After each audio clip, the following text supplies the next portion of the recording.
der Livestream der Nürburgring Langstreckenserie. Präsentiert von Falkenreifen.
Johnny. Only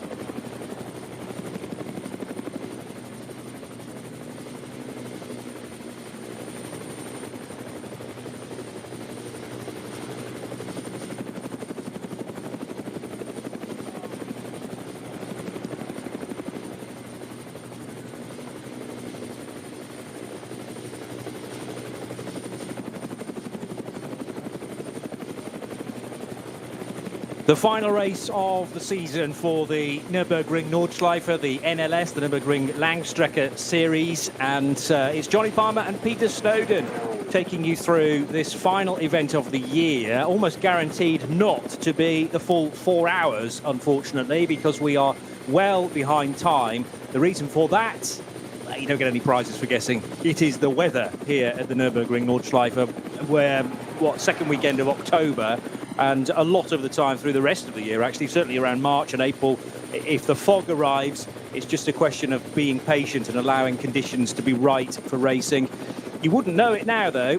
Beautiful conditions. However, let me tell you where we are in terms of the schedule for today. The race was due to start, done and dusted already, grid formed, and we were due to go racing at midday through till 4 o'clock local.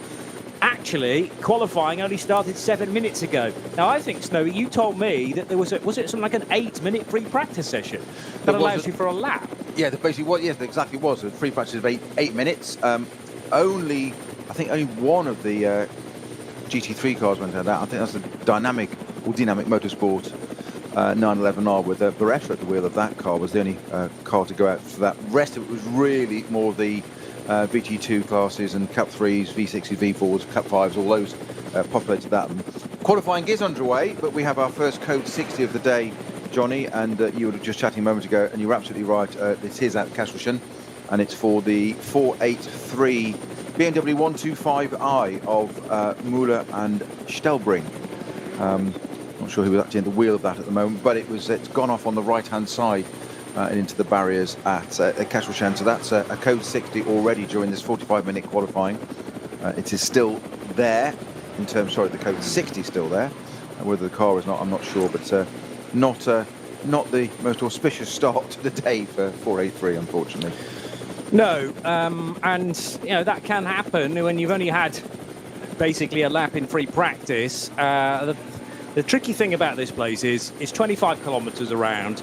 It covers an awfully large footprint through a valley, as mentioned, and you might have been able to get to the bottom of the conditions on the Grand Prix lap, for instance, in the early part through Hatzenbach and down towards the very fast Schwedenkreuz into the right-hander that leads you into the foxhole. But then, literally around the very next corner, the track may still be damp. It might even still be raining in places. And to be able to feel fully on top of the conditions all the way around is almost a non-existent thing, an impossible thing. So we don't know what happened in the incident down at Kesselchen. I do know it's very, very fast along there, though. And if you get a bit of a tack slapper or the car is imbalanced in any way, 9 times out of 10, you're never going to get that back. Yeah, it's one of those parts of the circuit that I can tend to describe as like when you're running downhill and you end up, your body's going faster than your legs are. Yes. And it sort of starts to build up, and all of a sudden you think, oh, and ouch. And yeah. It's not one of those places. It is, as you say, extremely fast. Talking of fast, the first car to set representative time was Patrick Niederhauser in the Lion Speed by Car Collection Audi R8 with an 8-minute 30, which is it's not normal times at the moment, but we are just getting started. But the first car up there, the Phoenix Racing, now they're starting to flood in now. So the Phoenix Racing, Sham at the wheel of that, has set second place with a 32. 36 is the junior team, Max Hess, at the wheel of the outgoing M6 GT3. I think Niederhauser is just set a new, per sector quicker. So he's certainly getting into no, my apologies, I should come into the pits. My apologies, I'm misreading that.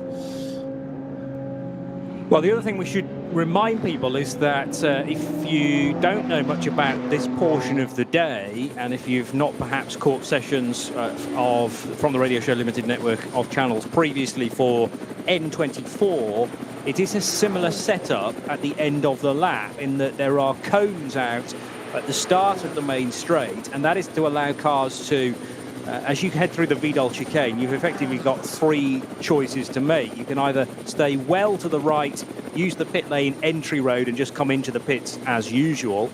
I say as usual, normally that backdoor route from the Grand Prix lap isn't in kind of frequent use on a Nordschleife lap, but there is the option, if you wish, to just spend.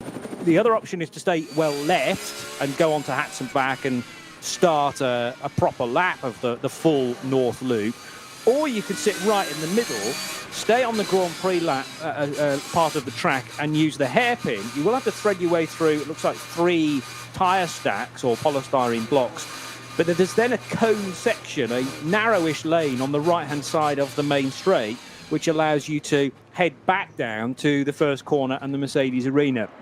So if you are changing setup, perhaps tyre pressures, and you think car's not quite right, I don't want to do a full lap because out in the country it's going to take you a long time to return to the pits, there's always the option to do another lap of the Grand Prix circuit if you wish, before you're then ultimately very brave and turn left on to tackle that first sequence of left and right bends.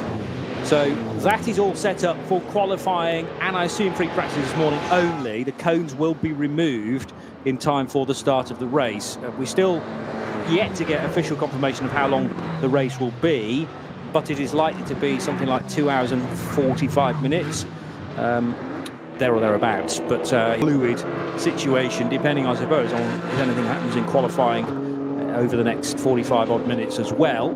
It's going to be a quick turnaround, much quicker though than normal between quali and the race, as it's busy on the main straight now. A couple of Porsche Caymans, there's also a Porsche Cup car from the SP7 class and some BMWs as well. I'm impressed though, Snowy, with the amount of cars that are here for this final race. My entry list stretches to 8 or 9 pages. It's not the same as, you know, former N24s where we've had 250 cars or something, but it's still a decent number for the final race of the year. If you use a smaller font, you'll use less pages on the print. Yeah, good point. Think of the environment. Is that the one you printed out for me? Because my age and my eyes, you printed a nice big font. That's right, yeah. For Dad. There you go. There's a car per sheet on my one. Yeah, thank you. No, you're absolutely right. It's great to see this number of cars out. Beautiful sunlight now, which you wouldn't have expected an hour, 2 hours ago at the Nordschleife, where we couldn't even see the Schloss, which is one of our references as normal. To look down there, you can't see the castle. It's probably not going to get any racing. But mercifully, the sun has burnt it all off. Great number of cars out there for this, our final round. 45th running, as you say, of the Munster Pokal round. VLN, it is that it's still govern the series. It's called NLS these days, but the VLN still govern it, and individual clubs do individual races and run them to all the same series. Obviously now, slight change up, because we're talking about the weather and the short and whatever, but there's sort of the knock-on effect that straight away, of course, is teams have got a different strategy, because the race is now different, totally shorter. Of course, yes. So instead of being 4 hours, we're suddenly now 2 hours 45, I understand, is what we're going to have. It's not been officially confirmed, but I believe that's what we're looking at. So a 2 hour 45 minute race, that's 165 minutes, isn't it? Yes. So a different strategy. All important around here, because the amount of laps each driver can run in a car. We've saw them seen run 7, 8 laps. You don't really get to 9 laps in. I'm talking the SP9 cars using the most fuel up at the front. I think we might see some different things come into play here, because there's probably quite a lot of bragging rights for the, which we'll talk more of later, Johnny, where the champions come from, which class. But the overall victory, there's that sort of that marker of we won the last one. Everybody goes away thinking, oh, they, whoever that may be, have done it. I'm not going to say who it is. Well, you don't know yet, do you? You never know. Didn't you see that memo? Oh, no, okay. It's not touring cars. Right, yes. I hear what you're saying. The one thing we haven't had yet is an Audi win all year. So, you know, balance of averages. Does that suggest we're due one? Maybe, but GT racing doesn't really work like that.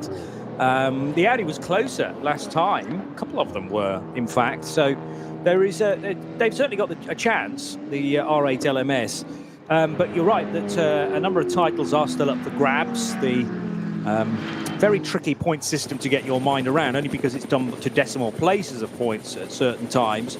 And I would imagine 165 minutes is far enough into the pre-scheduled duration of 240 to give maximum points. Normally there's a rule that there's 50% and then 75% as well, but it's a little bit weather dependent, so we probably shouldn't get into the complications of that potentially.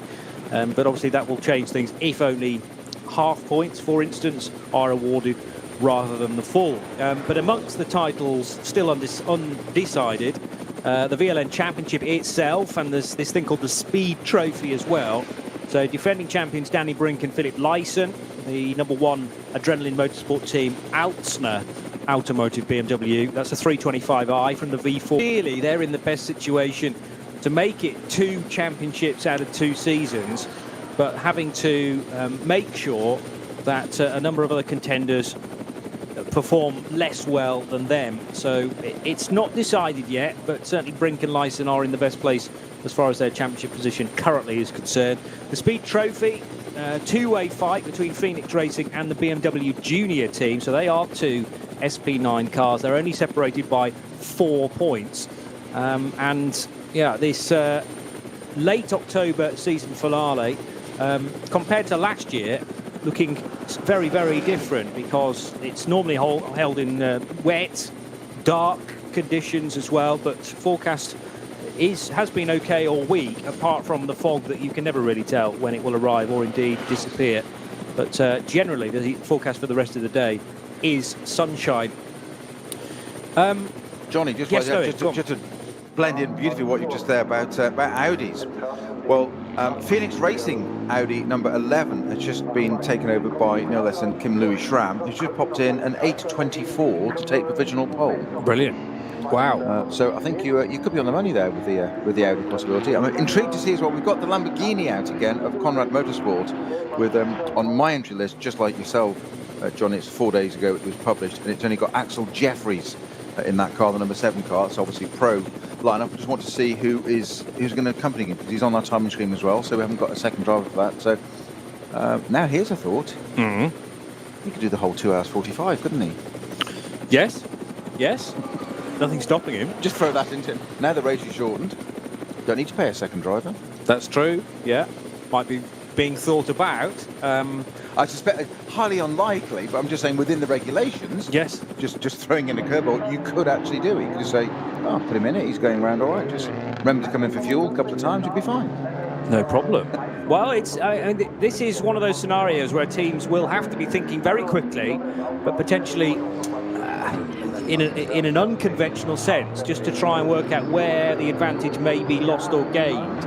I do remember previously we had races, I think, with the distance changed partway through the race, in actual fact, because the weather was changing so rapidly.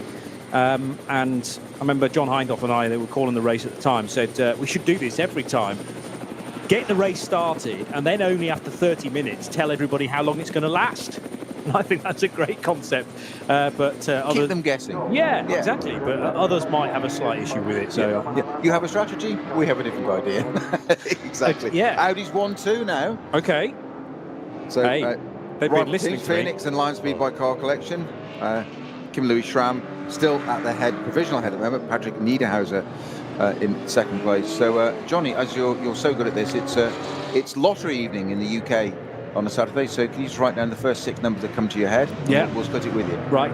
3, 4, 5. No. 7, 11 and 19. Oh no, that's reading an entry list. That's right. Not the same thing. I knew I shouldn't have printed it out so large. I can't get it off my mind now, or indeed Fisher my Price desk. entry list. Yes, that's what it is. My first entry list, folks. It's in pretty different colours, so that I can identify who is who. And coming out of the Grand Prix section, the open S-bend and leading up towards the Vidal chicane is, well, one of the 2 Falcon Motorsport Porsches. Tricky to tell those apart. It's probably door mirrors or indeed visor. It's the 3. Helps when it's turning right, and I can catch the number on the side of the door. So car 3 is being driven by Lars Kern, but he decides not to go out onto the hats and back, and in fact turns right down the pit lane.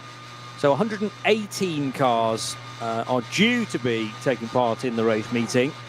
Sometimes that amount is altered very slightly, sometimes slightly fewer, sometimes slightly more, and we keep our fingers crossed for that. Blimey, but the parking space in the pit lane for Lars Kern was very tight indeed, because so many other of the cars based either in his garage or next door were also out on the apron. The lollipop guy was sort of casually waving him in to a slot that really didn't allow him to open either of the doors. And that's how heads up you need to be. It's sort of second nature, the natural habitat for Lars Kern, but does shock me every time. Let's hope that pit stops aren't needing to be done in that sort of style later on. Just flicking through the rules and things, Johnny, and a bit of history there as well. Also, the last time that this was a 2-hour 45-minute race was the VLN 4, round 4 in 2019. Would you believe? That might be the race I'm talking about there. Indeed. Yeah, but okay. Also at 165 minutes, which is what this is, it is full points. Excellent. But right. of course, our point on a driver not completing, of course, he won't qualify for points. Yes. If a driver doesn't take part. So we were right in theory. Yes. That one driver, as in that was highlighted largely because Axel Jeffers is the only person on the entry list at the moment for the Conrad Lamborghini. I'm sure there is going to be a partner, but we were saying he could do it. But of course, if he did, the second driver that was listed currently for a car wouldn't get any points. So that probably not the most helpful towards a championship. It's not going to happen. I'm just saying theoretically it could have done. Yeah, it's going to be You're difficult. of course talking about 165 minutes, provided there's no red flag. Well, yes, goes without saying, really.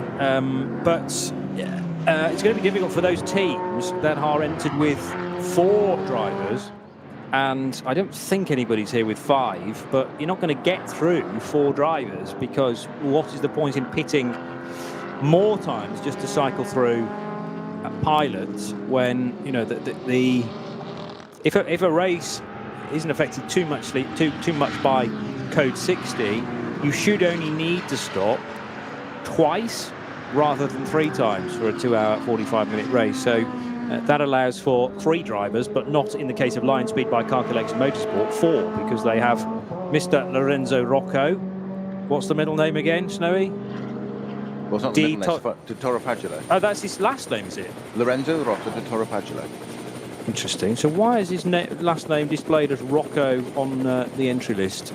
There's only so many spaces on the spreadsheet. Yeah, maybe. The cell's too short. Okay, fair enough. Sharing with Patrick Niederhauser, Patrick Cole, Patrick with a C and Patrick with a CK in the case of Cole, Jorg Vibarn. And I wonder whether discussions are already being had as to, sadly, which of those 4 drivers will miss out today, which is going to be massively disappointing, depending on, of course, where they've had to travel from. But you've got to think of the bigger picture, haven't you? You've got to think about the team getting the necessary result, because there's no point, as I say, coming in after 30 minutes, let's say, just to make sure that everyone gets a drive, Snowy. We see it initially as, oh, it's delayed. We haven't got, we've got qualifying straight into race. Okay, it's all a little bit different for us, but for the people down in the team down there, so much more to consider, and that's going to be some interesting conversations going up down the pit lane. As you say, you've got 4 drivers in some of these cars at this level, and we concentrate on the SP9 cars quite a bit because they're up at the front. It's the fastest cars, they're the overall winners, etc. But as we've said, there's so many different classes and different things happening further down the field, and there's a lot of these entrants further down are a whole bunch of mates effectively going racing very seriously and very properly on the North side for the way it's run in this series. But as you say, to spread the cost or whatever reasons, they split it between 4 people. Yes. They probably buy the car a quarter each. It's almost like a sort of consortium, isn't it? They get in together and away they go. So they will sort it out. I guess that true friendships will be defined now, won't they? Who gets to? Maybe they sit there with a bowl and put the names in and just reach it and take one out and. Could be as simple as that. Could be as simple as that. Those that have been racing. Lucas Gajewski down in the pit to go and find that out for us, didn't they? Yeah, that would be great. That would be very great. That. It depends whether teams have been competing at the Nürburgring for a number of years, and therefore they were part of that 2018 edition of the 165 minutes, because there may be a driver that's owned a drive and has been for 3 years or so. So I'm in. I'm definitely the starting driver. Remember what happened in VLN in VLN 4 as it was then. He that shouts 3 the years loudest. ago. Yes. It's been a very, very difficult week at the Nürburgring, by the way, because well, we are constantly reminded how dangerous this place is, and there was some very, very sad news at the start of the week during one of the days that is open to the public. You may have read this in the press, and obviously I don't want to delve too much into detail because investigation work is still going on, but we're certainly thinking of, we have people in mind that have been affected by the crash on Monday evening during the Touristenfahrten, the public lapping sessions, where one person sadly killed and 7 people injured in what's thought to be a 10-car pile-up in the Touristenfahrten.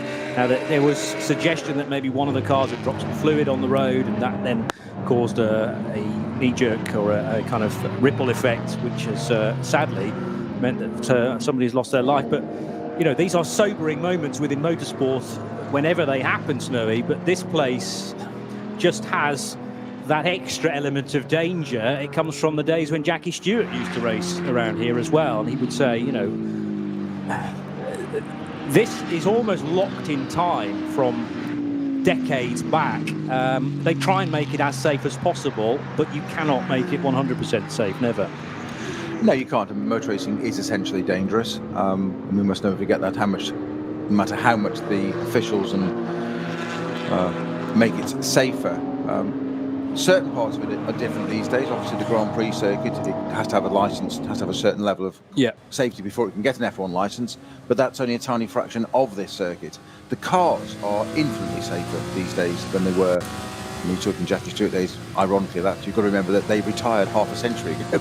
Yeah, I know. Formula One. Yeah. You know, the last Grand Prix here, that infamous 1976 on the 1st of August for Niki Lauda and that accident. But he was also one of those safety campaigners that kind of took on the mantle from Jackie Stewart of, you know, this place isn't safe enough. And one of the reasons he said, it's funny, it ties in with what you said earlier about fog and marshal's post and whatever. One of the things that Niki Lauda said pre the 1976 Grand Prix here on the Nordschleife was not so much the circuit, but the fact that it was so big they didn't have enough marshals. If you went off in a place between marshals, nobody could get to you in time. Ironically, that's exactly what did happen to him. But it proved, and that's why it was last run here as a Grand Prix. But it has changed. It is, I think it's a lot safer. Obviously, barriers and technology in that sense has improved enormously over the last few decades. And also cars, and I think from the way that NLS run this, or VLN, you have what they call the ring license, the Nürburgring license. There is a process, and we mentioned this before, but it's worth repeating in this context now, Johnny, that Lewis Hamilton, 7-time Formula One world champion, which are hugely qualified, uncontestable abilities, can't come and do a round of this. Yeah. He couldn't tip up with a Mercedes and persuade Toto, right, let's have a Mercedes, let's go and do an AMG GT3. Actually, Lewis, you've got to go through a process and gain your license to go and do the Nürburgring. I think probably the most graphic way of explaining it. You've got to do this. And this goes down through the field, which is why we see usually such great discipline. And we say it time and time again. It's multi-class, multi-layer racing on the biggest circuit in the world. To put this into context, we say this before, a Grand Prix circuit's, you know, a few kilometres round. This is 25 kilometres and 170 corners. Variables, altitudes, drops, dips, the foxhole, bits like that. Huge speed differentials. But the majority of the time, everybody is perfectly disciplined, and mistakes only really happen when a driver just gets caught out by, say, a little bit, you know, a wheel wide, a wheel off, or something else, or a knock-on effect, or as you say, fluid.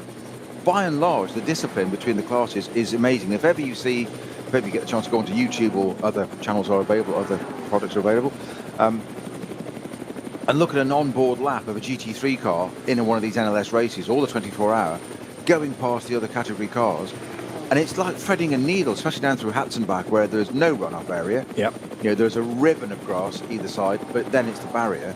And it just proves how well this works, and I think it's phenomenal how they do it. Yeah, and you know, safety is improved year on year, effectively. And you might think the barriers are very, very close to the road, but actually that serves to protect the cars because they don't gain momentum on the grass, for instance. And it also serves to protect fans at the large campsite areas, at Flansgarten, Brunschert, and of course the track workers as well. So it is an old school circuit. Unfortunately, we still do have to deal with weeks like this, and it has been incredibly difficult for all those involved. And of course, our thoughts go out to families and friends affected by Monday's accident. And I suppose there was a decision to make about whether this event should take place today, but after much discussion it does, and it means that we will be treated to the final race of the season. But in slightly sobering, or very much sobering, more sobering mood for the final race of the season. Talking of the final race of the season, yes, you said that the officials like to keep people guessing. They do. New race distance. Okay. It's right. not 2 hours 45 minutes now. They've added another half hour back on. It's 3 hours 15. 3 Just hours to keep 15 you guessing. is So very awkward. all that spreadsheet you had there, Yes. don't save it. Don't Scratch turn that. auto-save off, Johnny, and start again. Get your strategy head on and work that one out. We've got to add an extra half hour in. So Axel Jeffries now does need a teammate. Yes. Jokingly, he did already, but it's just like that rule is now gone, so they can't do the... No one driver can do the whole thing. But also, if it stays green for most of that, you have to think that 3 stops will now be necessary as well. Exactly, fuel straight away, yeah. And one driver might only get 15 minutes, therefore. Jordan Pepper is labelled against the Conrad Motorsport Lamborghini. You beat me to it. Oh, As sorry. ever. No. No need to apologise. Quicker and better. Younger, fitter, quicker, better. It's all there, Johnny. Yeah, that's right. That's a Daft Punk song, I think. But you're far too old to know that. Oh! There's the reference. Oh! You just said I'm younger than you. Yeah. I know, but you didn't have to seize on it quite so quick. I mean, you pounced on that one. Well, I'm like a cat with a ball of string, especially with your coloured shirt today. It's season finale before we have it's a flowered good. shirt. Come on. If only I'd got that memo. Well, one of us had to make the effort. Yes, precisely. You can balance things out with your dress sense against all the other things you just mentioned. Anyway, back to the matter in hand. Jordan Pepper not only has now been identified as an extra driver in the number 7 Lamborghini GT3 Evo from Conrad Motorsport, but he's also gone quickest, and by 16 seconds.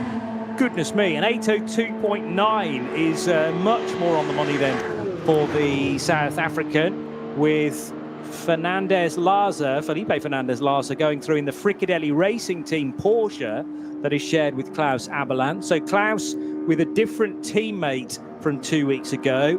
Julian Anlauer was sharing with Klaus on the Fricadelli Fricadelli Porsche, don't I? Yeah, Fricadelli Porsche. Yeah, fine. Okay. Yeah. Yes, I don't know. See, that's the old grey cells going as well. In the Freisinger Porsches, but you've actually got Fricadelli running a different make of car now. That's I have. Fricadelli running.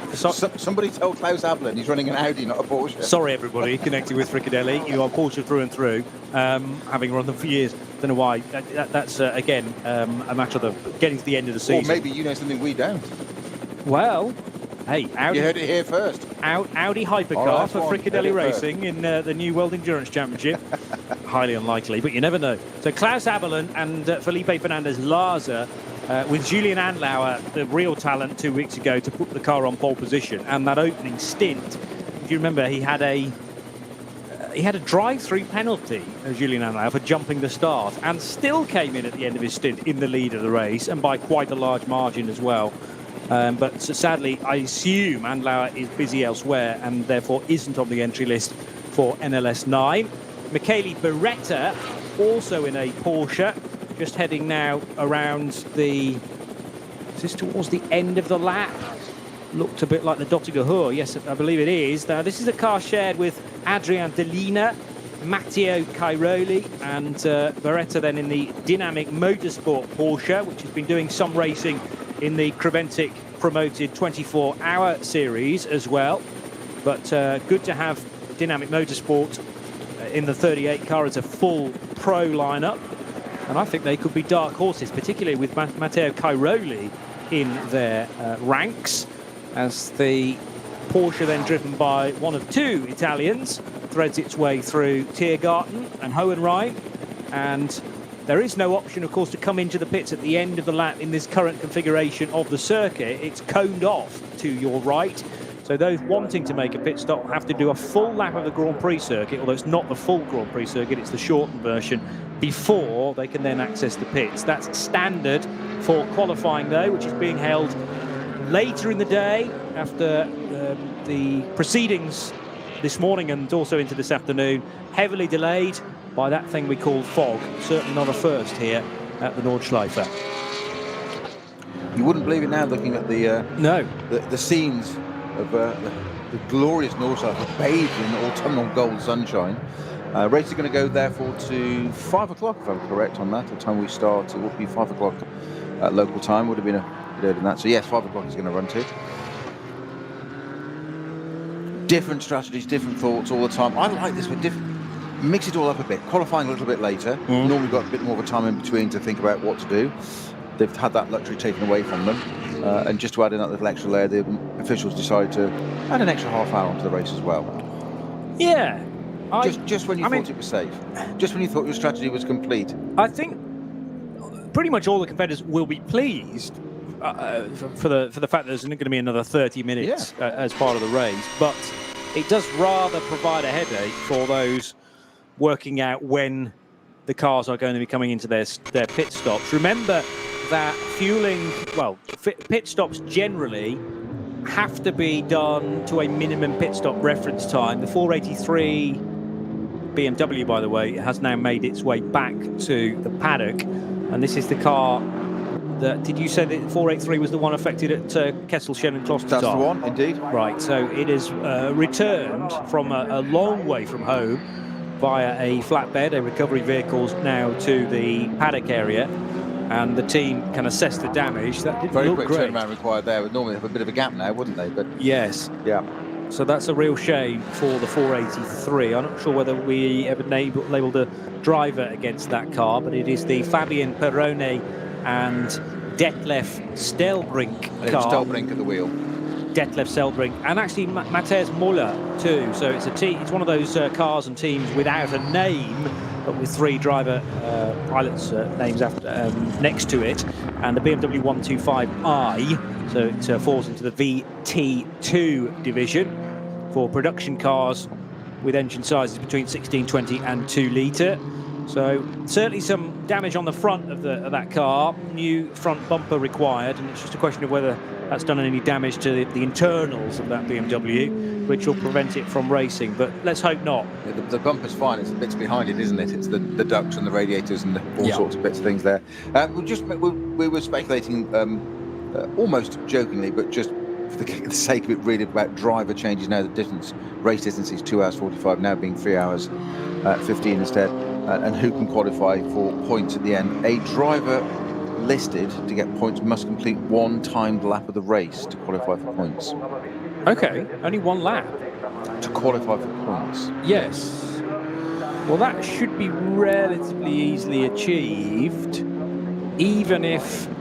See, I still think there's a slight challenge for 4 drivers, but then again, unless you get lots of code 60, the SP9s will still need that extra stop, because I mean, very rarely can they do over an hour.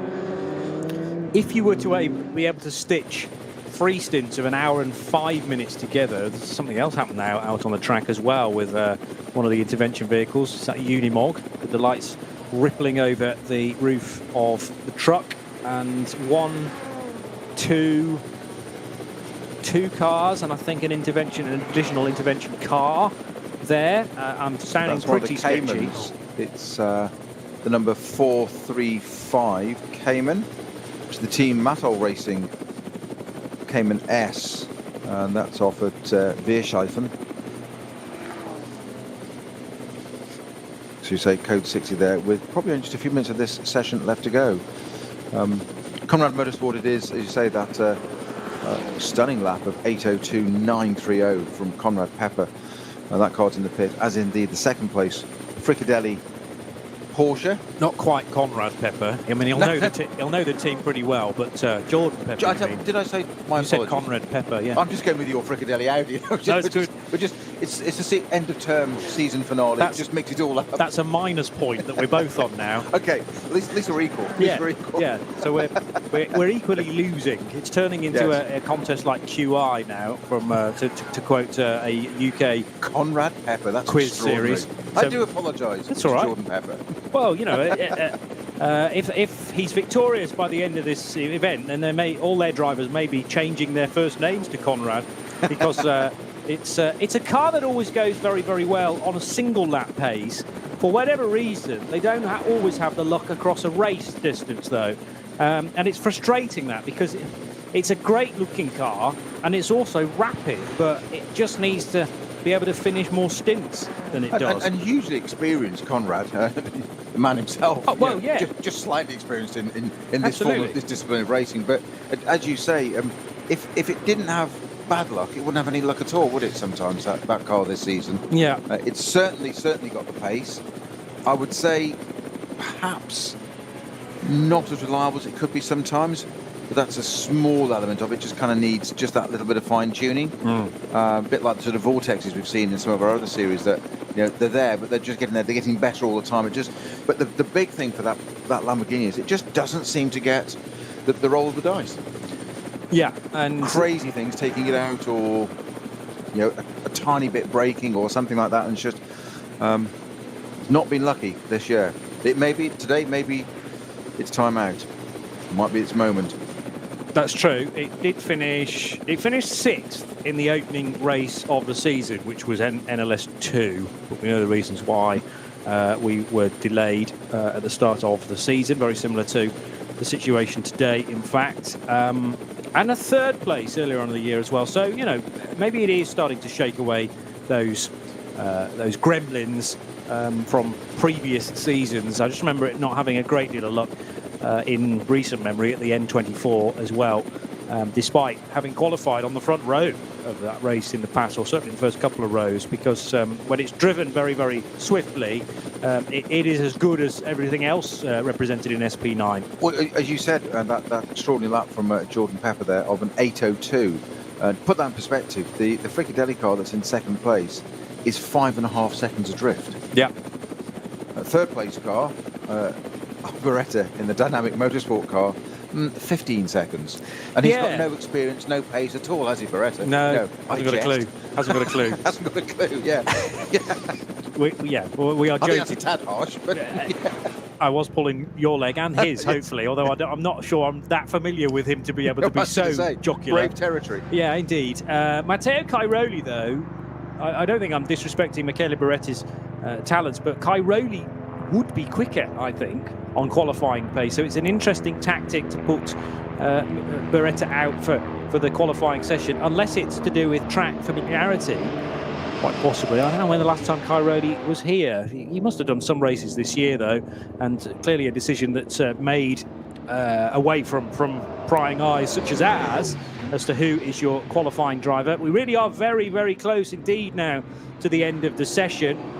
A minute to 12 local, so we should be theoretically a minute away from the race start, and you may well be tuning into RS1 right now for that. We are delayed because of fog this morning, which meant that free practice was held much later than normal and only for a lap effectively, and 45 minutes of qualifying took place at 11:15 through till midday.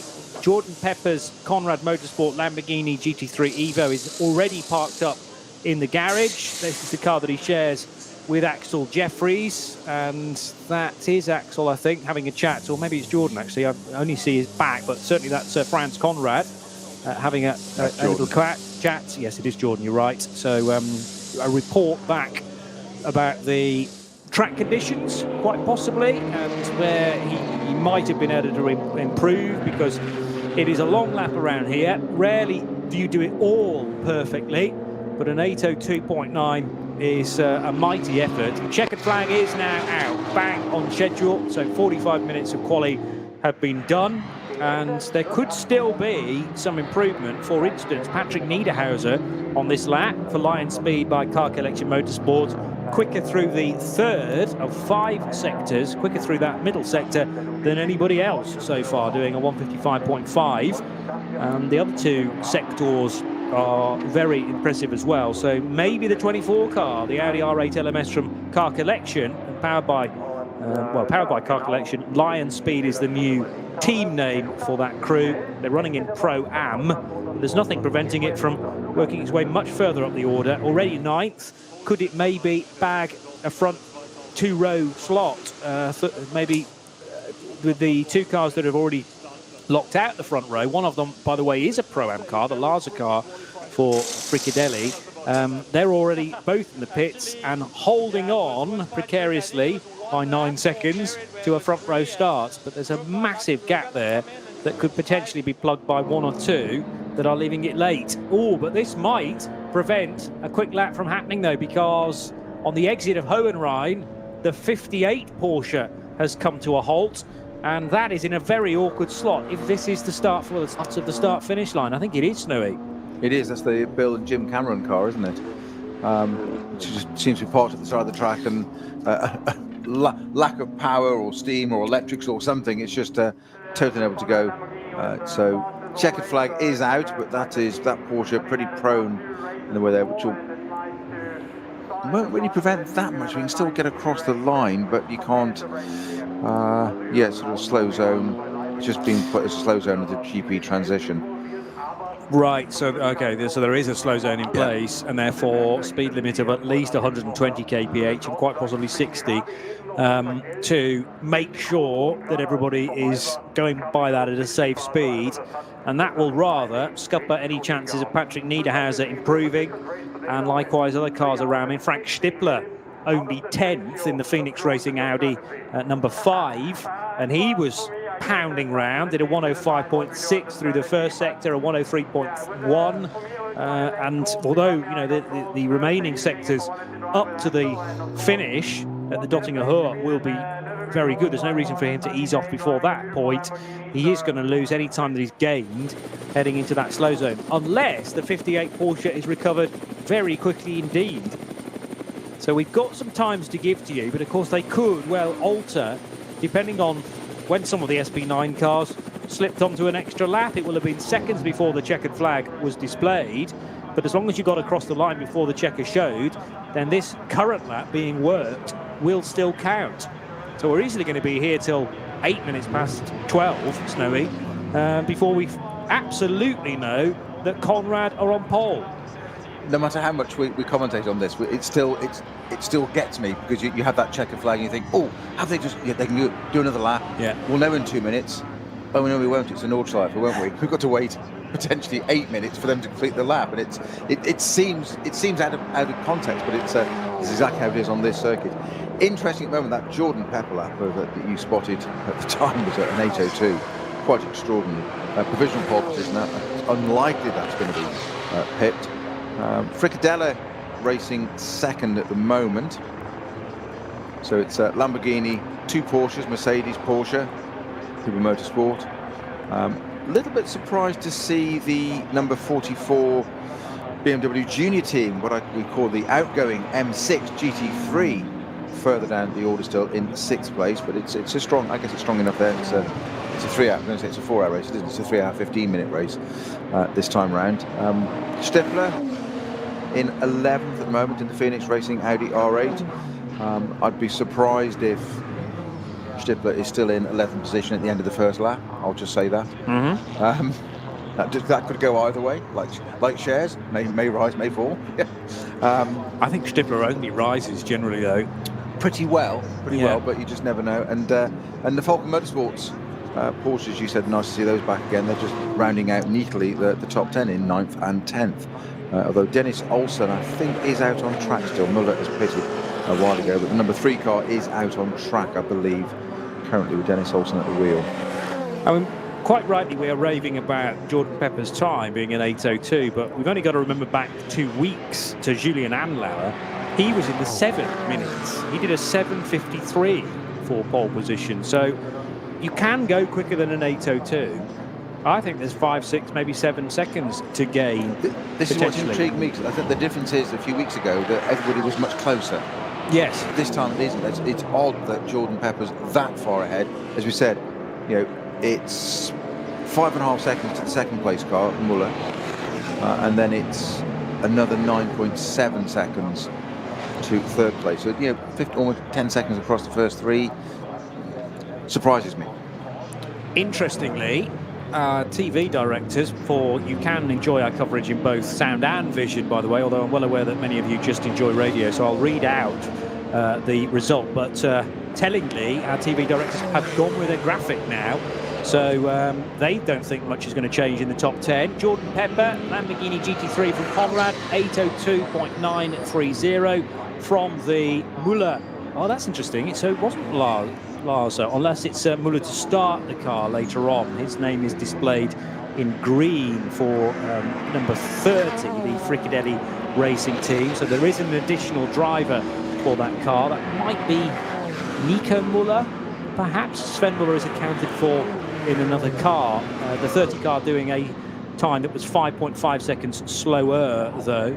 Then the Dynamic Motorsport Porsche of Michele Beretta doing an 8:18.259. That's car number 38. From the 70-man filter Mercedes, 8:19.001.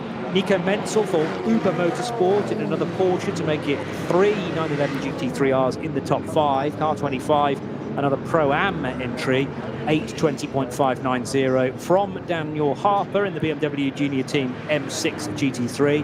Car 44 was 6th fastest. 7th quickest for Kuba Kimasiak in the Audi R8 LMS GT3 for Phoenix Racing, number 11. 8th place for Sven Muller in the Falcon Motorsports Porsche. So we had potentially 3 Mullers out in that session. They've all bagged top 10 starts. Patrick Niederhauser, we will never know how quick that Lion Speed by Car Collection Motorsport Audi might have been were it not for the difficulty at the end of the lap. That qualified in 9th place, and in 10th position Frank Stippler in the Phoenix Racing Audi. Then you've got the Klick-Verseitferung team Porsche, which is an SP7 entry, so therefore pole position in SP7 to start from 11th, car 69. Uber Motorsports Porsche Cup car number 80 will start 2nd in class at 12th. Dennis Olsen, surely some improvement from 13th position on the grid for the Falcon Motorsports Porsche. Then you've got the Cup 3 pole sitter, which is car number 75 from Schmickler Performance and their Porsche Cayman GT4 Club Sport. Torsten Kratz in a similar car, 2nd in Cup 3 to start 15th, although of course now we're into the territory of the grid being altered by the 3 starting groups. They all qualify together, but they're then split up into 3 starting Gruppen to make sure that the start is done safely, and they will be started 2 minutes apart. The 66 car, 16th fastest, is the Porsche 911 GT3 Cup car, which will be 3rd in class from the SP Pro pole sitter, although I think that's the only SP Pro car in the field, the Black Falcon Team Techstar Porsche 911 GT3 Cup MR standing for Manthey Racing, car number 350. And a little further down the order, SP9 AM, that was the Klassen-driven Audi R8 LMS GT3, the Twin Bush by Equipe Vitesse car number 50. There's I think only one SP9 AM entry this weekend as well, but that car of course will be exactly the same speed down the tubes. It's not the car that's in different spec, it's merely the driver lineup. So we'll see how they get on, but obviously the target will be to finish the 3 hours and 15 minutes race, and hopefully with a trophy at the end of it. SP10 looking very close indeed. If I tell you the pole sitter did a 9:05.5, and then only 3/4 of a second slower was that was the Schnitzelarm Racing GmbH Mercedes that got pole position, but it was only 3/4 of a second faster than the Black Falcon Team Techstar Porsche Cayman GT4, and then 73 thousandths of a second slower the BMW M4 GT4 of Valkenhorst Motorsport, number 181. So they're all occupying 23rd, 24th, 25th fastest on the combined qualifying session. SP3T pole sitter there, the VW Golf Mark 7 GTI of Max Cruiser Racing, and the driver who likes to be known as Lars Nielsen, not his real name I understand, setting the time there, a 9:06.7, car number 310. TCR Pro, Alex Prins doing the best time in the Cupra Leon, prepared by Bonk Motorsport, car 8:10, and that car did a 9:14.314 to be 31st fastest. In Cup 5, which is all BMW M2 CS racing cars, the Adrenaline Motorsport car that was driven by Griesner Number 870 doing the best time there, 9:16.315. I could go on to many more class divisions, but we'll probably cover those later on in the day. What I can tell you is that 114 cars took part in qualifying, and now the very tricky job, Peter Snowden, of getting those cars out of qualifying mode and into race mode for an awkwardly dictated race, which will be 3 hours and 15 minutes, which just doesn't fit into any spreadsheet of strategy I've ever seen in my life. Exactly, just mix it up. As I said, it's end of term finale. It's make it up as you go along. I'm not suggesting there might be an element I'm not of saying that. the organisers are doing that. What I'm saying is it's your strategy, as in the teams. We're going to change it. Make it up as you go along, boys. We're going to tell you one time distance. It's going to be 2 hours 45 minutes. Do your strategy. Actually, let's add another 30 minutes on. Why not? It's going to be entertaining as ever on the Nordschleife. 114 cars, I think you just said, Johnny. Yep. For 3 hours and 15 minutes coming up very shortly. Very, very quick turnaround, as you say, for cars and teams and everybody involved. And starting orders, starting drivers will be still being considered, I think, because of that change of strategy and who's done what in the time there. I'm wondering if Jordan Pepper will actually start that Lamborghini, or whether they're going to put Axel Jeffries in it and try and put in a quick stint to start, a solid stint to start with, and then put Jordan Pepper in it. I just wonder if that's what they'll try and do. He's done the time, but that's the car spent a lot of time in the pits. As in, we know their luck, nothing wrong with that. It set the time. It was so far ahead. What's the point in really going out? It did a little bit, didn't it? One more. I think Axel Jeffries did go out one more time, but was unable to beat the time. An interesting one. Pole position car. A Lamborghini at the start. A couple of Porsches, as you said, then Mercedes. The Audi resurgence of the Audi, if you like. It's a little bit down the order, but it's still, effectively now we're talking about it being a shortened race. It's only 45 minutes shorter than normal. That's all we expected. We came in for a 4-hour race. It's 3 hours 15.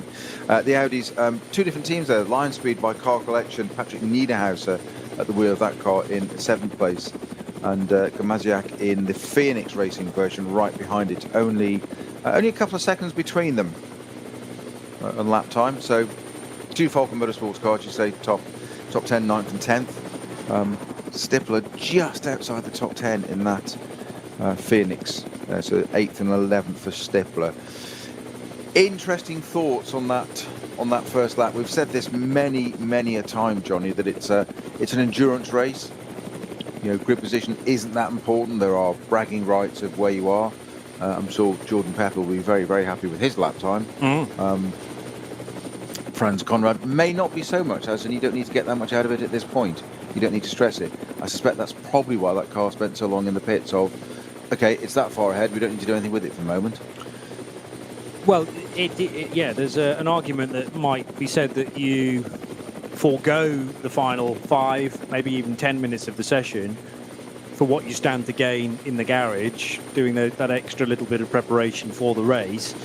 Maybe the discussions that I was describing 5 minutes ago with Franz Conrad, deep in conversation with 2 of his drivers, maybe even this late stage, they're saying, right, I think you should go in for the first stint, the second stint. I would imagine Jordan Pepper's being held back for the final stint, in actual fact, but it depends how long that is, because I can't see that cars will be pitted early in order to back time them to the, do you say 5 o'clock finish? Correct. Surely they'll run a full stint initially, but we have seen in the last race, in fact, some cars came in after 5 laps, and what you stand to gain there is that your pit stop can be shorter, because it's all about how long you've just run. Your minimum pit stop reference time is then shortened if you've only done 4 laps, 5 laps, compared to the full 7 that you would do on the first stint, 8 after that. The big variable there is, you're absolutely right in everything you say, but what's probably going to govern all that is, what are the other teams doing? And I think that's what will probably determine that. People will have an idea, but they'll have a plan B. They may say, let's do a full stint, as you said. They may say do a short stint. Whatever their chosen option is, they will be there on the pit wall, and they'll be doing the swan necking, looking down, up and down, who's doing what, trying to look at somebody else's laptop and told to move on. it's private data kind of stuff. You know what I mean? You get the picture, doing the espionage spying bit of what is everybody else doing, second guessing. And it's always that you've got to have that confidence and not have that doubt. If you set yourself, let's say, a full distance on the first stint, Yep. and then another rival team suddenly goes short and does 5 laps, you've got to keep out of the mindset of what do they know that we don't? What's different? There's a reason they've done that. Is it a different type of car, different type of dynamic? Does it use its fuel? Does it use its tyres differently? Why have they done that? And don't just go and copy. Or have they got it right? It's that confidence, isn't it? Stick to your plan. I think the key for the Conrad Lamborghini, for me, on this, is going to be it needs to be leading going on to the Nordschleife at the end of that first lap. So it's got to completed the GP circuit, staying in the lead, and get onto the Nordschleife in the lead, and then it's got a chance. That then allows for it's pure bad luck. It seems to get. Maybe this is the race where it doesn't have the bad luck. I'm also intrigued as to which Muller is also due to be joining Axel Jeffries and Jordan Pepper, because we've accounted for Sven, Dirk and Jörg Muller associated with different manufacturers. So is it Alex Muller, perhaps? Nico Muller? I'm not sure, but I wasn't expecting, well, on the initial entry list, it was brave old Axel Jeffries doing the whole race. Well, that was announced 4 days ago, though, and obviously Franz Conrad has been diligently on the phone trying to get together a very impressive driver lineup, and 3 drivers for the final round of the season actually is different from how things have happened for the Conrad Motorsport crew earlier on in the year, when they've had Michele Di Martino, they've had Kuba Gamaziak in that car as well, but only ever 2 drivers to this point. They haven't done all of the NLS races. This, I think I'm right in saying, will be the first event of the year where there have been 3 drivers in that number 7 Conrad Lamborghini, to be confirmed, of course, just as soon as the official data comes through from the timekeepers regarding that Zeit training session. So we're in a part of the day now which is the interval between qualifying and the race itself, the 3-hour and 15-minute race, and there is a track parade taking place right now. Some cars have been allowed, I assume, to leave the paddock area and to now do some sedate-ish laps around the Nordschleife. I suspect it'll be a lap. I think it will be at this sort of speed, yeah. At the same time, I don't think the cars that are going around are necessarily hanging around in terms of speed, but it is in stark contrast to the speed that I'm used to seeing SP9's motor up the hill through Kesselchen and Klostertal, and then the carousel as well. But a great opportunity for those driving these cars, and quite possibly passengers as well, on a glorious day. I mean, certainly not guaranteed weather like this on every October Saturday, but the shadows a decent length, and thankfully the track visible from a great height as well.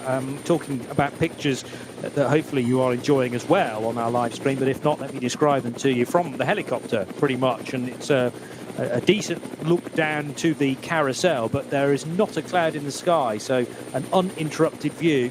I actually think at the head of this car parade there is an intervention vehicle which has rescued yet another car. So it's been a qualifying session of attrition, really, having not covered that many quali sessions around this place other than the N24, but certainly NLS qualifying sessions through the years. I don't know quite how many cars do tend to find incidents, but you know, qualifying, the name of the game, you have to think, is to try and get your car home again as straight as possible, but innately there is risk involved because you're trying to go as quick as possible to bag that good grid position.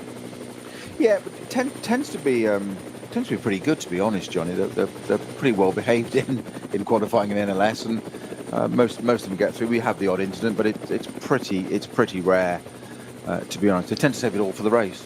Yeah, which is very kind of them, because that's when we're talking about them. Exactly. That was a bonus for us getting to cover qualifying this morning. You're absolutely right about the intervention vehicle there. It is bringing back whichever car. It's actually a flatbed, isn't it? Bringing back whichever car it was that called that last code 60. I'm not quite sure which one it was. It was a very helpful. I'm going to say it's a black car. That narrows it down a bit, I guess. But the parade vehicles have now gone past it. That was possibly why they were going quite so slowly, approaching the carousel that you were just describing from the helicopter view that you were describing so well. And that's sitting behind the flatbed, bringing the vehicle back. I will try and be a little bit more precise than that and define which car that was on the back of the intervention vehicle. Yes, it should still be beaming back a signal from its tracker, actually, as it is being recovered. So hopefully that's a relatively easy thing to be achieved.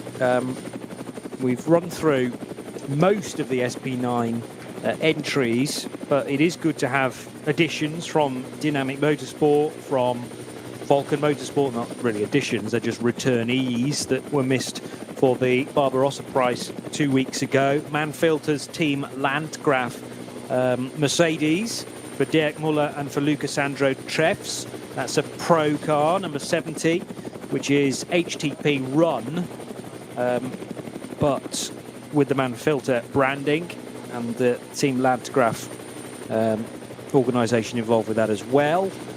There's also a Porsche 911 GT3 Cup car in the SPX category. Now, is it in SPX because it is one of the newer cars? It's labelled as a 911 GT3 Cup car, helpfully on my screen, but for whatever reason can't run in SP7. So, yeah, I think that'll be a 992 iteration of Cup car, which was qualified by Mike Stursberg. And we'll have Turkish driver Mustafa Mehmet Kaya and Mike Rosenberg joining them in the only SPX car in the entry. Remember these days that SP4 and SP7 are run as a combined class. So SP7 for Porsche Cup cars, but there's also squeezed into there a BMW 325i for Christian Schotter, Jorg Schoenfelder and Sergei Van Vuren. So that's an SP4 car, the BMW 325i, car number 252, in amongst a load of Porsches, 6 of them in fact, which is the now well-recognised SP7 class for Porsche Cup cars. Bill and Jim Cameron, for instance, run in SP7, and that's the car that had drama late on at Hohenrhein, their 58 car requiring, we assume, outside assistance, although it had ground to a halt frustratingly within sight of the pit lane. So I just wonder whether it might be fuel, actually. I mean, you're only putting a little bit of fuel in these cars so that they run as light as possible for qualifying. But then again, Bill and Jim Cameron and the team that look after those guys, mightily experienced, you wouldn't have expected them to make such an obvious error as that. So I think you were probably right, Snowy, in the fact that that was more of a drive issue rather than fire in the belly. It will certainly be, well, it depends, as you say, if they put a measured amount of fuel in to see what it will do. And don't forget, BMW did that, not just disrespecting the Camerons, but as big a team as a factory BMW team on the debut of the M4. Yes. A couple of rounds ago, they ran that car deliberately on its last stint, despite the fact it was running 10th and would have been classified 10th. They'd run it on a certain amount of fuel to run it dry on that last lap with the expectation it would not complete the last lap. Well, they were right. It didn't complete the last lap by stopping in the pit lane. And it got itself in just a little bit further than the Cameron's Porsche, but not enough to be classified.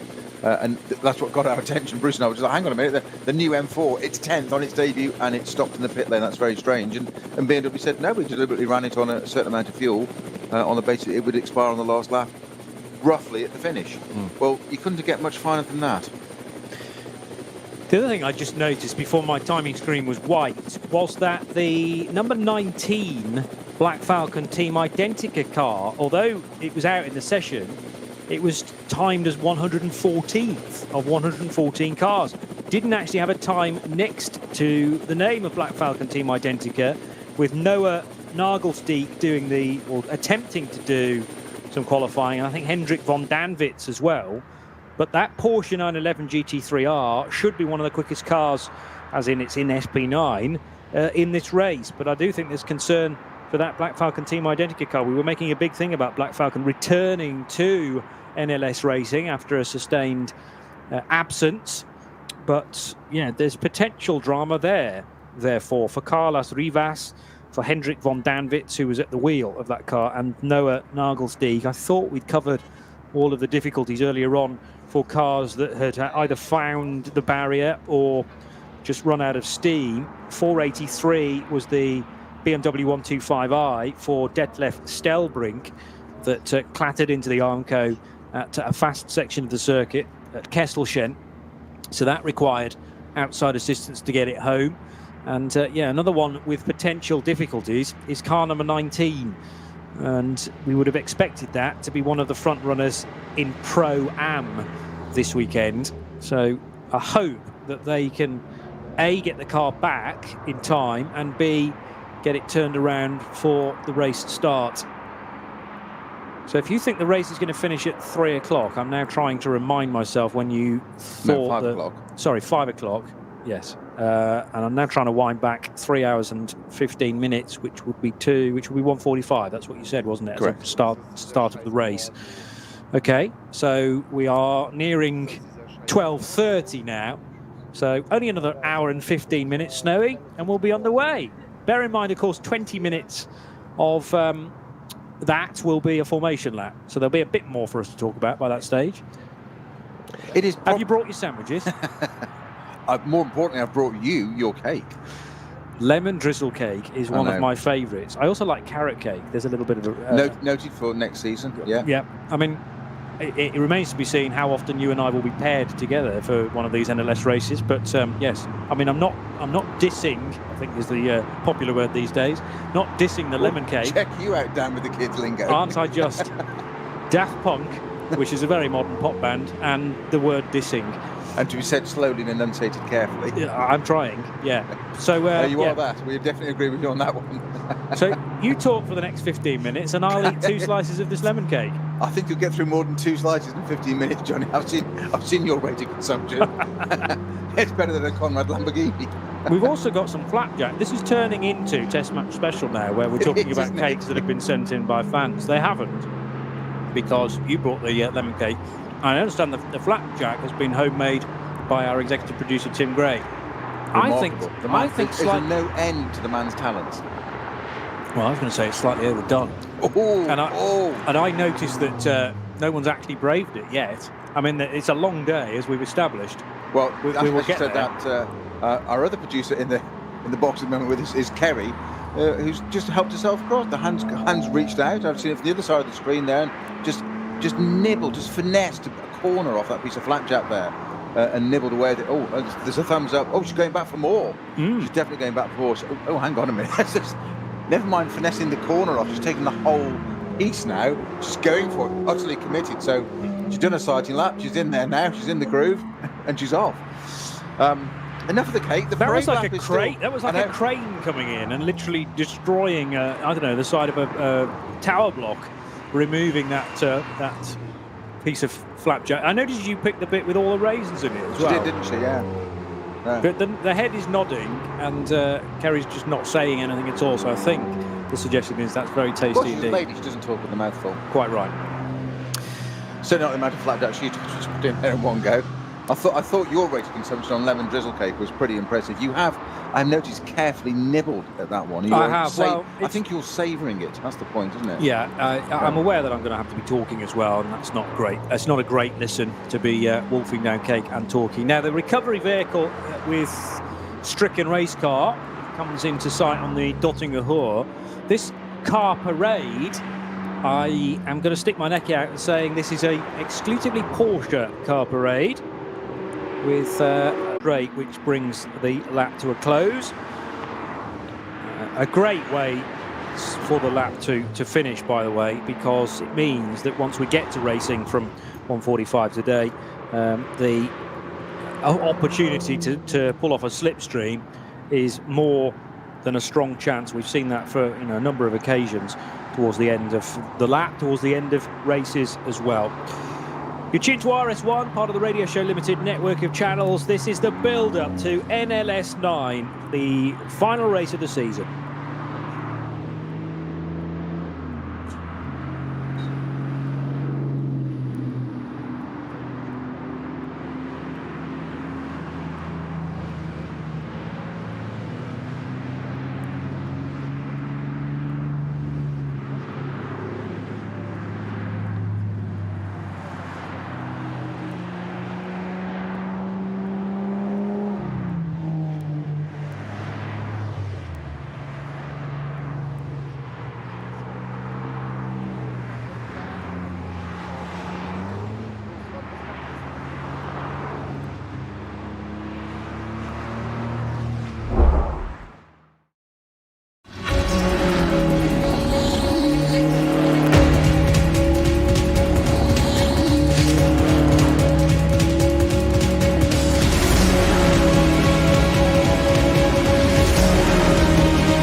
Geschichte.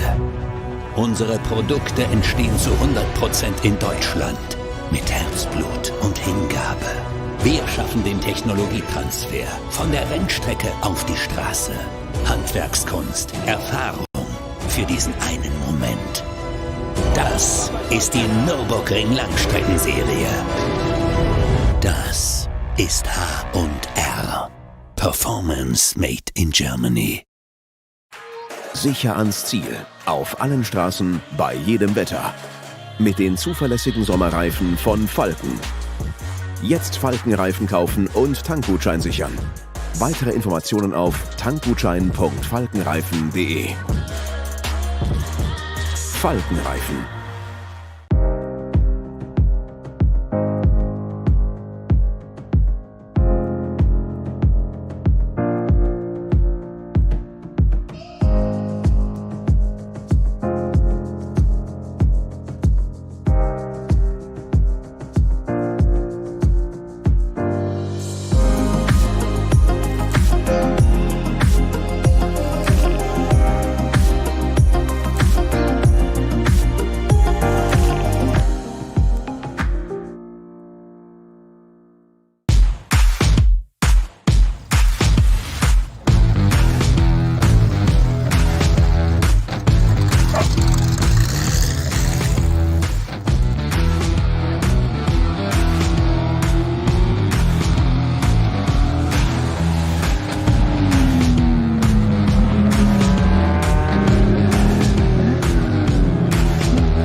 Near perfect conditions now at the Nürburgring for the final time that we'll be racing around here as part of the domestic championship known as the Nürburgring Langstrecken Series.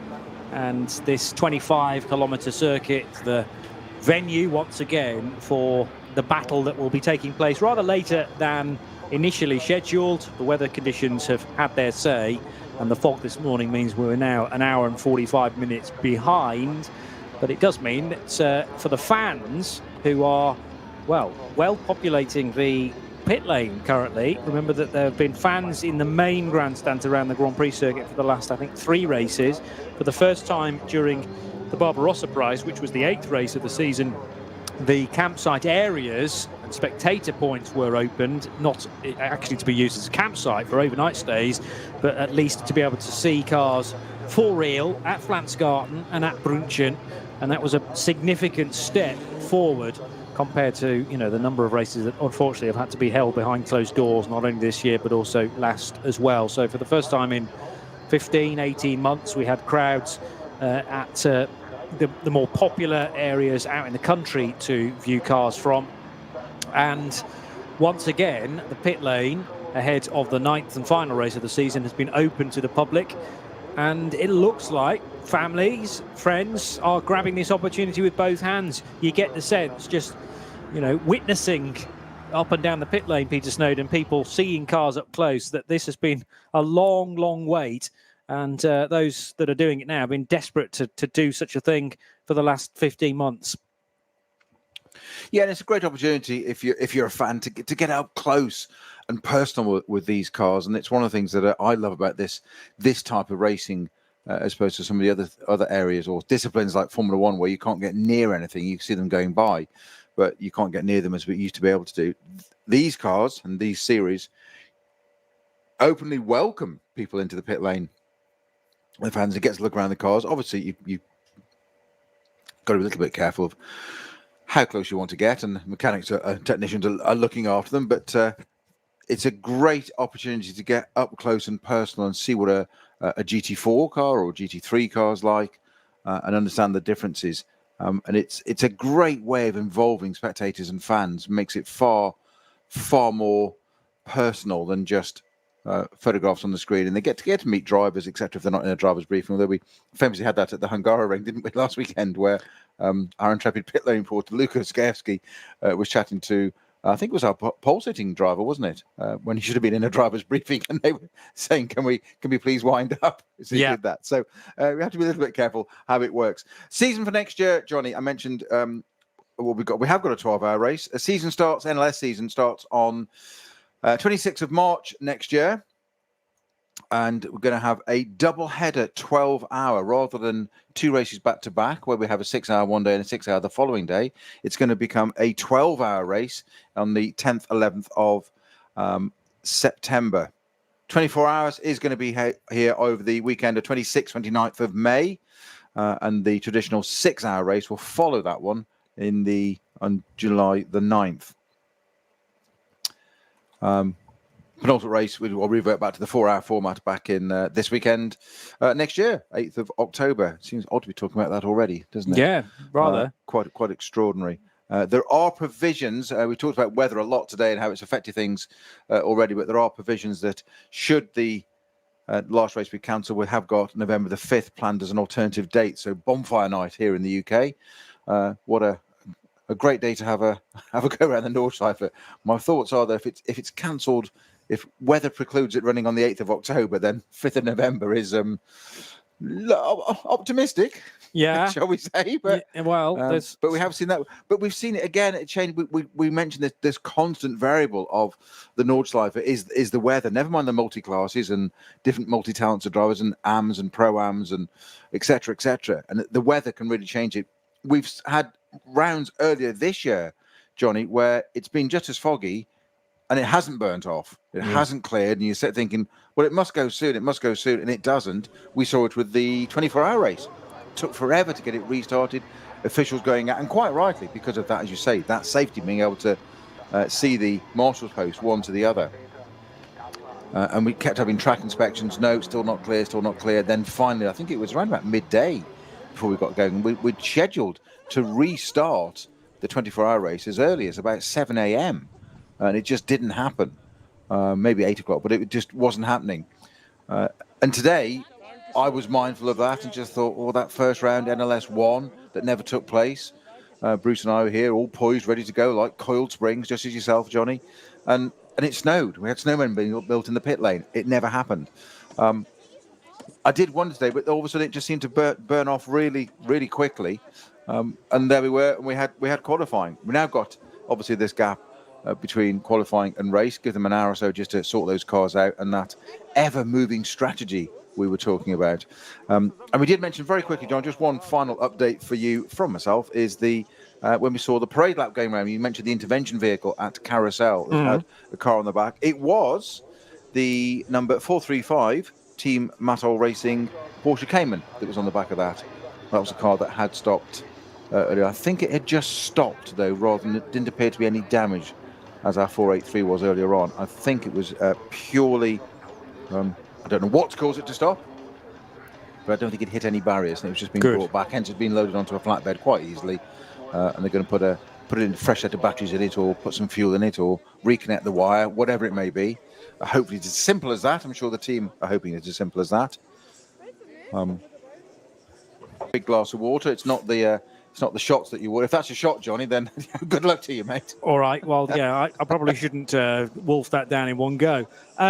Don't guzzle. It's a very busy weekend for the Radio Show Limited network of channels, by the way. Not only have we got NLS9 to enjoy in a little over an hour's time, but also the latest rounds of the IMSA WeatherTech Sports Car Championship, which is taking place, well, some of it today and some of it tomorrow. So it will be neatly timed, in fact, for...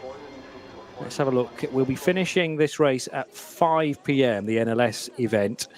And then 25 minutes later, it will be the Michelin Countdown to Green ahead of the latest WeatherTech Sports Car Championship race. So that will be very neatly timed, in actual fact. There would have been a larger gap between our two sets of coverage had this NLS race stuck to its original schedule. So you could say it's all part of the planning. It's been done entirely by accident, of course, but the race meeting at Virginia International Raceway, VIR, the Michelin GT Challenge at VIR is a 2 hour and 40-minute race, and all live on RS2, the sister channel on the radio show limited network of channels.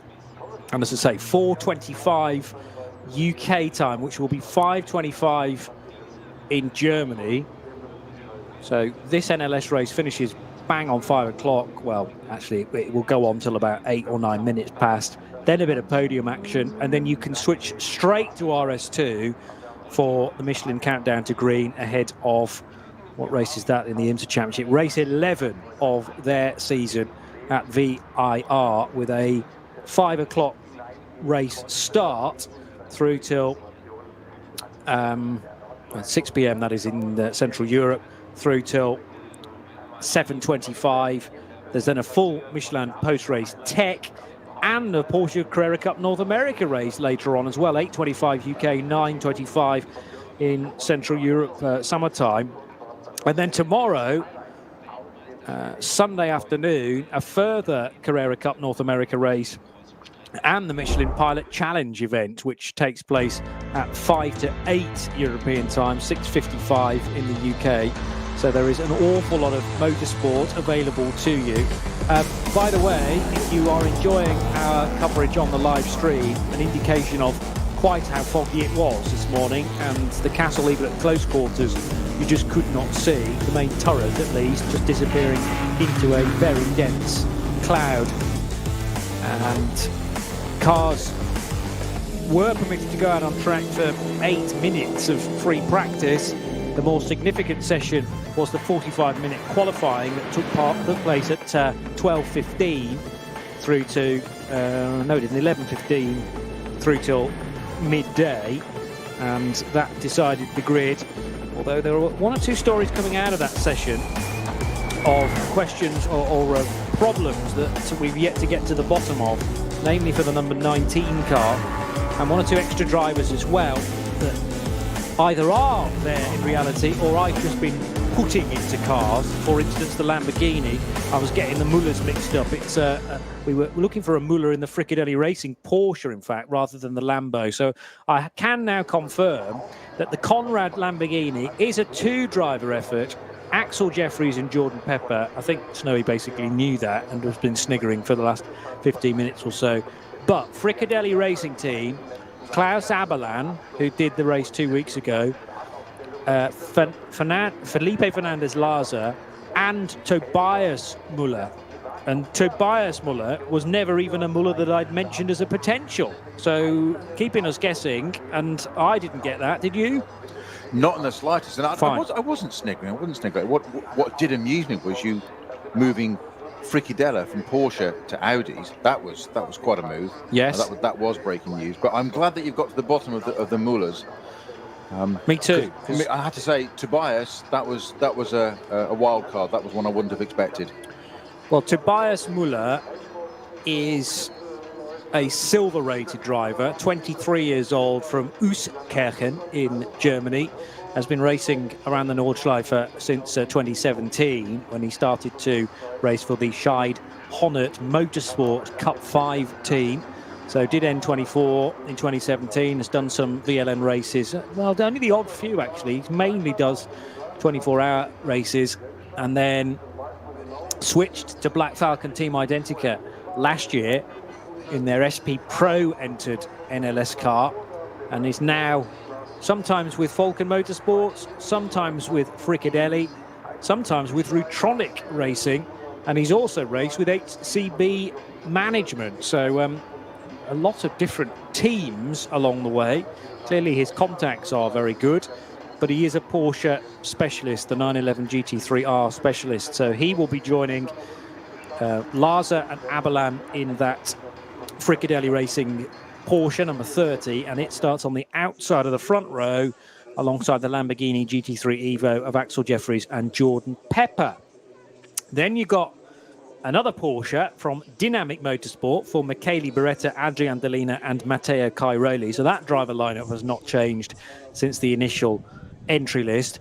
There is an extra name, though, I notice, in the Manfilter Team Landgraf Mercedes, which has qualified in 4th position because Dirk Muller and Luca Sandro Treffs will be joined by Manuel Metzger. And Metzger, a former N24 winner with Black Falcon, into the HTP fold, therefore. So that becomes a 3-driver campaign for the Mercedes.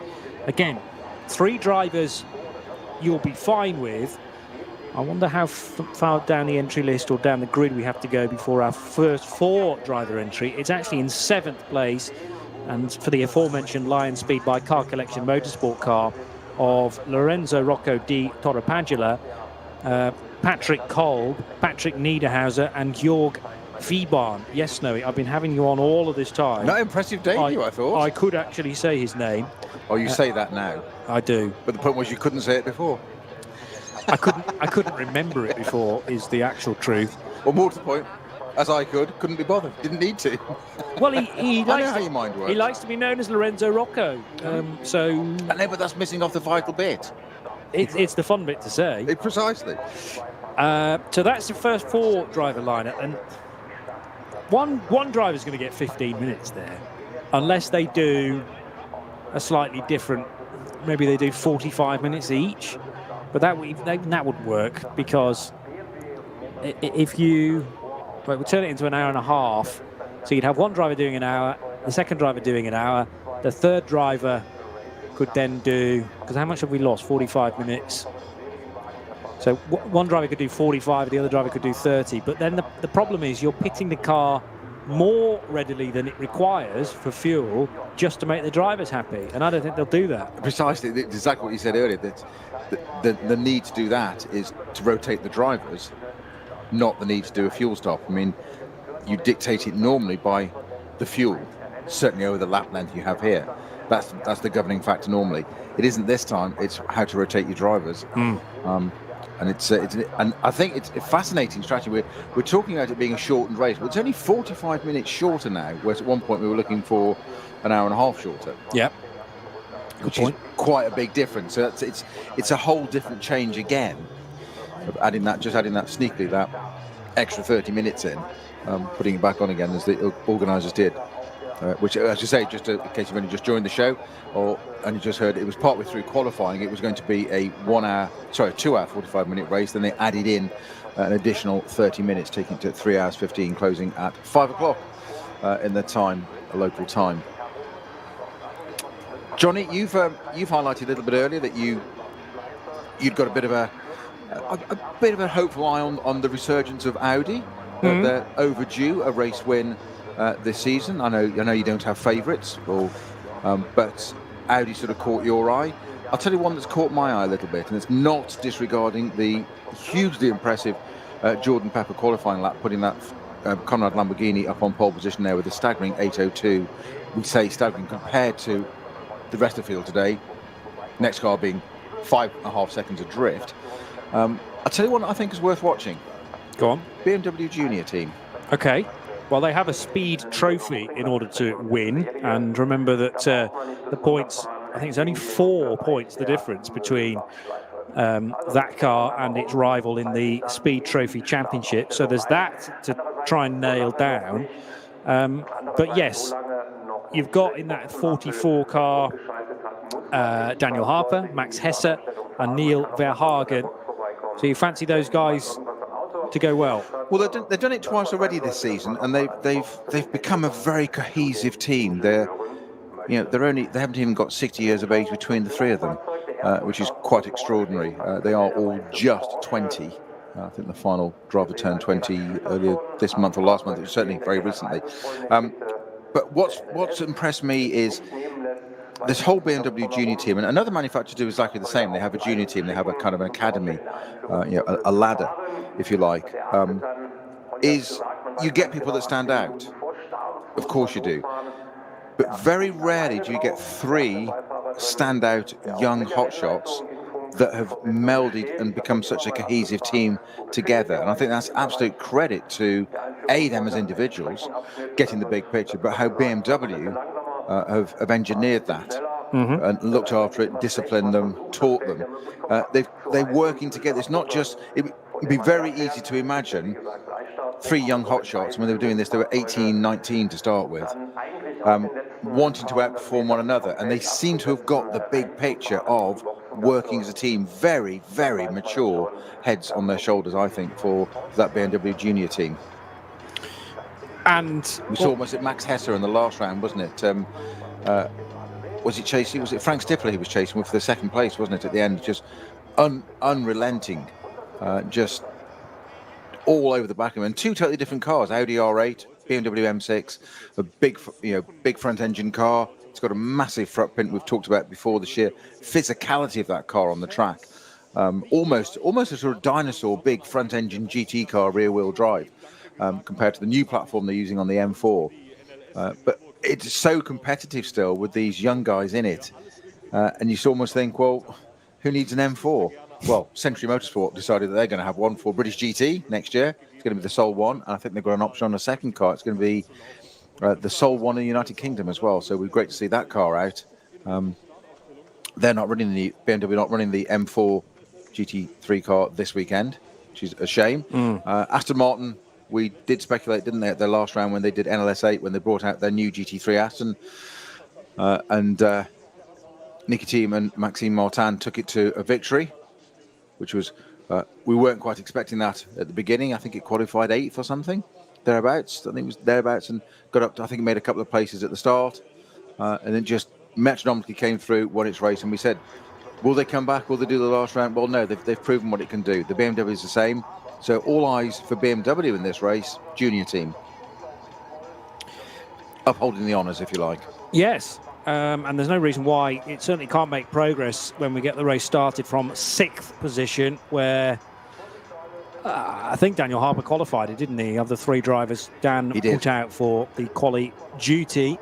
But this is a definite switch of mindset for those drivers in their late teens, early 20s, who have no doubt targeted a single-seater career at times, but realised that the further you get up that ladder, the fewer and fewer places that are available. You also need a massive injection of cash once you get beyond, well, F4 really into Formula 3, and Formula 3 season is not cheap these days. Whereas if you can move into saloon car racing or GT racing, find yourself somebody to race with, maybe a non-pro driver who wants you to pedal the car very, very quickly when he or she is not in it, then that could be a career that could last 5 years, 10 years, 20 years, in some cases 30 years. And you know, what started off very much as a hobby, but as a career target, could well be your mainstay, your sort of bread and butter wage earning exercise for a good portion of your working life. And it's very refreshing to have three young guys who have balance from that manufacturer, and the junior team doing exactly what it says on the tin. And you know, they're not the only team that have junior programs, certainly, to try and bring drivers through. And I think with the influx of major manufacturers now into top-line world-class sports car racing in the next few years, it's a good place to be. You know, if you are on Ferrari's radar, for instance, Audi, Peugeot, they're all coming back to World Endurance Championship racing at Le Mans and at 6,000 and 1,000 mile races in the near future. So the profile and the exposure that you may have worldwide could be huge. Absolutely. There's only a few going to get to, you know, what they regard the pinnacle, Formula One, but it's not a bad way to earn your living driving GT cars for a manufacturer around different circuits and different series of the world. It's no bad way to go and earn your living, and you're still a racing driver. But it's getting on that manufacturer radar. I think, as you say, it's one of two ways. You either get onto a manufacturer's program, yep, and get looked after, or you need to find, as you say, a wealthy patron, if you like, that's prepared to support the racing, go with you for their benefit, but you become, that's the beauty of this type of racing, the Pro-Am lineup, is because the pro helps the amateur so much. It's not just the amateur. The amateur effectively pays, the pro teaches, and it works together. And that's why it's the backbone of this sort of series, and it just works brilliantly. You talk about being on a manufacturer radar. Mika Sala, Formula One driver, when he was at Ferrari, when he stood in for when Michael Schumacher broke his leg back in 1999, I think it was. And he stood in, and he knew he wasn't allowed to win. I think it was the German Grand Prix, and that Eddie Irvine had got to come through. And he said he was waiting for effectively the telephone call, i.e. the radio message, to do it. But he always said afterwards that because he followed those team instructions, even at that level of Formula One, and you're talking about junior drivers here in this series getting the big picture, Mika Salo acquiesced, let Eddie Irvine through, and part of that deal was, for allowing that to happen, he remained a Ferrari sports car driver for the rest of his career. Yep. And it's well known and accepted. He said it. That's exactly how it happened. You know, win a Grand Prix and do nothing else, or finish second and have a career in sports cars with Ferrari. You know, now a lot of drivers wouldn't do that. They'd, you know, the temptation to go, really, but just that sitting back, following that, getting that big picture, following the program, you get a whole career in sports cars at Ferrari. Not a bad thing to do. Try not to upset anybody along the way, and yeah, that especially should, those that pay. well, precisely, and they make the big decisions. Yeah, and it worked out for Mika, definitely. A reminder that there are a number of grandstands open this weekend, then, so tickets have been available for this final event of the season for a good few weeks now. But great that the parking facilities at Hatzenbach, Brunchen, Flansgarten have been available to ticket holders for only the second race of the season. As far as the points are concerned, dealing with the points for your car within its class, they are all totaled up. So it actually doesn't feature that many SP9 cars at the sharp end of the championship. But Chris Rink, Philipp Stahl-Schmidt and Daniel Zils, they are starting in the V2T class again. And although they're currently in third place, now this is where the points get pretty complicated, because the number of points they have are 57.59 points overall.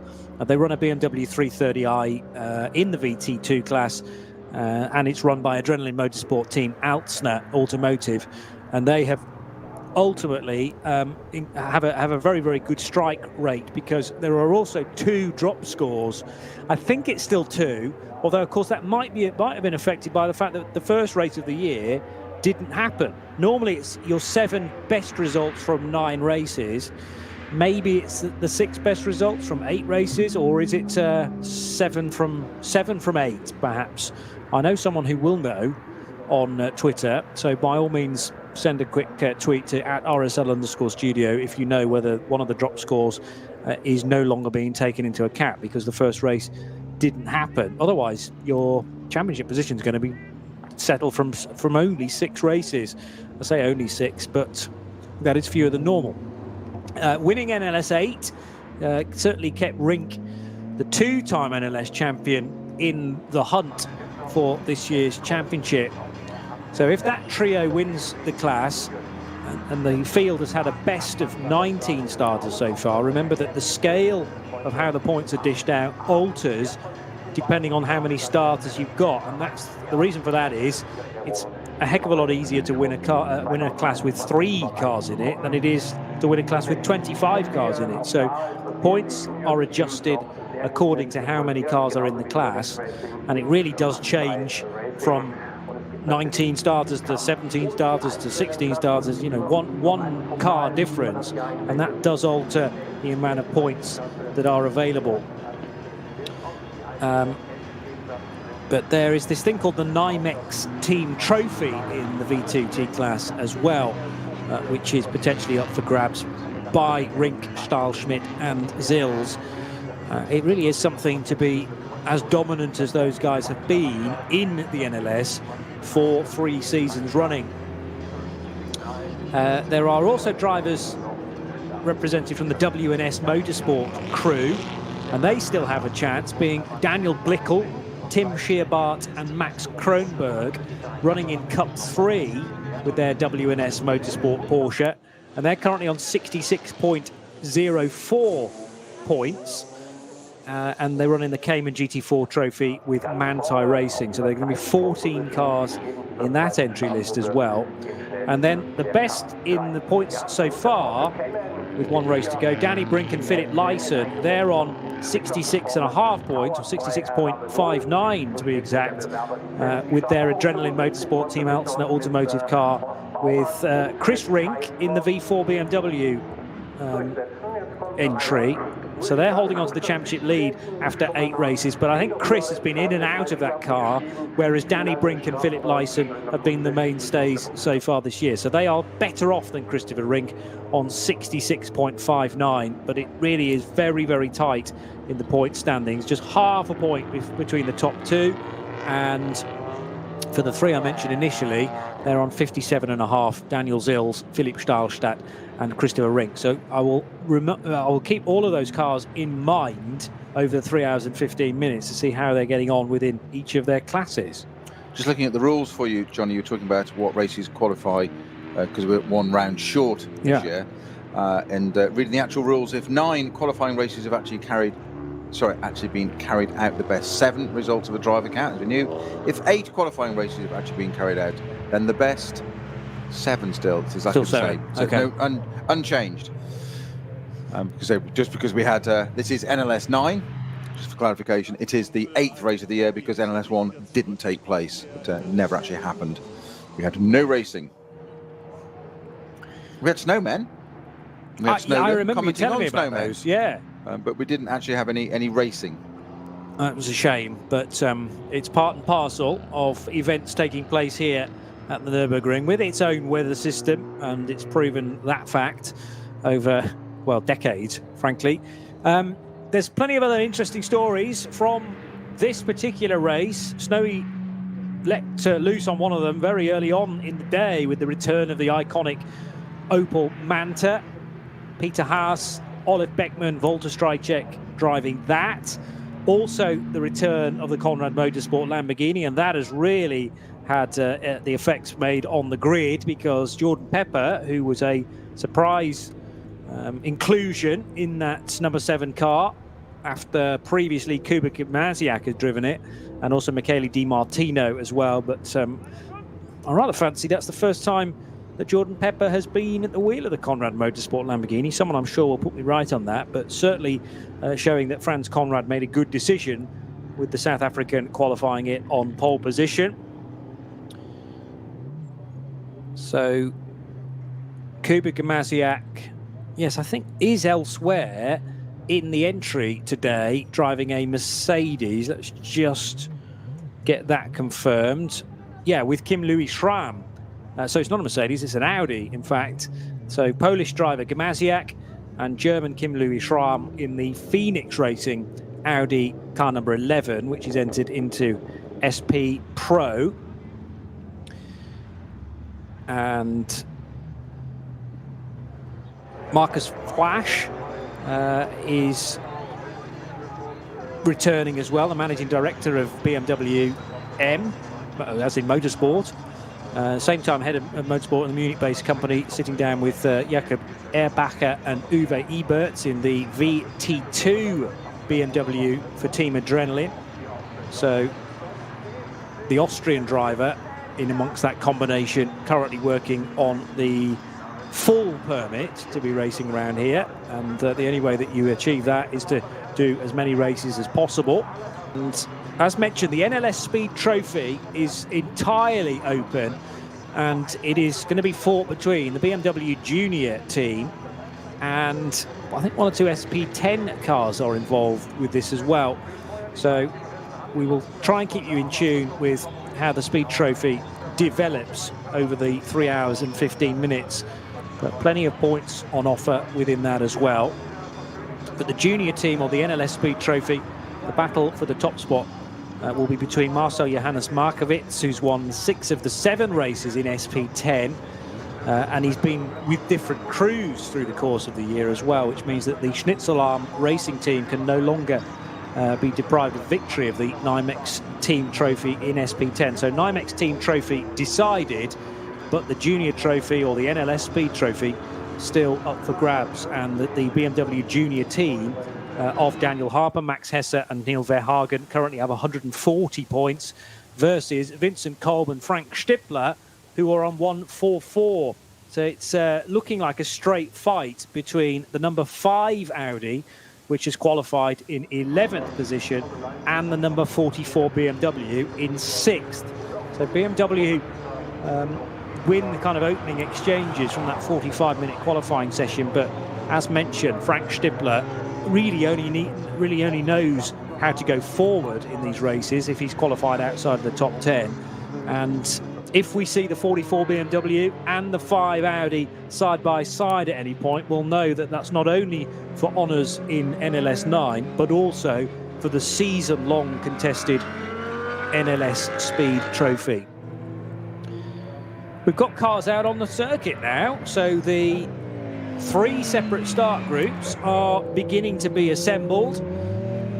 The relevant adjustments have been done to the Lamborghini from Conrad Motorsport that will sit on pole position on its Michelin tyres. And remember, there's no such thing as a spec tyre in this championship. You can run on pretty much whatever tyres you want, as long as you've got the contacts.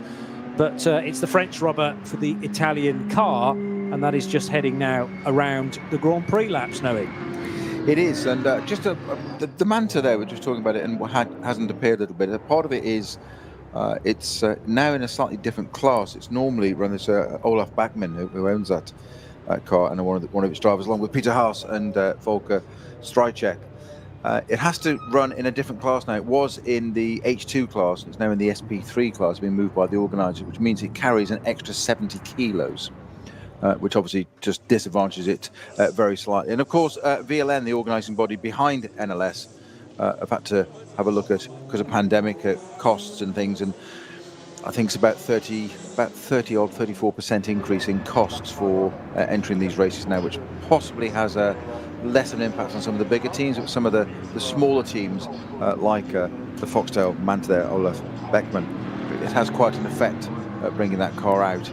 And that's part of the reason it has been out. He was looking at retiring at the end of last season, but has decided to do a few with it this year. And I just hope that car reappears, and that's probably an emotive way of looking at it. We're not paying the costs and having to run it, so it's not very pragmatic of us to say that. But it's one of those things that we say fan favourite is almost as a cliche, but it really is a fan favourite. It's one of the, it always attracts attention. It's been out there, so I can't think how old the car is now. It's got to be.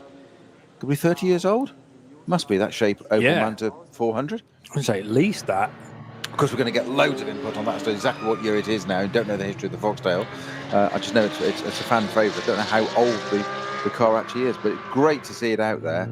And how appropriate in its season finale for us that it is with us. Well, I mean, they started building Mantas in 1970. A quick internet search, but it's a newer version from the shape, but the last one was built in 1988, so it's well, that's actually 30 years, isn't it? I suppose it depends exactly how old that chassis is, and of course it will have had an awful lot of work done through the years as well, so turning into a little bit like Trigger's Broom. In that, the design is from the 80s, but virtually every part on it has been replaced. You have to explain the concept of Trigger's Broom for our European listeners now. Okay, well... they're not all English, remember? There used to be a series in the 1970s and 80s called, looking forward to this. Called Only Fools and Horses, which was brought to my attention rather rapidly at Alton Park a few weeks or months ago, when there was a guy dressed as Del Boy there in the crowd who decided to start to wave a prop from one of the episodes. The main character from Only Fools and Horses. Is indeed so. He's known as Derek Trotter, or Del Boy to his mates, and his brother Rodney. Anyway, their friend Trigger, who was a bit stupid, I think it's fair to say. In as much as he called Rodney Dave all the time, yeah. Yeah, he always used to, his name was Rodney, but Trigger called him Dave for some unexplained reason. And that was approached in one of the episodes, actually. Trigger, why do you call me Dave? Anyway, go and research that as well. Now, Trigger was a road sweeper, I think, a manual road sweeper. He used to go around with a cart and a broom, And this broom he had had for 20 years, and it had only had 11 new heads and 9 new handles. That was the joke. And the Opel Manta, probably built in 1982, 1983, perhaps. But I would imagine no component on that is much more than about 3-4 years old. Possibly the roof. The roof might be, yeah. The shell Roof might be actually original. True enough. So they may have obtained that Manta and stripped it all out, but it's been converted into a racing car. That is an out-and-out racing car now with a full cage in it, and it will have been reshelled to be competitive around here. So by design, early to mid 80s, but it's much more futuristic, or much more current, let me say, than that these days. It's probably an Opel Manta B2, looking at the history of the various shapes. I've got to say, I do like the look of the original version, though. That looks mint. You're too young to remember those. I realised that looking at pictures of original Opel Mantas on radio doesn't necessarily work, but if you go to a very well-known online encyclopedic type web page, type in Opel Manta, and there's a glorious original red Opel Manta there, which just looks the business. If anyone's got one of those hanging around in Germany, close to the Nordschleife, I would love to see one of those cars hammering around the North Loop, and I'm sure the organisers would find a relevant class to put it into. So we are very much nearing the start of NLS9 now, 30 odd minutes away from the start of the race. That means 10 minutes away from the grid being cleared and the first group being sent around the Grand Prix track, or half of the Grand Prix track, through the cut through. Full Mercedes arena being used today, unlike N24, and then they'll be sent on to their one and only lap of the full circuit, and a chance to assess current conditions, which really haven't changed a great deal since qualifying. I'm trying to work out whether there's much wind around at the moment, because that can have an effect, particularly if it's a crosswind right across the Dottinger Hohe. Yeah, it's about the only part it really does affect on here, I think. But as you say, quite rightly, Johnny, conditions pretty well unchanged from qualifying just over an hour or so ago. But it is still a sighting lap. A very long one, albeit I always think it always amazes me this formation lap round here. I'd say it's nearly 20 minutes. Of course, we've got our 3 batches starting then. 3 groups go out. Our SP9 category cars to start with, and then we split down to the other 2 groups, which I can tell you in a minute of which cars are in those different groups. 165 heading into position, which is one of the Mercedes GT4s, so an SP10 car from Schnitzelarm Racing. This is the car I was talking about, in fact. So Reinhard Renger, Tim Neuser, Marek Bockman and Marcel Markowitz, who are certainly up there in the championship. They are currently they're up there in the Junior Trophy and the NLS Speed Trophy, rather. Marcel Johannes Markowitz winning 6 of the 7 races for a variety of teams, and his latest ride is with Schnitzelarm, as previously mentioned. Indeed, starting groups, we have the traditional 3 starting groups of red, yellow and black, as in the colours of the national flag of Germany. Starter group of 1 is 30 cars comprising that, SP4, 47, 9 being the majority of the cars, and that 13 in that. SP10, X, SP Pro and ATG, 1 each. Most of those cars, SP10's got 6 cars in it, because they are by far and away our largest group. There is the SP9 category with 13 cars. We then have the second group 2. It has 48 cars starting, the majority of those being in VT2 class, 19 entries, and Cup 3 has 14 entries in that. It also includes SP3T, H4, TCR and Cup X. And our third and final group has 40 cars, slightly more cups, slightly more categories in that class, my apologies. V5, V4, V6, SP3, VT3, H2, Cup 5, OPC and BMW M240i. And pretty even spread amongst all those, Johnny. V4, V5, 5 apiece. V6 got a couple in it. The highest number actually is Cup 5 with still only single figures of 8 in that. So that's our 3 starting groups. And we were talking about just this long lap. We have our formation lap and then our first racing lap. And it's part of going back to my thinking of what I was saying about the Conrad Lamborghini needing to be on the lead, in the lead as it goes on to the Nordschleife still. There are 2 circuits here. We have the Grand Prix circuit with the nice wide runoffs and lots of gravel, etc., etc. Then we get onto the Nordschleife, and it changes completely because A, it's a 180-degree hairpin round, recently renamed, of course, Sabine Schmidt's curve, and no finer name for that start of the Nordschleife, exactly where she lived yards away from that. But it's also a complete change of mentality. You go from this Grand Prix licensed circuit with runoffs, barriers far. Sometimes you've got to get binoculars out to see the barriers, they're so far away. And then it suddenly goes through this little pinch point onto the Hatzenbach, or just before you get to the Hatzenbach, through the Sabine Schmidt's curve. And there's not even the edge of a track. There's a white line and there's a barrier. And it's all just taken away from you, nice and slowly. And if anything resets a driver's mind from the transition from the Grand Prix circuit to the Nordschleife, it has got to be that corner. I can't think of a finer name to give it than Sabine Schmidt's. And off you go down through the Hatzenbach, and it opens out a tiny bit. They had a little bit of verge on there for that bit, then they take it away again. And that's the lap they're going to be on. They get 1 racing lap effectively, these SB9 cars, because pretty well after the end of that lap, because of the differentials in the time differential between these other 2 groups starting, they're pretty well on the back of that 3rd group, not far into that 2nd lap in reality.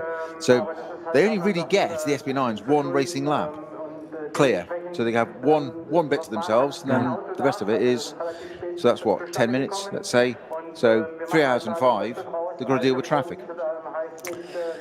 And that's just the way things go around here because of the fact that so many different cars of differing speeds are accommodated in a 114-car lineup. So, yes, you can get used to a clear track, but far better to be comfortable in traffic, I suppose. Enjoy the time at the front for a short period of time where you've got no company, although you very, very much will have company from behind.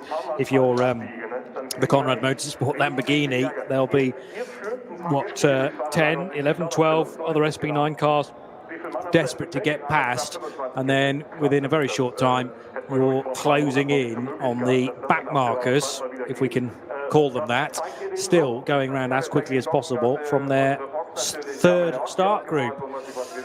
A lovely tweet I've just noticed from Nicky Thiem. This is from about 4 hours ago, but Nicky Thiem and Maxime Martin, winners in NLS 8 in the first appearance all season from an Aston Martin Vantage GT3 in the GT3 category, the SB9 category. They only went out and won it 2 weeks ago. And Nicky has tweeted, wishing all fans and teams a good time at the last NLS round, and tantalisingly for all Aston Martin fans, we come back soon, he says, with the little rocket emoji. And there's then also 5 seconds of footage of the Aston pounding its way through Hatzenbach. I mean, up on the curbs, kicking up the dust as well. Some really good visuals there of the eventual race-winning Vantage GT3. But that is a good prospect, isn't it, for Nicky Thiem to be saying we'll be back soon? It most certainly is. And that footage there is probably, knowing his style, his last lap of the race. Bearing in mind he crossed the line with, I think it was 6 seconds on the clock, when he could have just blended out of the throttle coming up through Tiergarten and crossed the line and taken the flag. But Nicky Thiem, no, we'll do another lap. And we speculated at the time that Dave King, head of Aston Martin Racing, would have just been like, seriously, just slow down. No, too late. He's crossed the line. That flag hasn't come out. And he goes, I've got a good Aston Martin under me. Why should I want to? Why do I want to not do another lap around the Nordschleife? It's great for Nicky Thiem, but for everybody else watching, it's one of those sort of moments of, please just bring it home in one piece because we are leading the race. Not good for those at Aston Martin for blood pressure. No, indeed so. But telling Nicky Thiem to slow down is an impossible task. I've learned that through the years. Despite several people trying to tell him that lifting and coasting is the better way to go. 5 minutes now on the board. So this is the countdown to the formation lap. and then that'll take the best part of 20 minutes. Also on Twitter, and you can direct your tweets to @RSL_studio, to @Radio Le Mans, and to our personal accounts if you wish, @Snowy Razor, @Blackpool Johnny. Michael Hetherington is clearly a big fan of my Rodney Trotter impression. Can we have that again, please? I think it was just a one-time only thing, unless, you know, in the after-show party tonight, I have a few more of those much talked about shots. I was talking about coffee, by the way, rather than anything else untoward. I hope Kerry's not put anything unexpected in this glass of water, which I'll now gulp down. Which is why I was letting you taste it first. I thought I'd let you be the official taster. Oh, it is a bit fruity. I think. Is it a Kerry special? Yeah, it might be. Well, there's a decent liquor cabinet elsewhere in our studio, so I wonder whether Kerry's unearthed that. The moment you said that, there was a sharp intake of breath from the other side of the desk from young Keza. No, this is a professional radio. This is a professional radio studio. Couldn't possibly entertain that sort of thing this early in the day. I think it was an intake of breath of excitement. Oh, okay, right. Oh, well, I'll don't misunderstand me. No, fair enough.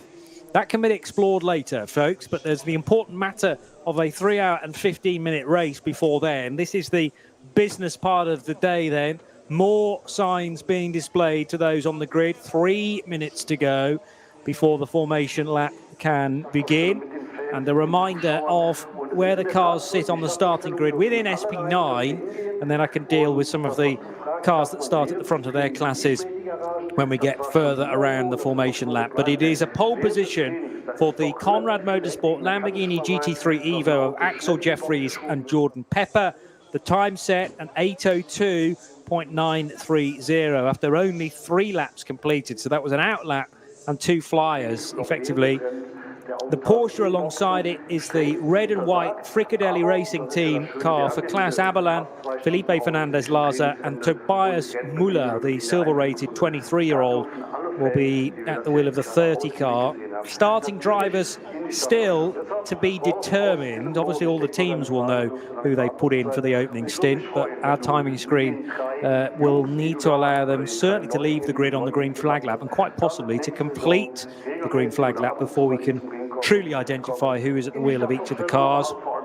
The Dynamic Motorsport Porsche of Michele Beretta, Adrian Delina and Matteo Cairoli starts third. That's the green and white Porsche 911 GT3R car number 38. Alongside the now well-recognised MAN filter livery, the Dayglow Yellow for Team Landgraf and the HTP prepared AMG GT3 for Dirk Müller, Luca Sandro Treffs, and additional driver fairly late in the week, Manuel Metzger, makes that a trio. Porsche 911 GT3 from Uber Motorsport. Well done to them for qualifying in 5th place in another Pro-Am car. Achim Tyson, Klaus Rader and Nico Menzel are the 3 drivers in the Uber Motorsport Porsche number 25. It starts alongside the 44 BMW M6 GT3 from the junior team of Daniel Harper, Max Hesse and Neil Verhagen. Lion Speed by Car Collection Motorsport Audi is the best of the 4 ring cars then on the grid, qualifying in 7th position. Car number 24 for Lorenzo Rocco, Patrick Kolb, Patrick Niederhauser and Jörg Wiebahn, alongside another Audi R8 LMS, but it's the Pro-Am car that's out-qualified the All-Pro lineup, Kim Louis Schramm and Kuba Gimasiak, and the distance between, or the time difference between those cars was 2 seconds, in fact, as cars are starting to roll now. 9th position for the Porsche 911 GT3R for Falken Motorsport, Martin Raginger and Sven Müller. And alongside it, the team car, number 3, and that is for Dennis Olsen and for Lars Kern. The cars now are on their green flag lap. We are less than 20 minutes away from the start of the final race of the year in the Nürburgring Langstrecke Series.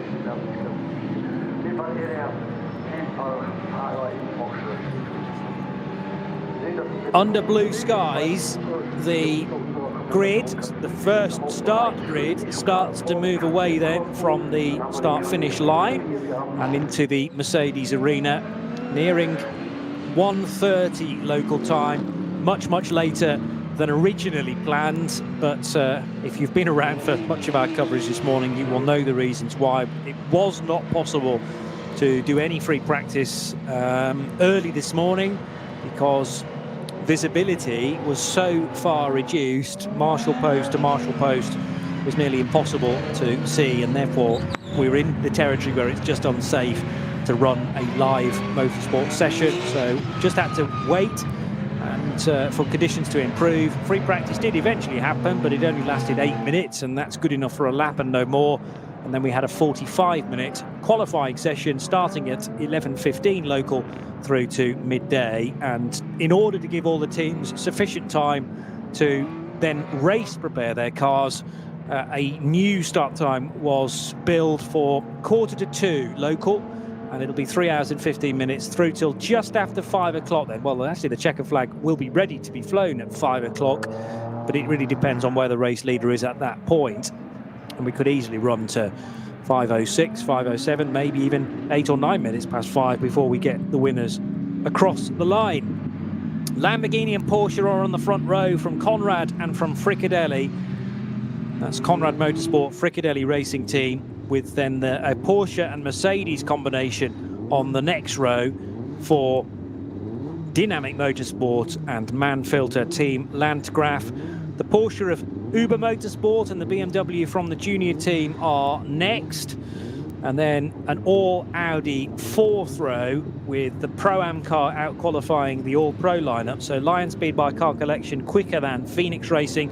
9th and 10th positions for the two Porsches from Falcon Motorsports, because of course gone are the days where they used to run a Porsche and a BMW as part of the same lineup. The second start group will have the KTMs at the sharp end, and I haven't actually told you about the best times from KTMs just yet. 2 laps were completed by the 9:30 machine, which is the Teichmann Racing entry.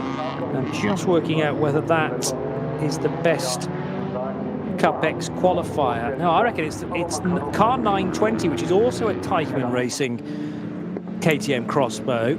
The 920 car with Hendrik Still, Konstantin Scholl and Florian Naumann did an 8:52.065, and that car therefore 15th position on the grid.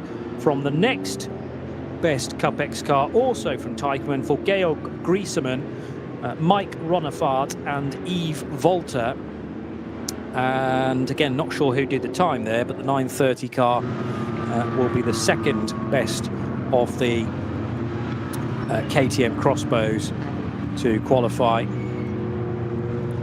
And elsewhere in starting Group 2, the number 300 Hyundai i30N Fastback. That car runs as a TCR machine. There's quite a lot of TCR cars actually as part of that lineup there. And start Group 3 will be coming through fairly shortly. Again, starting 2 minutes further down the road. And it tends to have the BMW Cup 5 cars at the sharp end of that. But TCR, best car, which is a TCR machine, although not actually in the TCR class, is the Max Cruiser Racing VW Golf Mark 7, which is entered as an SP3T machine for the two drivers known as Philip Hansen and Lars Nielsen, but both drivers are in inverted commas, so not technically their real names, but the names they prefer to go by when they're racing. TCR Pro, led by Bonk Motorsport, for Alexander Prinz and Hermann Bock in a Cupra Leon. There's also a VW Golf a little further down the order for Max Cruiser Racing in their white, black and gold colours for Andreas Gulden, Matthias Wassel and Frederick Jährli. But in Cup 5, who do indeed lead the third of the 3 starting groups, the best car to qualify in Cup 5, the 870 BMW M2 CS racing car of Francesco Merlini, the Italian, Yannick Fubrich and David Griesner. And David Griesner, who is down as an Austrian in my entry list. Now, sometimes there's some confusion as to where drivers are from and what driving licence they are on. For instance, Jackson Evans, who is definitely a Kiwi, was racing 2 weeks ago on an Australian licence. So it does sometimes give you incorrect information. But David Griesner... sorry, John, you're saying it has to be on the entry list as to the issuing authority of the licence. Yes. It doesn't really matter where the nationality of the individual or entrant owner of that licence is. Yeah. It is the issuing authority that defines the flag, if you like.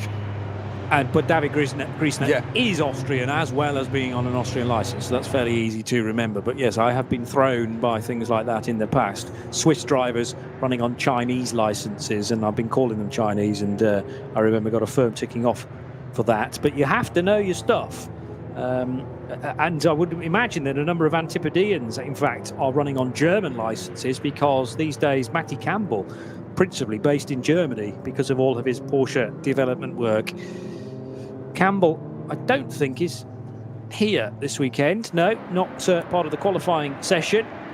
SP7, which is always a class we pay attention to throughout the race, but also crucially towards the start, because the SP7 cars go better on fuel mileage than the SP9 machines, and it's not uncommon for an SP7 car to be well up in the top 10 by the end of the first stint. SP7, best car in that is the 69 Klick Versicherung team Porsche 911 here at the Nürburgring.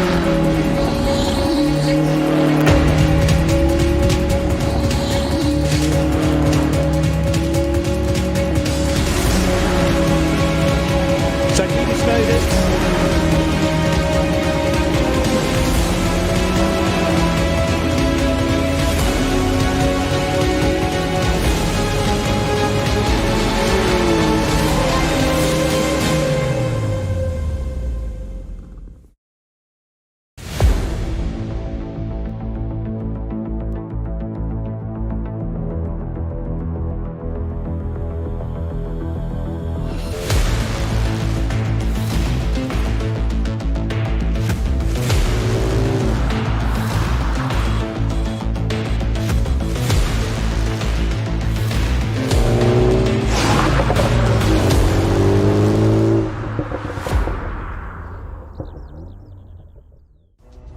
Zwei Familien. 40 Jahre Firmengeschichte. Unsere Produkte entstehen zu 100% in Deutschland. Mit Herzblut und Hingabe. Wir schaffen den Technologietransfer von der Rennstrecke auf die Straße. Handwerkskunst, Erfahrung für diesen einen Moment. Das ist die Nürburgring Langstreckenserie. Das ist H&R. Performance made in Germany. Sicher ans Ziel. Auf allen Straßen, bei jedem Wetter. Mit den zuverlässigen Sommerreifen von Falken. Jetzt Falkenreifen kaufen und Tankgutschein sichern. Weitere Informationen auf tankgutschein.falkenreifen.de. Falkenreifen.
nächste Station im ADAC GT Masters.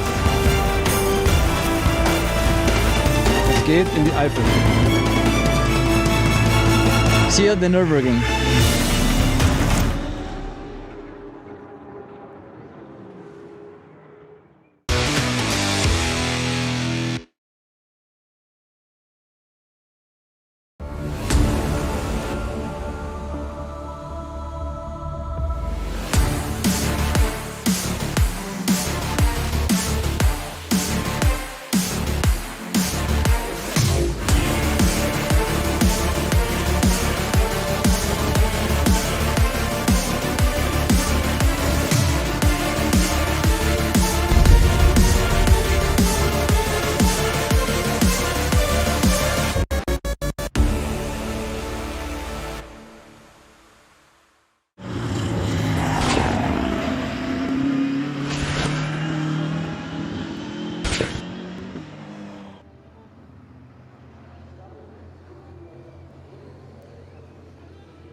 Live from the Nürburgring, this is the NLS9 event, then the final race of the season.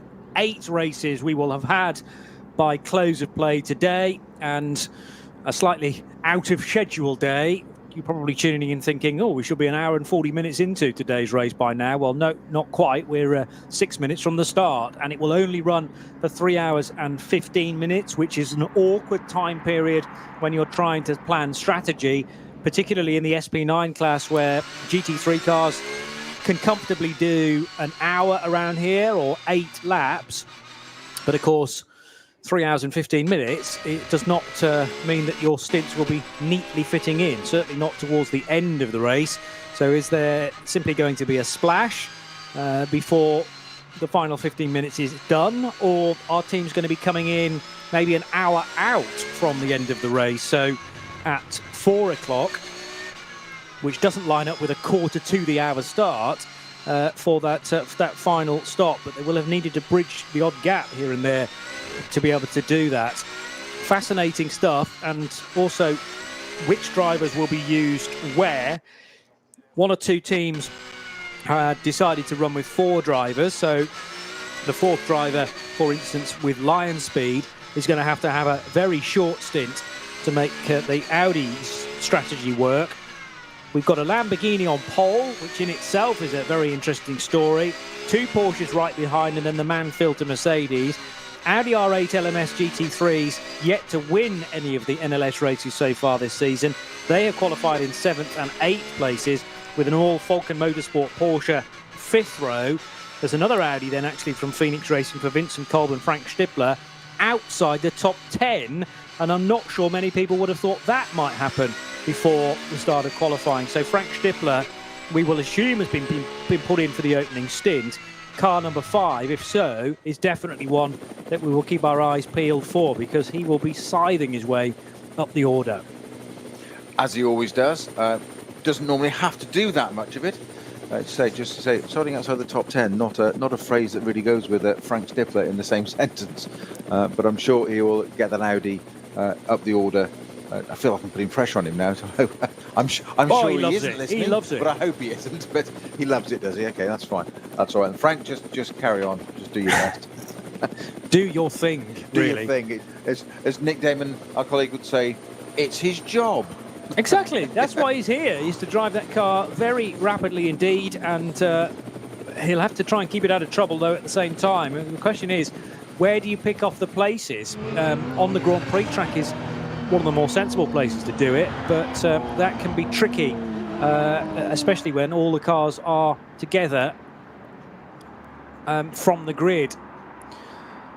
So, weaving from left to right, the first of the 3 start groups ahead of this 45th edition of the DMV Münsterland Pokal, heading actually against the flow of traffic with the public road to the left of the Dottinger Hall. There's also the kind of interior road as well, which is also open to the public to the right as well. So you've got 3 lanes of traffic working its way down towards from Moispath and towards Hohenrhein at the end of the lap. The kink at Antonius Bucher underneath the bridge.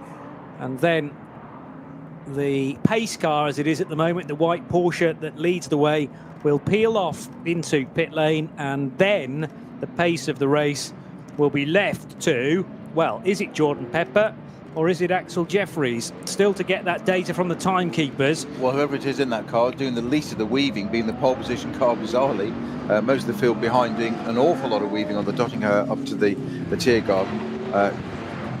Whoever's in the Lamborghini, say we haven't got that update just yet, but waiting until the end there. But he was doing a lot of hard accelerating and braking to get some heat into the tyres. The Freisinger Porsche now has actually taken the position of him behind the safety car, and it looked like it was the lead car then. The Lamborghini just dropped back for a moment there, and they are now back in formation, side by side, Johnny, as we're about to go to race start for 3 hours and 15 minutes of our final round of NLS 2021. It's an unusual race distance, that's for sure, and there are going to be winners and losers along the way, but this highly compact first group might be a matter of survival more than anything else for the first few corners of the Grand Prix lap. Then it really has to be single file onto the hats and back.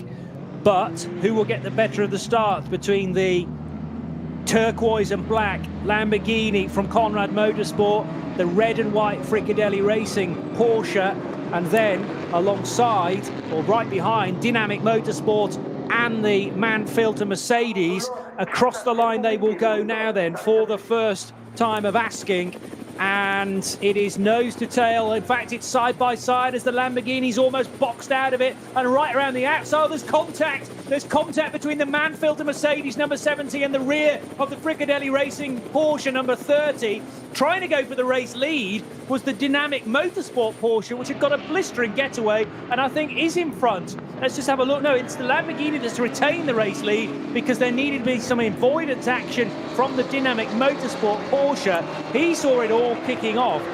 And the 70 Mercedes Mann-Filter car on the cold brakes and the cold tyres, hitting the brakes at what the driver thought was the right point, but tagging the back of the 30 Porsche, which started from second position, immediately putting the Fricadelli Racing Porsche into a spin.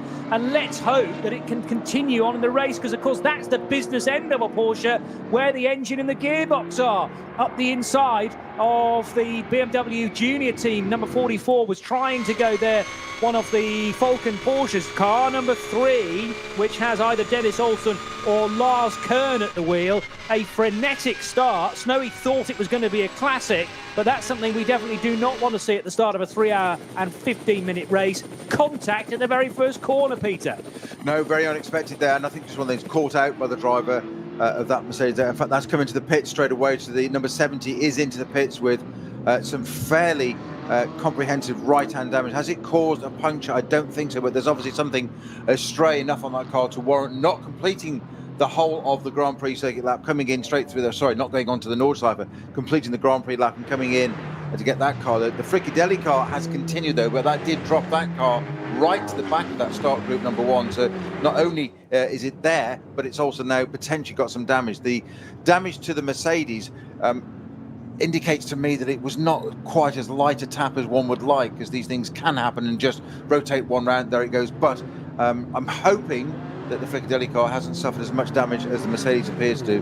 But that's put 2 cars out of contention, one more so than the other, the Mercedes and the Fricadelli Porsche, on that very, very first corner. And we've said it many, many a time before, as our second group's about to start with us at any moment, Johnny, that it's a 4-hour race normally, 3 hours 15 today, but they still seem to go nuts at that first bit of the corner, which is what I was saying about the Lamborghini getting there onto the Hatzenbach in the lead. The second group is away, and it's the KTM that reads the lights. In fact, the second KTM gets through as well into third place into its group. That started 4th or 5th there, but KTM's it is to the 4. First, second and third is, I think it is, for KTM's. It's quite a sight as they'll go into turn 1. A little bit cleaner here. One of them going around the outside, trying to go around his teammate on the outside. That long, deep run there. There is a bit of runoff there. One of the Black Falcon Caymans going very, very deep there onto almost the second part of the Grand Prix circuit. They're not quite making it around the outside. The rest of them are through cleanly. No spinners, but a few wide runs. This is our second group. Our main leaders SP9 category will be off nearly halfway around the circuit now, but our third group will be joining us in just under 2 minutes' time for the third batch. The three KTM crossbows you're talking about, all entered by Teichmann Racing. 920 was the better placed, having done an 852 in qualifying. The Hendrik Still, Konstantin Scholl and Florian Naumann car from 930, which is also a Teichmann car, but I think in white colours rather than red.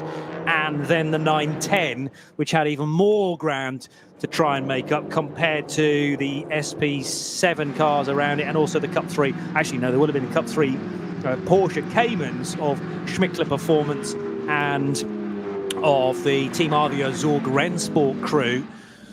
But interestingly, one of the KTMs now has what looks like a TCR car up ahead of it too. So Caymans, TCRs, the SP3T Polesitter, which was the VW Golf, I think, involved in that as well, as they now turn left at the end of the Grand Prix lap and head on to the Hatson back. Have to be so careful, particularly through the second of the left-handers there. There's such little runoff once you come off the bridge, the overbridge, and into the left-hander.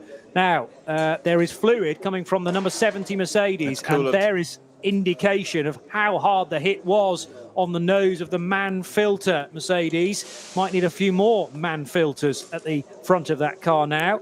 As a result of damage, it has torn the teeth out of that very large grille on the Evo, the 2020 Evo spec Mercedes. Yeah, so it was a red coolant coming out there, so you must have spotted I'm surprised the temperature would have gone up that quickly in a matter of corners, but a good spot or call by its driver. Maybe there's intel in the pits that managed to get him into it straight away. Didn't complete the Grand Prix lap. Our third batch is underway, and with bad news straight away, the Opel Manta is parked at the side of the circuit. We've bigged this up so much, this car being out there. Olaf Beckman, I think, probably the wheel. That's certainly the owner of that car. And we've talked about it being back into the race, and it hasn't completed the first lap, which is great. So we'll get some more news and update on that for you in a minute. Meanwhile, our third batch has started. Now, was the Manta in the second start group or the third start group? I think. Right, okay. I just wonder whether the Manta hadn't even made the start. It depends where it has ground to a halt, but massive BMWs now as part of the Cup 5 division heading towards the corner at the cut-through, the right-hander on the Grand Prix lap. Drivers are starting to filter through on my timing screen now, but of course all we're getting initially are those cars in start group 2, so it will take a bit of time for the leaders in SP9 to head through the next timing split and give us the true leaders, because the timing would actually tell us that the 311 car is in pole position, or rather is leading the race, and that is not the case for the Seat Leon Cup racer from Team Matol Racing. It's probably one of the better placed cars though from Startgruppe 2, as now through the Vidal chicane comes the Porsche Cayman battle, with also at least one of the Opel Astra OPCs, Honda Civic turning left, together with a couple of Renault Clios as well. Several Renault Clios as part of that lineup. But the SP9 leaders much further around the lap. In fact, they are already at the Kleiner carousel, the Schwalbenschwanz, and it is still 007 as it is on the tracker, or car 7, the Conrad Motorsport Lamborghini Huracan that leads from the Dynamic Motorsport Porsche. And what about the Falcon Porsche? I think that's car number 4, already up to third position. That car qualified in 9th, so 6 places gained and not even one lap completed of the Nordschleife yet. And of course, just going back to the Manta, of course I'm forgetting and contradicting myself, my early information. Of course, that's switch class. That car is not in the H2, which would have been in the starting group 2. It's in the SP3 category, so it was in start group 3, which means it didn't get very far at all. Didn't get across the line then, did it, to start exactly. the race? So disappointing, and that means that the yellow flags at Tiergarten will have been for the slowing Opel Manta. Did it get going again? The yellows have been withdrawn So that's good news, as now the Dynamic Motorsport Porsche's going for the race lead, getting a terrific drive out of Tiergarten and Hohenride, and they're almost gaining a bit of side draft left to right. Dynamic Porsche just trying to close the line, close the option, but now from a long way back, even the Falcon Porsche thought about it, going to try and thread the eye of the needle. We very nearly had 3 abreast cars there. We have got 3 abreast cars now coming out of turn 1 and into the Mercedes arena. Now swooping around the outside goes Sven Muller in the number 4 car, from Jordan Pepper in the Lamborghini, and the 38 cars being driven by Michele Beretta, who, would you believe, led the first lap. He's now in 3rd position after 2 corners later. So it's all switched around again, and you can tell, maybe it's because there's only 3 hours and 15 minutes of racing today, there is not a moment to lose in this lead battle, Peter Snowden. Well, yes and no. I think Jordan Pepper needs to almost sort of calm it down a bit there, because those first few turns, having to over-defend, the Porsches are all over the back of him. They're clearly quicker cars at the moment, and the lead car, certainly the Dynamic Motorsport car, Beretta, Michele Beretta, really worked that one out, and the Jordan Pepper jinking all over the places and still trying to sort of regain that, and you're not going to do it in that hurry. In fact, if anything, they're moving around so much, he's fallen into the clutches of the Falcon car, and that's not helping him at all at this side of the Dynamic car at this stage. The Falcon car now just pulling away, and it's almost ready, but he came down the inside, didn't he? There was almost 3 abreast into into turn 1. The Falcon car dived down to the inside. No, he was in the middle. Yeah, he tried better of it, that's and then came back out of it, but still had the pace to look down the inside, come out of it, move around the back of the Lamborghini, go down the middle of it. That pushed him all over to the left-hand side. The Lamborghini then lost out a bit of space, and I think Jordan Pepper was just, it was almost like Formula 3 or something. He was trying really hard to jink around that, and it's just going to use up his tyres a little bit more than he probably wants to on that first part of this. It's only 1 lap in when all's said and done, but he's certainly learning the ropes of the NLS, isn't he? Young Jordan Pepper in that Lamborghini, and he's not giving up, as he shouldn't do.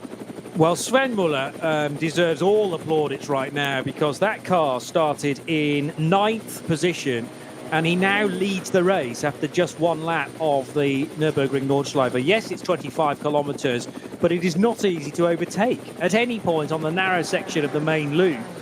So to be able to get by drivers of the calibre of Dennis Olsen, of Kuba Gimasiak, of Jordan Pepper, and then ultimately Michele Beretta as well, that's just a phenomenal drive. He came across the line at the end of the first lap in 3rd. But what about the start for Dennis Sven Olsen Muller? actually started 10th. He was 1 behind. He's now he's gained as well then. He's now up to 5th in the other Falcon car. So the Falcons are the big winners here. The Mercedes was just locked up from a long way back. Sven Muller was so close to being involved in the first corner tangle. Actually, the two tone blue Falcon Motorsport Porsches left the scene 4th and 5th. Then Sven's up the inside of the next car, which may well have been the Dynamic Motorsport Porsche. I need to be able to describe that race start to you again and almost talk about each individual car, because there was so much happening all at the same time. But a huge error from the Mann-Filter Mercedes. Now, who was at the wheel of that? We need to look much further down, of course, because it hasn't even completed a lap yet. That's car 70. And I'm not even sure whether we're going to get a driver's name against that, because, of course, as far as the timekeepers are concerned, they basically wiped any laps that the Mann-Filter car has completed so far. In the 30 Fricadelli Porsche, it was Tobias Muller put in for the opening stint. Tobias is partway round his first lap now, but timed us in 14th position as he's completed. No, he did complete the first lap, and he's now onto the second. So I feared that the Porsche might have been damaged on the rear as well. I mean, it may well go on to develop a problem, but at the moment it is okay. The other issue for the 19 Black Falcon Team Identica Porsche, which didn't get any qualifying laps in at all, that car isn't showing a lap completed yet, even though it's in the SP9 category. So I'm not sure what's going on with the 19 car either, or indeed whether it has started the race yet. It is showing some sector times, So let's keep our fingers crossed that the Black Falcon car is somewhere in the mixture. But car 70 sitting in the garage right now.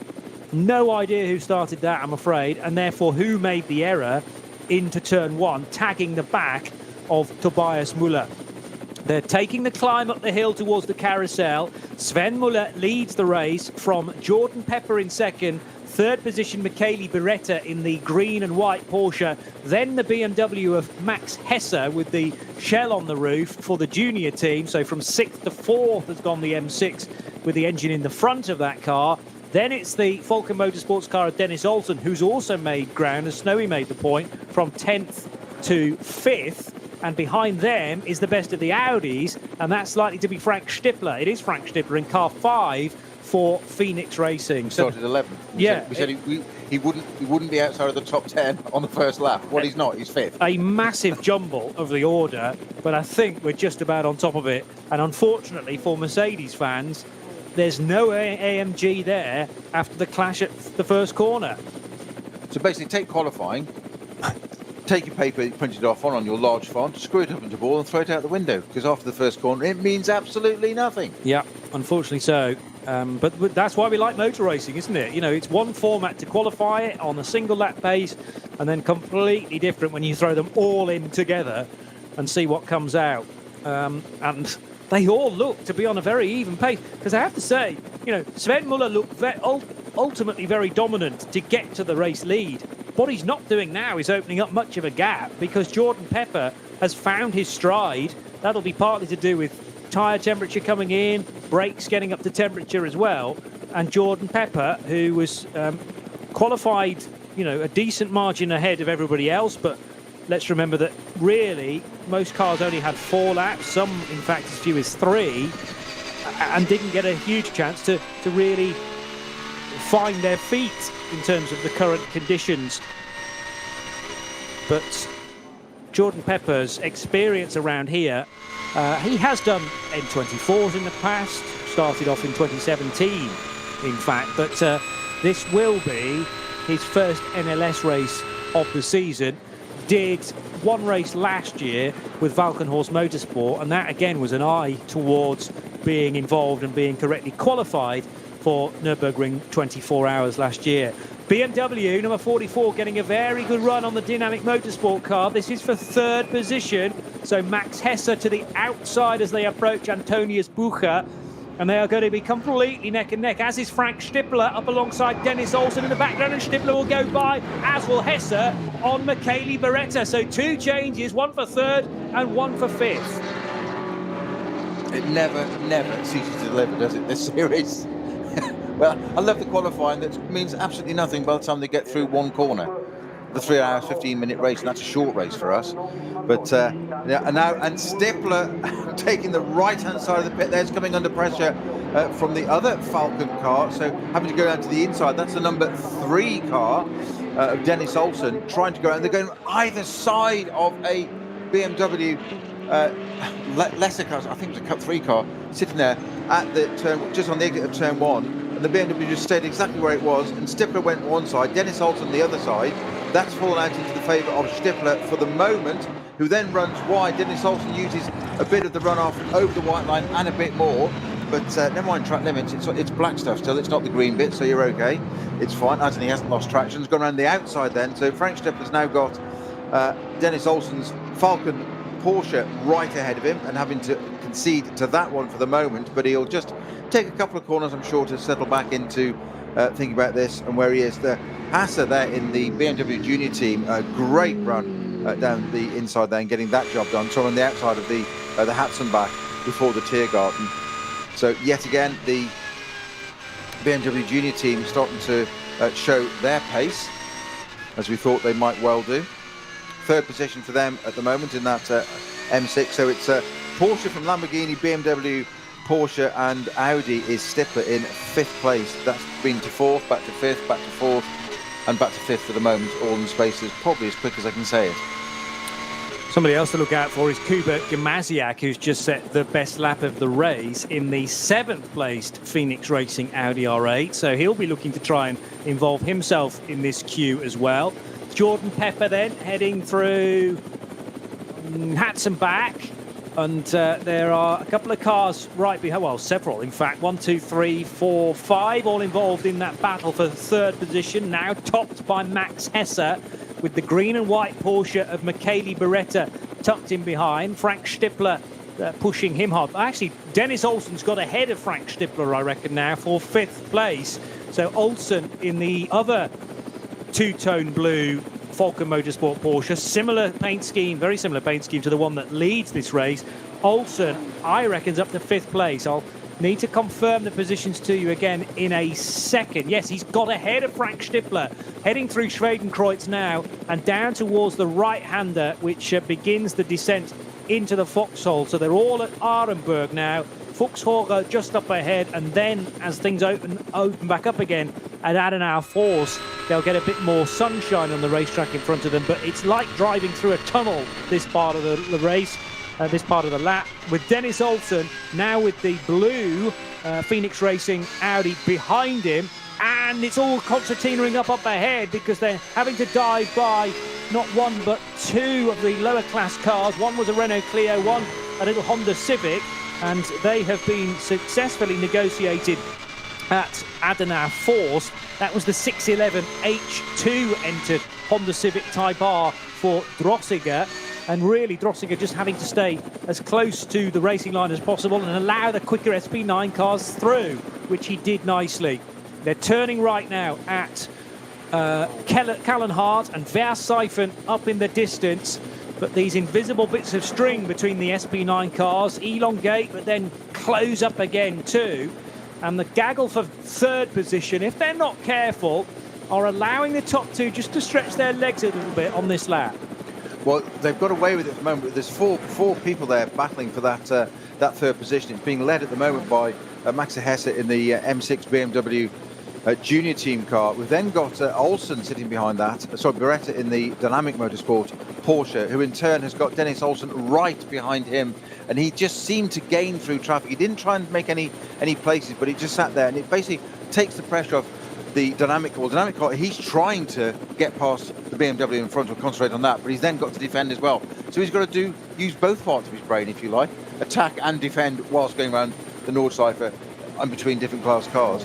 But at the back of all that is Frank Stippler just saying, well, I can sit there as well. They've had an absolute Teutonic battle on this, no pun intended there, on the opening part of the Grand Prix circuit between Dennis Olsen and Frank Stippler. They were just trading places. I think it's, in my count, it's possibly 4, maybe 5 times on this lap already they've swapped places, and we're halfway through the lap. Yeah, sounds about right. Lap, but all the same. And the other thing to bear in mind is that Kuba Gimasiak, although seeming to be a little further away, is there in the Dayglow yellow Audi R8 as well, tucked in behind teammate Frank Stippler, and has just done the fastest lap of the race. So he'll be part of the party soon as well. Even when it crossed the line on the last lap, it was the gaps between from third down to 7th were 0.8, 0.3, 0.6, 0.1 and 0.4 of a second. Yeah. All battling for, well, we all fancy a go at third place, thank you very much. Max Hesse, you might be in a BMW that's outdated now, you're young, and we've got the experience, and we all want to go at that, thank you very much. Max Hesse has other ideas and says, thank you very much, I'll get on with this. I also think that Mr. Jordan Pepper has started to close in a little bit on Tobias Muller in the Falcon Porsche. It's a great run from that car up to the front there, but I think Mr. Pepper has got his eye in now, if you like, and got past the excitement of the first few corners. He did have to work for it there.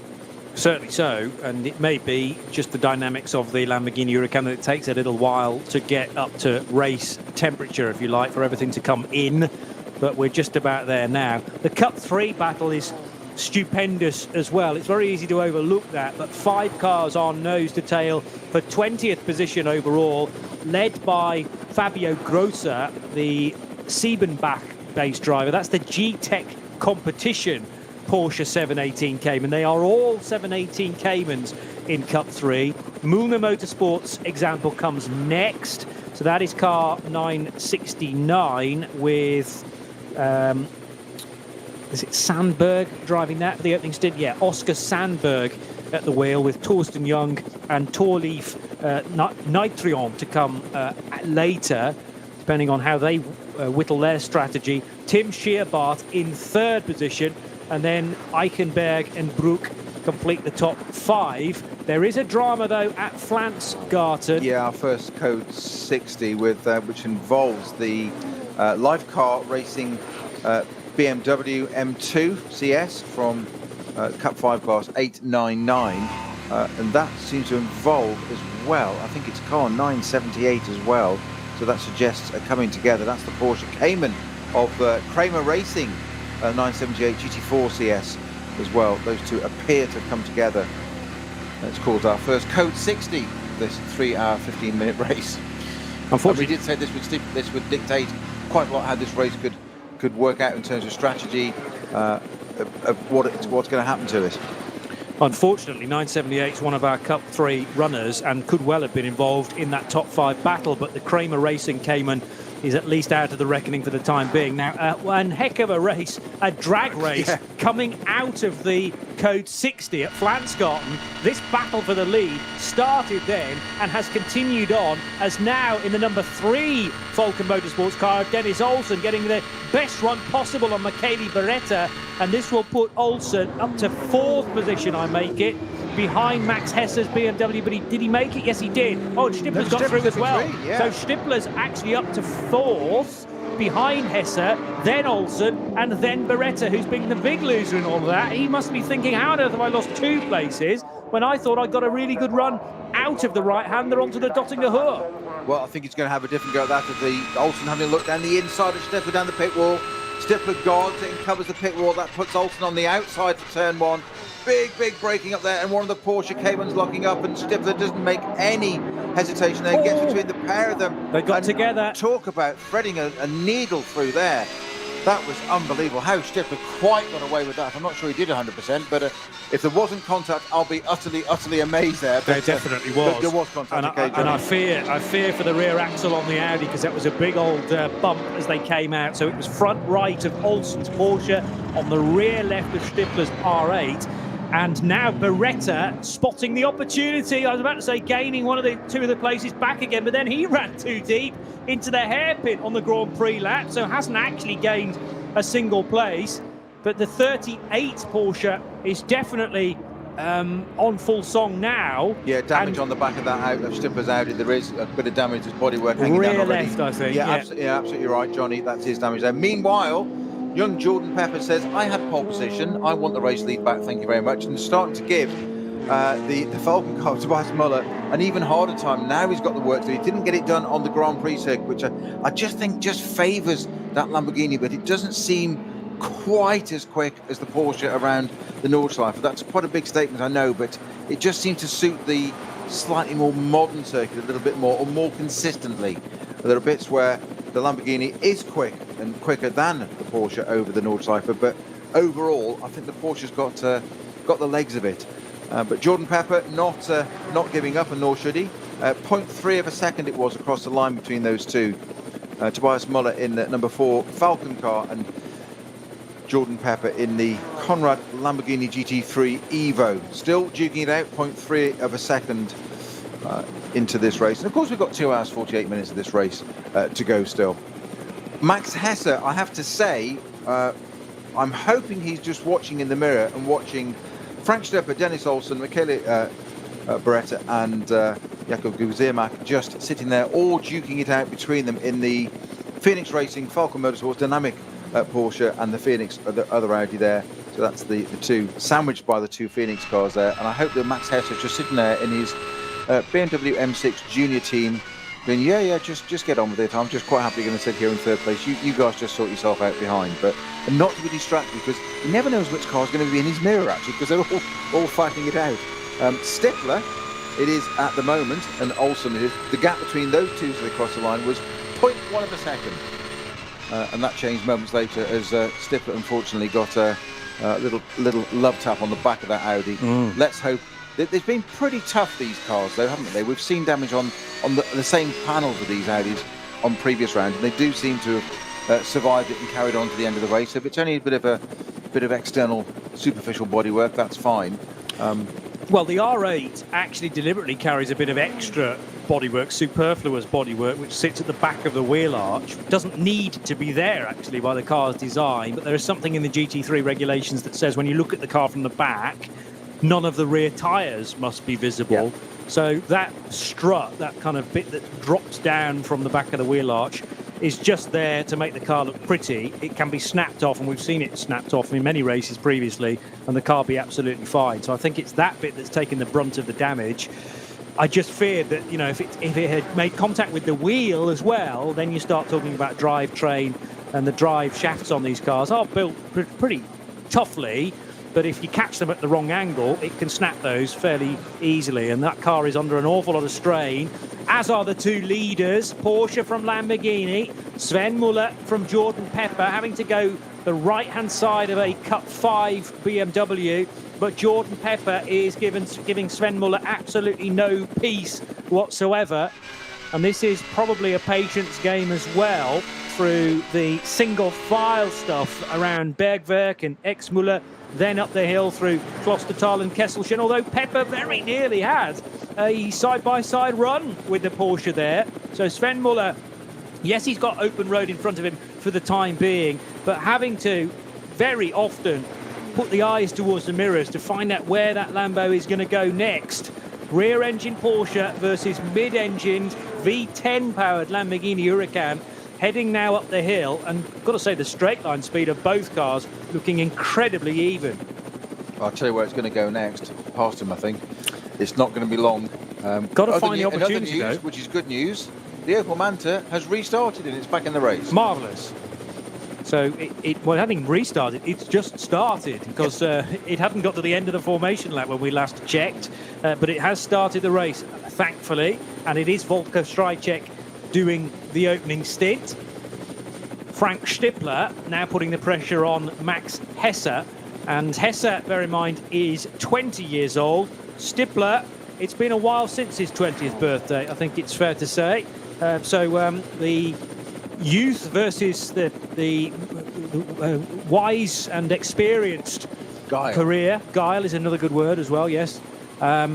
Two different vintage of drivers, but at the moment, same sort of lap times being shown, and Stippler being caught a little bit at times by Dennis Olsen, but then at times able to leave that second of the Falken Motorsport cars behind. So this is really interesting. Now, these two had a battle the last time round, but the other way around, didn't it? Where Stippler was under massive pressure from Hesse for lap after lap at the end, and we thought, could he do it? And he just couldn't quite do it. And that's where the experience of Frank Stippler came into play. Well, now it's a role reversal. So his experience get him past the young Max Hesse in the junior car there? Meanwhile, the two leading cars of Muller and Pepper they have been, so obviously we're coming to a Code 60 now, I know, but they've actually been caught up a little bit by this group anyway, so that was as academic anyway. But of course now we've got, because of the Code 60, we have cars 1, 2, 3, 4 and 5 all line astern. Falken Motorsports, Porsche, Lamborghini, BMW Junior, Phoenix Audi, and at the back of that little group, the other Falken one. So sandwich there, 3 different makes sandwich there. Jordan Pepper just getting himself positioned, ready to look at the Falken Porsche that's leading. Tobias Muller anticipating that, unsurprisingly. Cars that are off at the side of the track here that's causing this Code 60 are being on a straight tow, so it indicates that maybe not too much damage. They'd just be out of the way fairly soon, so indicating hopefully no barrier repairs. And they're away again, and beautifully read by Muller there. He got the jump there straight past the BMW that was holding the pack quite right at the Code 60. Got the jump on Jordan Pepper, and that's given him 4 or 5 car lengths immediately, which is Jordan Pepper straight into the clutches of Max Hesse for a minute with the BMW Junior. That hasn't quite worked out yet. But of course, Frank Stippler, we said guile, we said experience, he's just proven it and got onto the back of that BMW again then. So anything can happen. It's like a restart every single time, isn't it? It's all closed up. We've got to sit there, but perfectly read by our race leader. Now Stippler gets a draft on the BMW Junior down the Dottinger, but going with him is Dennis Olsen. These two have been duking it out already. Max Hesse basically has to keep out of the way of this one, to be honest. and just watch them sort themselves out, because they're going to do this all the way through that incredibly fast kink on the part of the Dottinghauer there, up to the Tiergarten, onto what I call sort of the landing stage, if you like, before the start of they arrive and suddenly land and off onto the GP straight again. But Max Hesse just needs to sit there, stay in touch, watch what happens here. Frank Stippler and Olsen aren't likely, with their experience, to take one another out, but they're certainly going to take some risks, so we can afford to, at this stage of the race, with 2 hours 40 odd minutes to go still, to sit back and just watch what's going on. I'm intrigued, Johnny, as to how soon fuel strategy is going to start to come into play. We're 4 laps in. We did pontificate, if you like, probably a better way, or speculate, if you like, that some cars might do 5. They might do a long stint now, make a short stint at the end. Don't forget, we've got the factor at the end of the how many laps you've done to how long you stay in the pits to go, how long to go, the ratio with the aggregator. So we'll sort that out. But I just wonder who's gonna go. Anybody going to go brave and go for a short first stop across the line? Just to put this into perspective, we are quite a way into this already, and we have crossed the line our first 5 cars, my point, separated by 0.4, 0.9, 0.7 and 0.4 of a second. So gone is that gap between second and third, because Max Hesse, when he was in third position, made the point of closing up on the back of Jordan Pepper's Lamborghini in the caution area. Now, you can do that before you get to the speed limited area. Remember, I think we've got 2 stage speed limits in place at Flansgarten. Yes, it's 120 kph into then a long run of 60 kph. But before the speed limit starts, it's just a single yellow and a double yellow. That enables you to close up on a car in front and not necessarily have to adhere to a speed limit. That's exactly what Max Hesse did. But ultimately, it's cost him 2 places, because Frank Stippler and Dennis Olsen able to get by the BMW because of the slipstream. I love the fact that as Frank Stippler came across the line, there was a VW Golf in the TCR class over to the right-hand side, and Stippler deliberately drove over to the right just to get a little bit of toe off the back of a TCR car, and then jinked out to the left again, because those are the margins we're talking about. And that's where experience comes into play, doesn't it? Every little bit helps, every opportunity, but understanding it, knowing it, experience, and applying it. There's a bit I can have there. I can just gain a fraction. Yeah. It will all count, potentially. Now, there's a new Code 60 zone in place at the Stefan Beloff S as well, which is further forwards, isn't it? So it's like they're extending the Code 60 towards Schwabenschwanz, in fact. No, it's the same one still, with the 978 and the 899 BMW C2. Yeah, but it would appear that the Code 60 area is growing and getting further down the track, because that's that new Code 60 Schwabenschwanz entry and the Stefan Beloff S.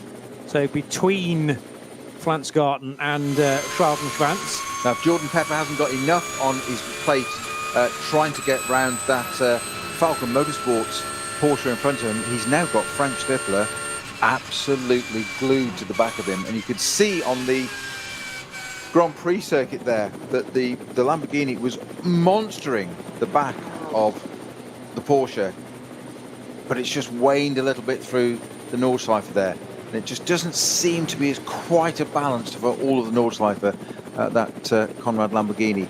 I'm sure Jordan Pepper is doing his utmost with it. Frank Stippler's dropped back a little bit now, but of course this lap's going to get negated again fairly shortly, to get to the end of it, and all of a sudden it'll be back again. So I think this should be a very, very interesting restart. I'd say restart after the Code 60 that they're going to come to in a short while on this lap. We've got the Falcon Motorsports Porsche leading. My apologies, I'm doing the same as you now, putting different manufacturers with different teams.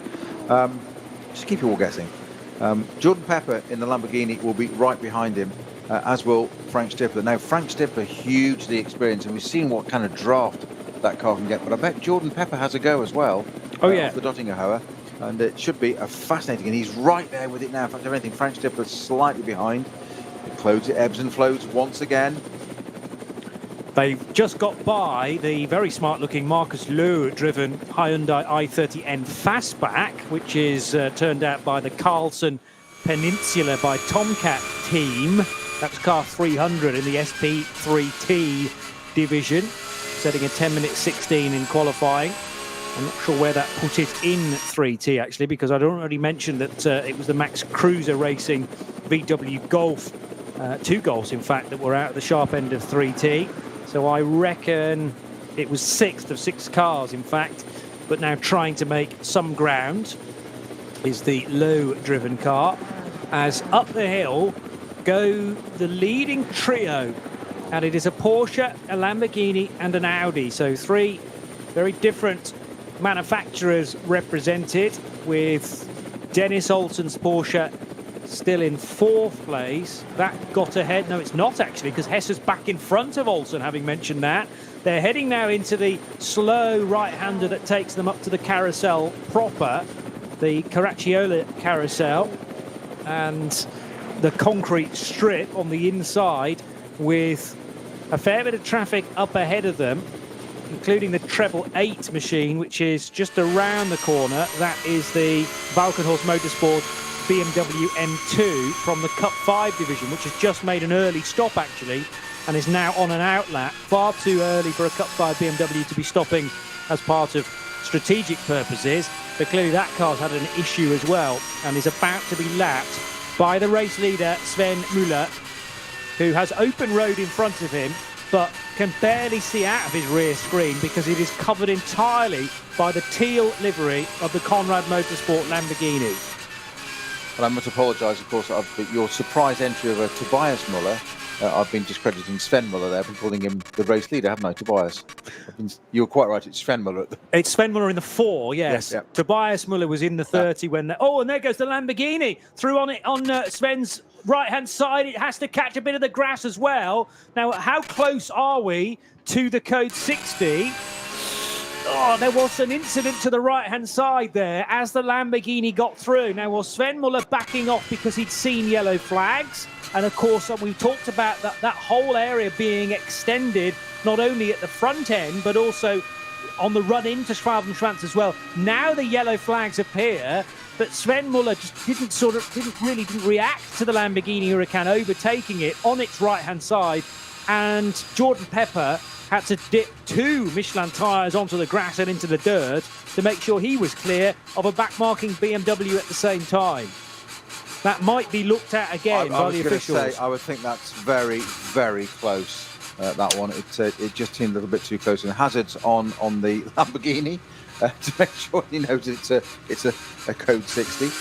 I'd have put green flag now, so he can get going again. Jordan Pepper gets the trotter down in the Conrad Lamborghini. He said if he's either judged that to absolute perfection or not quite got away with it. I was just looking back a few corners further back at Exmüller, when they threw them running line astern. The Lamborghini was suffering quite a bit from mid-corner understeer, and it was whether it was a one-off or just an entry speed at the moment, but it seemed to sort of reinforce what I've said about that car not being quite as balanced around the majority of this Nordschleife as some of the other cars. And I mean across the whole lap, as opposed to certain bits where it is a little bit quicker. It's going to be the race leader though for him. Finally, they had pole position. Phoenix Racing's Frank Stippler it is that was in 3rd place. Just bear in mind there were 2.5 seconds covering the top 5 cars at the end of our previous lap. It's going to be a change of order at the top. We've got one of our BMWs pitting and locking up to get to the 60 speed. Jordan Pepper it is that brings the Lamborghini across to top the timesheet as a race leader for the first time in this race. Falcon Motorsports, Sven Müller it is, it's in 2nd place. Frank Stippler in 3rd currently, and of course Max Hesse in the BMW Junior car. Now the Falcon Motorsport just diving down to the inside there. They're all traffic keeping out of the way, letting all 4 through. Max Hesse is the one that's lost out a little bit there in the BMW Junior car, just had to wait just a little bit out of the throttle there. It's put him slightly out of touch with this leading pack of 3, dropped him back 10 car lengths or so. I'm sure you'll regain that though. Frank Stippler's the one that needs to really gain now and start to give Sven Müller's Falcon Porsche a hard time through this sector. He's not quite quick enough. And this is where the Lamborghini I've spotted so far on this race, this is where it really seems to be balanced and sorted and gain some time, and it's proving the case. More news from the Cup 3 division, which is for Porsches, because, and actually the 38 car's in for a stop as well, but the 969 Oscar Sandberg driven Porsche Cayman GT4 has had to come into the pits with an issue. So that will promote the 960 car, also a 718 Cayman GT4 Club Sport, into 2nd position. 5 of the Cup 3 entries were virtually nose to tail in the early stages, but the fact that Sandberg has now hit some difficulties will certainly churn that order up a little more. But an early stop, not necessarily out of strategy, because you can pit after 5 laps and still be well in the mix. Michele Beretta is in the Dynamic Motorsport Porsche, which has been driven again on its door handles, much like basically every other car in SP9. It's been certainly no quarter astal given in the early stages. Oh, there's contact for Max Hesse. Contact for Max Hesse, which also accounts for very nearly the Audi of Kuba Gimasiak. He caught the tail, I think, of a back marker, which has also been involved in the incident. Through will thread the Porsche from SP9 too, but Hesse initially put into a spin, and then the tyre wall at the latter portion of Hatzenbach has, I think, done for that BMW, because it will have contact on the rear and the front. The 44 car that was running in 4th position behind Frank Stippler, Sven Muller and Jordan Pepper. Talk us through this. I just caught it from the corner of my eye. It was a back marker on the curb, which then came out and tagged the back of Max Hesse's BMW Snowy. Yeah, I mean, unfortunately, I'm going to say straight away that's probably just one of those things, a racing incident. Max Hesse certainly completely innocent of that, but the Porsche way up on the curb on the right-hand side, and he just blended out and just tagged the back of it. I'd have thought Max would have believed he was clear and past that. But what a great shame. That's put that car out. The rear wing's pointing the right way still, hasn't it? It's not damaged from going on to the barriers there, but the car hasn't got going again. It's still quite a way to go. We've got 2.5 hours to go, so if they can recover it and get it back in again, you never know. But it's put it well out of the order for now. Great shame there for BMW Junior Team. We talked about them so well, and they've had some really, really good runs this year. A couple of race wins as well in this series, but just being tagged by a slower Cayman there, and I'm not really sure why the Cayman sort of came off the curbing at that point, because it was nearly done. He just maybe didn't see that M6 just coming past him, but by the fact that he just tagged the rear of it, the car's physically there. It's a physical mass. They can't disappear. No. I'm just a little bit surprised with that one. I'm not trying to proportion blame anywhere. I would say Max Hesse was completely blameless, certainly, but I'm just surprised that Porsche, maybe it was on the curb and it just bounced and unsettled it, and it's only got to move it across less than a foot, and you've tagged the car next to you, and it may not have been, it certainly wasn't intentional. It may have been, if I say out of his control, I don't mean out of control. It's a very odd one, that. Hatzenbach, you've got a back marker on the curb. That's a risky place to put the car, I would say, when you could just tuck in behind it. Yes, it's going to take you longer, but nobody's going to try around an overtake around the outside. We talk about him being 20 years old. Would Frank Stippler have put his car there? I mean, I'm not saying yes or no. I'm just putting it up for debate. Whereas a few moments ago, the number 4 car had a BMW up ahead of it, so former race leader Sven Muller, but this was the point where the car was in front and the BMW indicates to the right, and then the Lamborghini goes through and on the dirt. Now, I haven't seen any yellow flags yet, although it's not the clearest of pictures. There was a white flag, no doubt, because there are 2 intervention vehicles. One's a car and one is a flatbed, but they are both moving. They're not stopped on the circuit. The BMW was definitely saying, I'm going to go over to the right here to allow the race leader through. But Sven Muller, the speed in his Porsche just did not pick up. Whereas the Lamborghini, and Jordan Pepper thought, well, I'm not going to be wasting any time here in bagging the race lead, and slotted through on the right-hand side. That as well was risky for Jordan Pepper, because he had to put a couple of wheels on the grass in doing so, and very nearly got sideswiped by the BMW that was doing its best to get out of the way. So maybe that is being reviewed by the race officials, but the Hatzenbach incident, I think a racing incident more than anything else. But when you've got a slower car up on the curb, it does seem to be quite a vulnerable place to be putting yourself. On the other hand, Max Hesse will be saying, well, I've done that 3 or 4 times before, and there's never been an issue with it, and plenty of other people do that as well.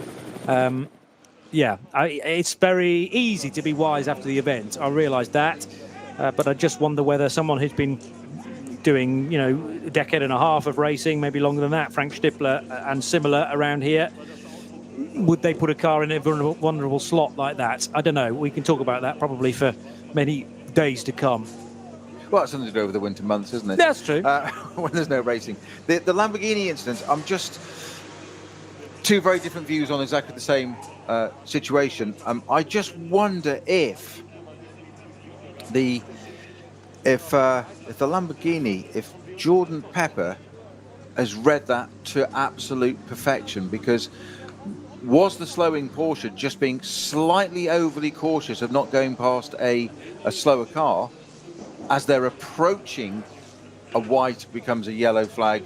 White is a slow-moving vehicle, but you just need to be aware of it. You can still overtake under it as you're approaching that zone. I just wonder if with a little bit of experience of being slightly cautious, and Jordan Pepper just thought, I can take my chance now and shoot past the right-hand side, the pair of you, and take the race lead. Nothing's been said otherwise at the moment, and I think as it stands at the moment, it might just be that Jordan Pepper's pulled off a move of the race so far. It's certainly opportunistic, and there's no indication yet that it was an illegal move either.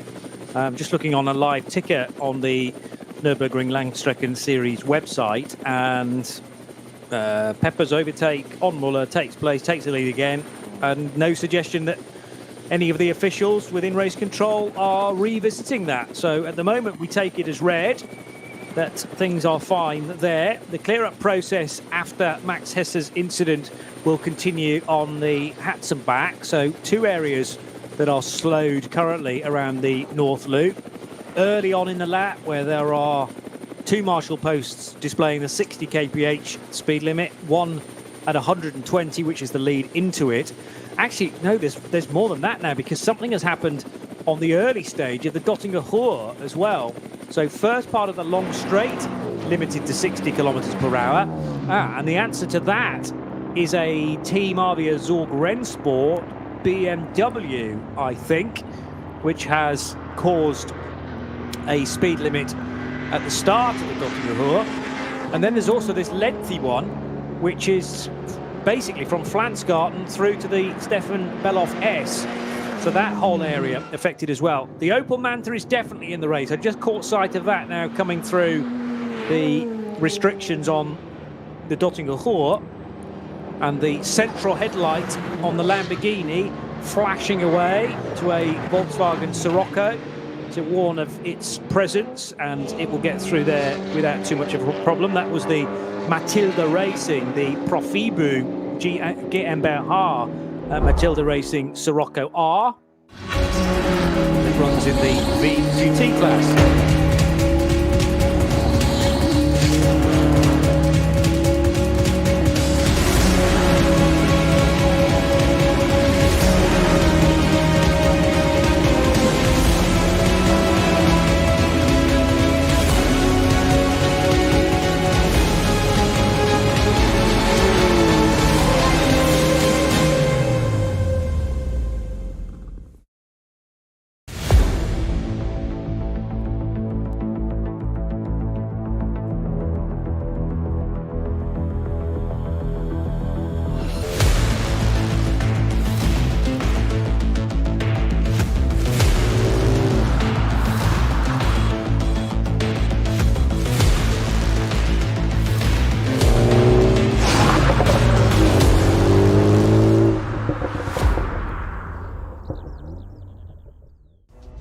Zwei Familien. 40 Jahre Firmengeschichte. Unsere Produkte entstehen zu 100% in Deutschland. Mit Herzblut und Hingabe. Wir schaffen den Technologietransfer von der Rennstrecke auf die Straße. Handwerkskunst, Erfahrung für diesen einen Moment. Das ist die Nürburgring Langstreckenserie. Das ist H&R. Performance made in Germany. Sicher ans Ziel. Auf allen Straßen, bei jedem Wetter. Mit den zuverlässigen Sommerreifen von Falken. Jetzt Falkenreifen kaufen und Tankgutschein sichern. Weitere Informationen auf tankgutschein.falkenreifen.de. Falkenreifen.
Nächste Station im ADAC GT Masters.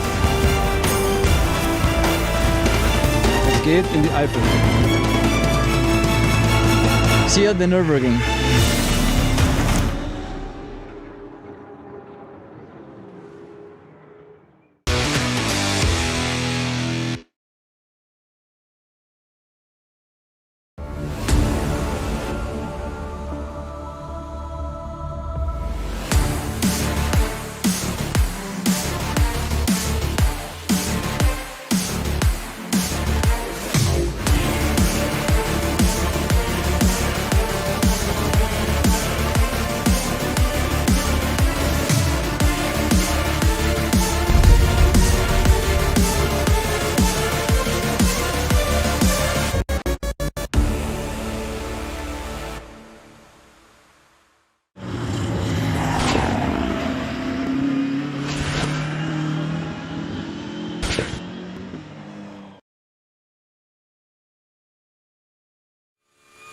Race of the year in the Nürburgring Langstrecken Series. Peter Snowden and Johnny Palmer very much enjoying this race so far, where we've had two different leaders, in fact three I think, because Michele Beretta led a lap as well, the first lap of the race, although he then didn't lead in the next corner. And Jordan Pepper back to the sharp end, leading by 0.9 of a second. That is a full pro car that he shares with Zimbabwean-born Axel Jeffries, and Axel will be taking over somewhere at half distance, you would think, but then where is half distance in a 3 hour and 15-minute race?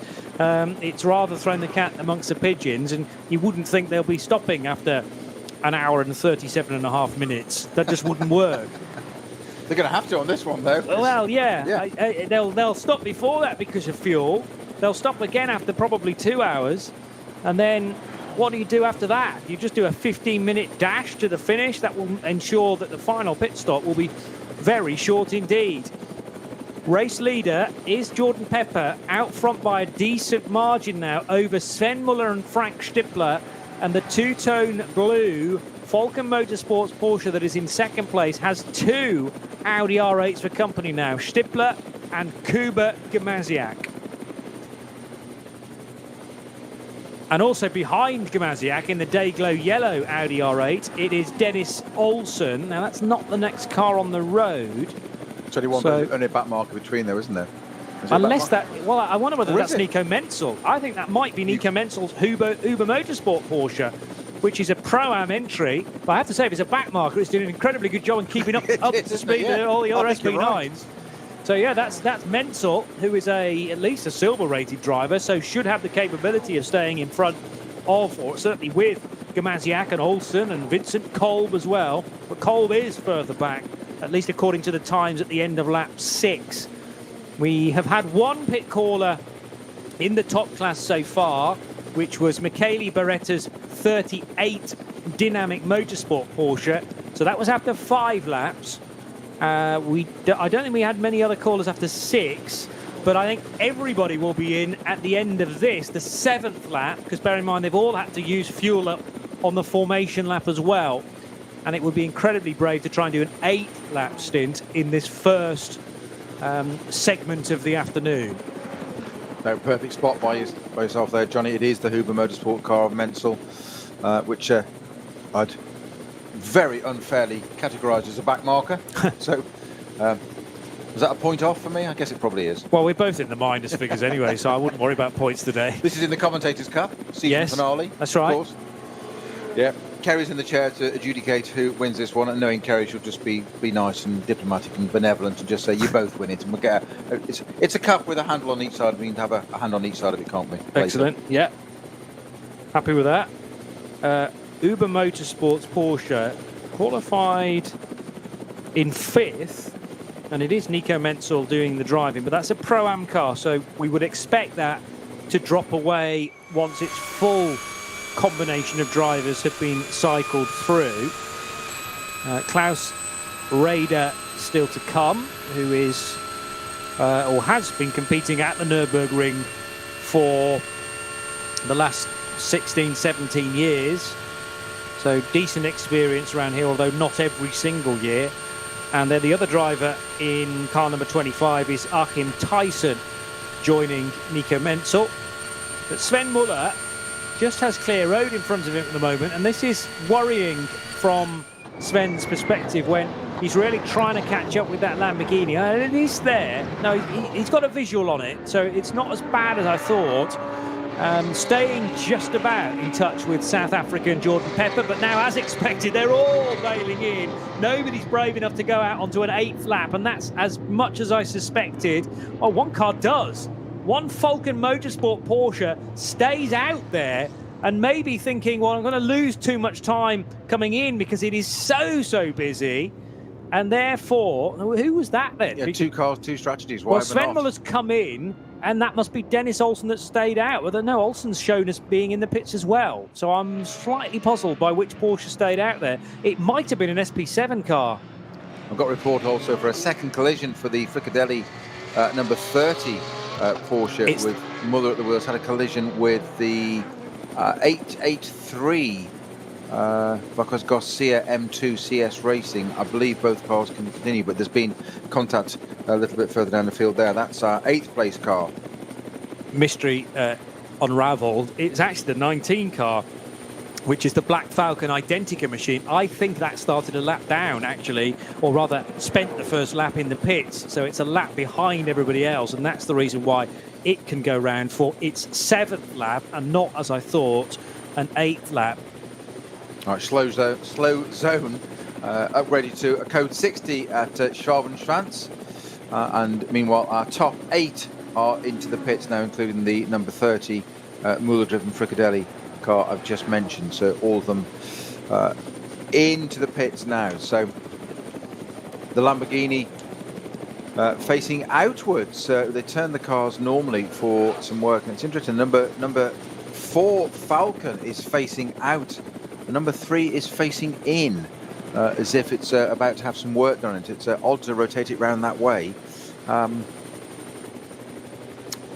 Conrad came in the lead, presumably a driver change. I would say that they're unplugging Jordan Pepper now and popping Axel Jeffries into this. I'd have thought so. Yeah, maybe. Very surprised if they didn't at this point. Oh, now this is awkward for the number 3 car because a Clio's just arrived on the scene, and now as they rotate the Porsche to give it its ideal exit, the Clio 621, I think it is right across the nose of the number 3 car. They're going to carry on with their scheduled pit stop, car 621, because of course they're sharing the garage that the number 3 is operated from. They haven't got the jacks the way that other teams have. They're putting trolley jacks for them under that Clio to pick it up and rotate it round while the Porsche sits there and says, get it out of the way. Yeah.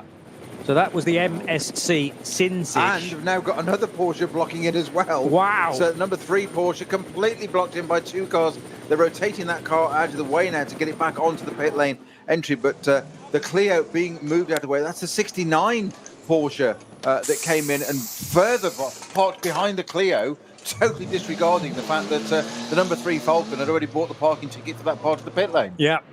And that is the real concern about this place. Nobody did anything wrong necessarily there, but it's an unusual strategy from Falcon Motorsports to have parked their Porsche where they did, I think, nose in, very close to the garage. What's that? That's almost teasing people to go use this bit of tarmac in front of us. Exactly, that was my point with it facing in, Yeah. as if it was going to come in. I've got to say, if I was coming into the pit lane as a driver there and saw that, I'd say, well, that car's, it's going into the box in a minute, so don't worry about it. Yeah.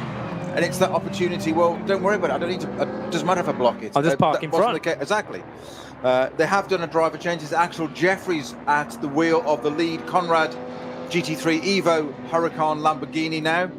Martin Ragginger takes over the Porsche of Falcon Motorsport. Kolb joins into the Phoenix Racing Audi. And Frank Stifler hands over to Cambu Schramm in the other Audi of Phoenix Racing. Dennis Olsen stays aboard the number 3 car, the car that was sitting there. So not only was it not needed to be put into the garage or have any work done, the driver wasn't even being changed. So no. Dennis Olsen will have witnessed all of that. The Clio trying to take his space in the car park, and then the other Porsche as well. Well, we'll get an idea of how much time Olsen lost there, and I can tell you it's about 15 seconds, because if you look at Martin Ragginger's first sector time, which includes the pit stop, that's a 3:53. It took Olsen 4 minutes and 8 seconds. So he has lost, compared to the sister car at Falcon Motorsports, 15 seconds in that bit of confusion, which is normally so well practiced within Falcon Motorsports. The rather dinged and battered BMW Junior Team M6 is still being retrieved from the latter portion of Hatzenbach, where Max Kruse had his tangle with a back marker which was up on the curb, and Kruse was on the outside. Contact was made, which put Kruse's BMW into the barrier. Max Hesse, you mean? Not Max Kruse. Max Kruse is running VW Golfs in this, isn't he? There is a Max Kruse that I was talking about earlier on. Max Hesse is the correct name to be referring to there.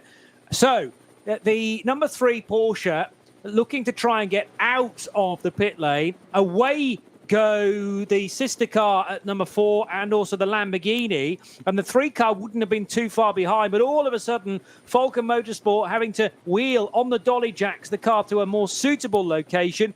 Then they've got to get it off. The airline unplugged. It takes so long. Yeah, 15 seconds. You can tell where 15 seconds were lost. Exactly.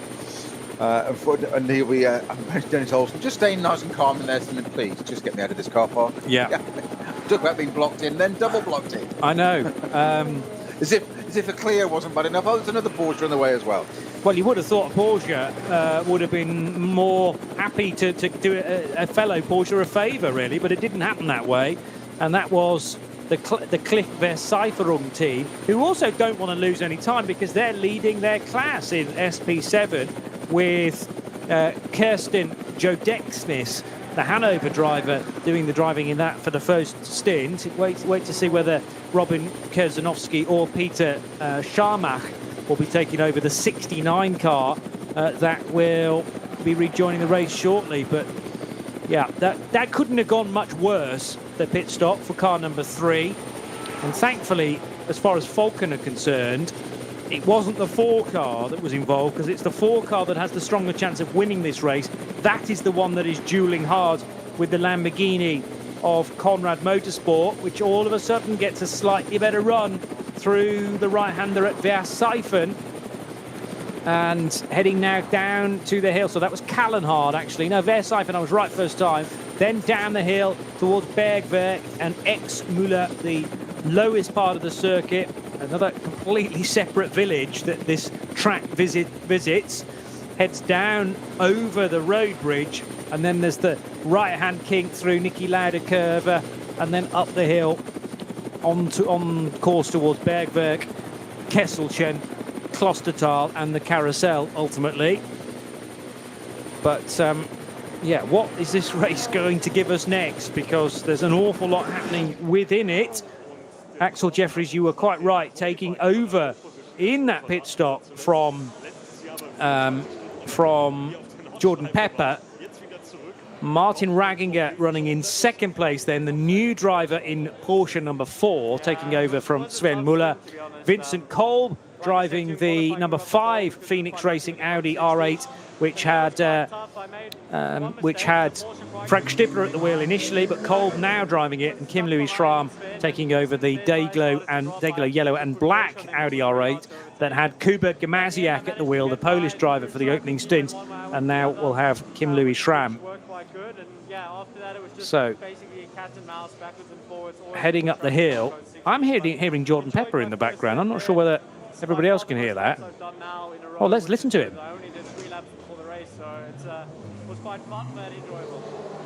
Quite sorry for asking this, but do you know anything yet in terms of a possible yellow infringement? Yeah, well, from my understanding, it's when I overtook Sven, and the problem is he went one way and I went the other, but there was no yellow flag on the right side, only on the left side, I guess. And I think I was ahead of Sven.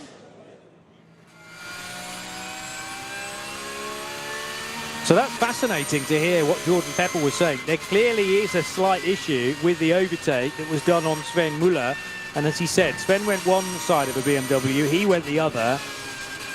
It's done now, so it's kind of in the hands of the officials, sounding like the message. But he reacted, he thinks, at the right time. And, well, I mean, I don't know whether yellow flags were being displayed, if they were there at all. There was certainly a white flag to warn of the vehicle that was being recovered, and an attending intervention vehicle as well. But I have to say, on the 2 separate occasions that I have seen this incident, and it was on board from Sven Muller's car, it was not the most high resolution of pictures, and the clarity was rather lacking. Now I hope that Race Control have a better version of that footage, or indeed different footage, at their disposal, and they may well revisit that.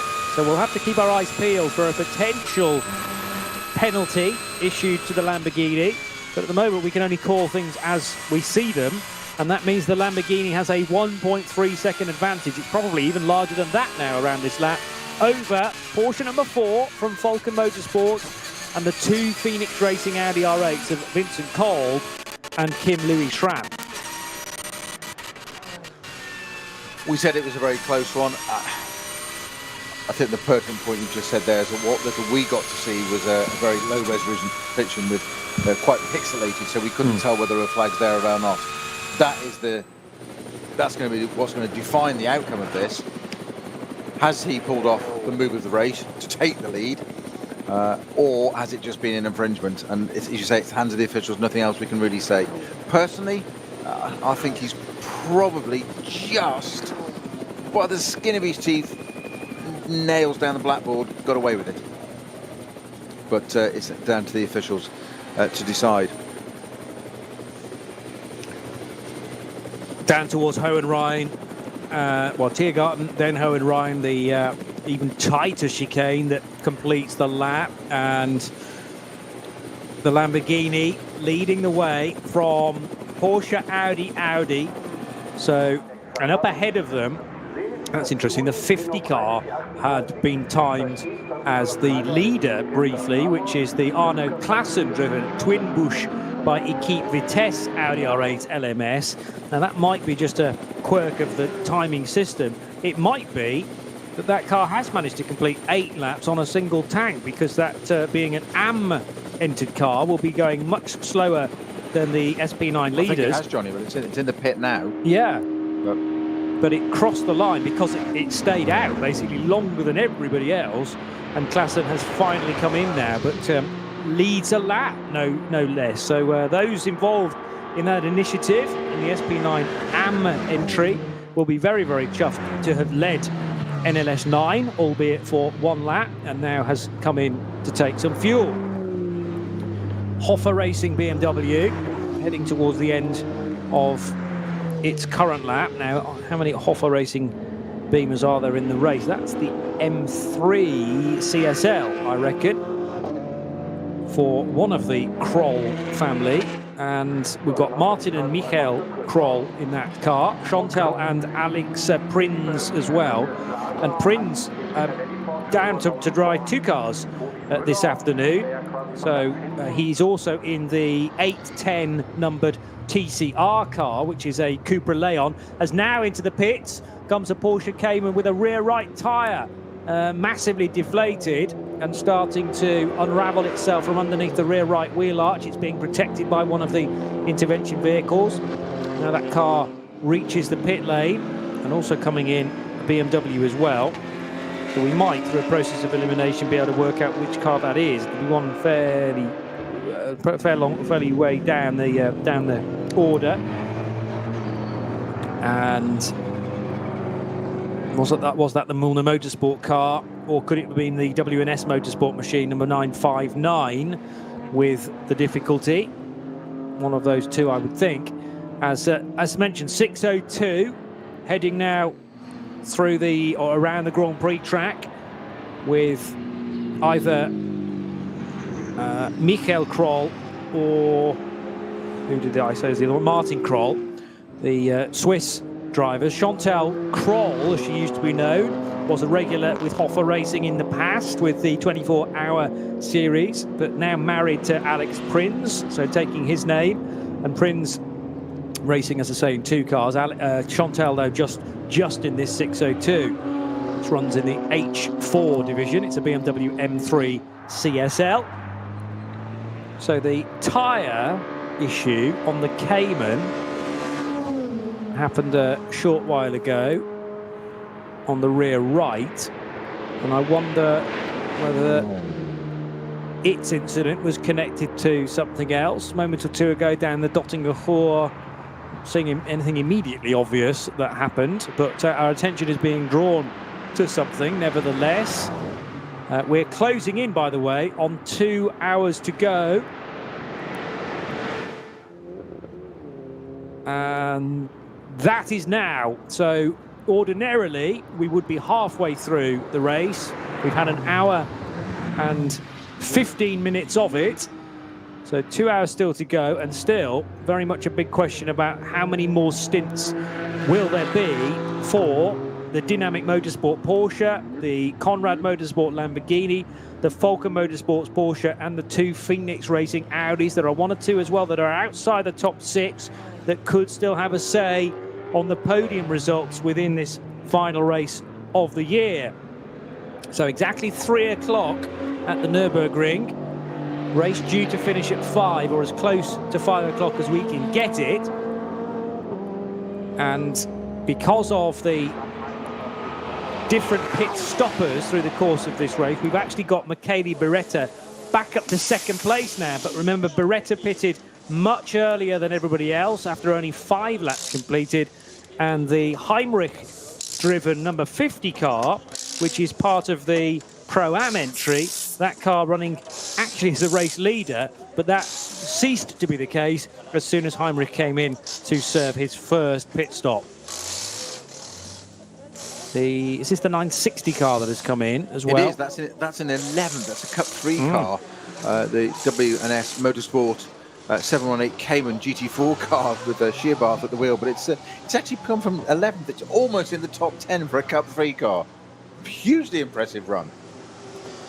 Again, Very good fuel mileage on these particular cars, so they can go a little bit further than the SB9s, just not as quickly. But yeah, the WNS Motorsport trio of Daniel Blickel, Tim Scheerbart and Max Kronberg from Cup 3. These guys are currently second in the championship points on 66.04. This is in the Cayman GT4 trophy by Manthai Racing. 14 cars entered into Cup 3, so it's always a keenly contested class, and they have come in from the class lead, in fact. So a really good opening stint from Tim Scheerbart.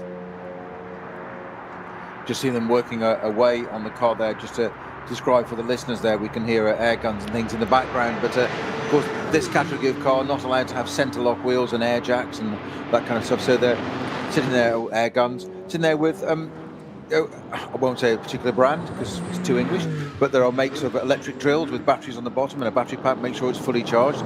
But they're 5 wheel nuts per rim that they've got to go round. So they've got to do 20 of those to do, and of course undo them and put them back on again. So it's 40 of those to actually do on the way round, just to do a wheel change. And we're used to sort of seconds, and we're talking about the Falcon Motorsports Porsche being delayed by 15 seconds. Well, these guys have got to get a battery drill out to take their wheel nuts off each rim. So it takes a little bit longer, but hugely impressive first in from Tim Shearbath there in that number 960.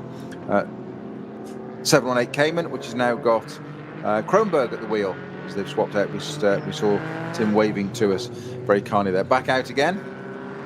So that's Max Kronberg and Daniel Blickel still to come, but they certainly have a chance of winning NLS as a whole championship if they continue to win their class. That's all they can do, and hope that their fellow championship protagonists have a bit of an off weekend, but that seems very rare, judging by the form of Philip Lyson through the years and the driver he shares with Danny Brink. So they're on, you've got 66.59 points, playing 66.04. Really nothing in it at all. And remember, it is still your best 7 results from 8 races that go together to count your championship tally. The race leaders nearing the end of another lap, and pressure is on here for second place because the new driver in car 5, who is Vincent Kolb, all over the back of Martin Ragginger. Axel Jeffries leads the race, but then it is Kolb, Ragginger, Kolb and Kim Louis Schramm, second, third and fourth, all together with just cigarette papers between them, and slower cars again to negotiate as the 2 Phoenix Audis, well, they're trying to work together, aren't they, rather than start to be embroiled in an inter-Nissan battle. Well, that's helped a little bit there because the Audis got through, the Lamborghinis got through into turn 1. Martin Ragginger using the other side of the grass there. There's a little bit of white line, bit of grass, and then there's a runoff area. Yeah. Well, he was obviously going to get himself onto the grass and running wide, so he actually very sensibly opted to go over the grass, onto the runoff area, more traction, keep control of the car and rejoin. It's not going to get him anything in time anyway, so it's actually a very practical move to keep out of the way there. But the 2 back markers, there was a TCR car, I think it was there, and one other going into turn 1, just slightly in the way there, just allowed the Axel Jeffries Lamborghini to go through, give them a little bit of room. We've already said the Lamborghini's very, very quick on this part of the circuit. They crossed the line with trying to work out the difference between the two. It's 0.8 of a second. That's gone out a little bit now, to say the very least. Audi's still looking strong though. Kolb and Schramm, the 2 Phoenix cars, running in 4th and 5th. Oh, it should remind you, and I was sort of discounting Michele Beretta incorrectly because he does lead the race, but it's just the fact that he fitted 2 laps before everybody else. So shouldn't be discounted because, of course, he will have gained time in the pit stop, was able to spend less time on pit road because his stint was shorter, and that's how it works. The initial pit stops in the race are dictated by the minimum pit time is dictated by how many laps you've just done. So Beretta, having only completed 5 at the time, could be in and out far quicker than everybody else that had done 7 by the time they came down pit lane. So that's a genuine gap of 28.4 seconds, but the next car to pit will be the Dynamic Motorsport Porsche, and that will leave Axel Jeffries out front for 2 further laps. Full course green, finally. Ah, yes. For the first time in a little while. Good to have that, so it's good, clean, open racing once again now, no codes, and which is, when we say that, of course, we were watching how the dynamic of that works with them bunching up at one point 3, 4, 5 cars together. You lose out a little bit on one corner, you get a 2-second gap, you get a 2-car gap, wherever it may be. Get to code 60 when you know it's there. There was contact there on the Dottinger Hall between 2 BMWs. Don't like seeing that, but thankfully they controlled matters. That was the car that was black and silver with the orange door mirrors, just drifting across to the right and There was contact, but thankfully everyone just about knew what they were doing. So when the adrenaline cars. Okay, yes. The adrenaline motorsport with the alternate automotive car 481. I just know the extent of some of the crashes we've had on the Dottinger Hoor when it all goes very, very wrong because the cars are at a terminal velocity at that point. But it is a scrap within the division of, well, BMW 330i's. So 481 runs in the VT2 class and is leading. So 481 from 485 and 487 is a genuine scrap, and that's the reason why it was so fraught. As now, what, 485, the Connacht-driven, Christian Connacht-driven FK Performance 330i goes up the inside of Stahlschmidt, and that will give him the class lead. So they were getting into one another down the Dottinger Hoor just a few moments ago, and now the yellow and silver car of Christian Connacht leads again. Not a place you really want to be. You don't want to get any contact anywhere. It is a non-contact sport, that goes without saying. Well, indeed, yeah. You don't really want to get into contact anywhere on the Nordschleife. But the Dottinger Hoor is probably the last option, the last place on your list if you're going to have contact.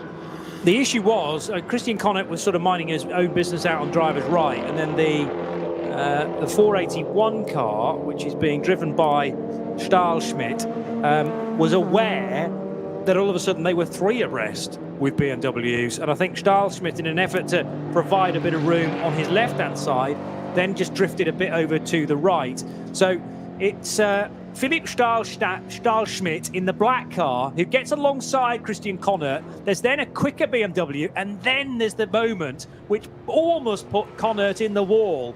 And I just dread to think what might have happened there. So that's a much faster BMW looking to try and lap the 2 leaders in VT2. And it was almost just a reaction from Philipp Stahlschmidt to give that car, the yellow car on his left-hand side, the required room. And he just misjudged it slightly and ran into the side of Christian Connacht. But thankfully no harm, no foul. And the Mann-Filter, number 70 Mercedes, is back in the race with a new front bumper and grille and all the other gubbins that go behind that as well. But Looking it is at the state of it, I'm not sure it's new. It's I think it's a decidedly second-hand one. Quite with possibly, quite a yeah. lot of black gaffer tape on it. Yeah, it's in bare carbon, isn't it? They haven't found one that is a bright yellow colour to match it. And then, I think you're right that it's been taped into position as well. So it gives the Mann-Filter Mercedes a very different look. And that is who's at the wheel of that now? Luca Sandro Treffs, who I think was put into that car for the start of the race. So it looked like it was Treffs' error, which meant that he hit the brakes just slightly too late, tagged the back of the 30 car of Tobias Müller.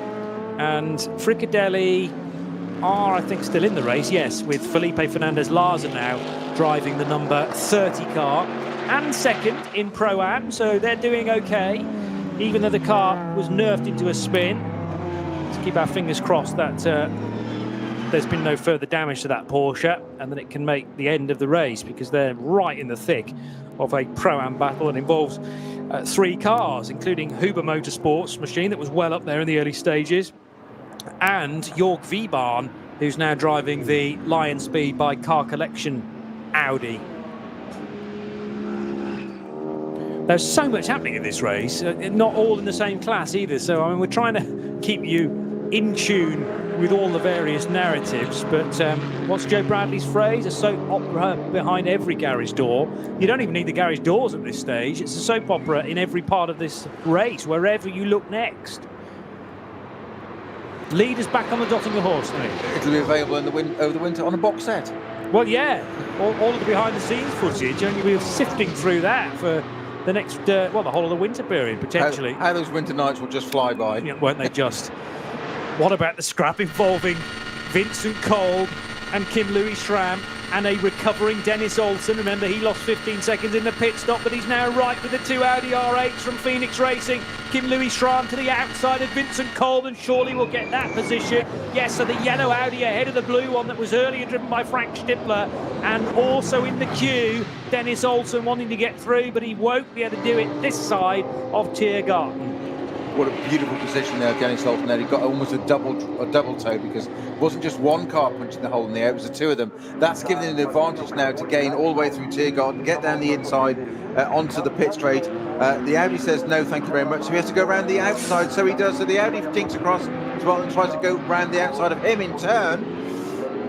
This is the Phoenix Audi. The two of them do get through turn one together respectfully, but talk about swapping and drafting and placing there. That was the damage of those two cars. 3 and 5 it is. 3 being Dennis Olsen in the Falcon Porsche, and 5 Vincent Kolb in the Phoenix Racing Audi.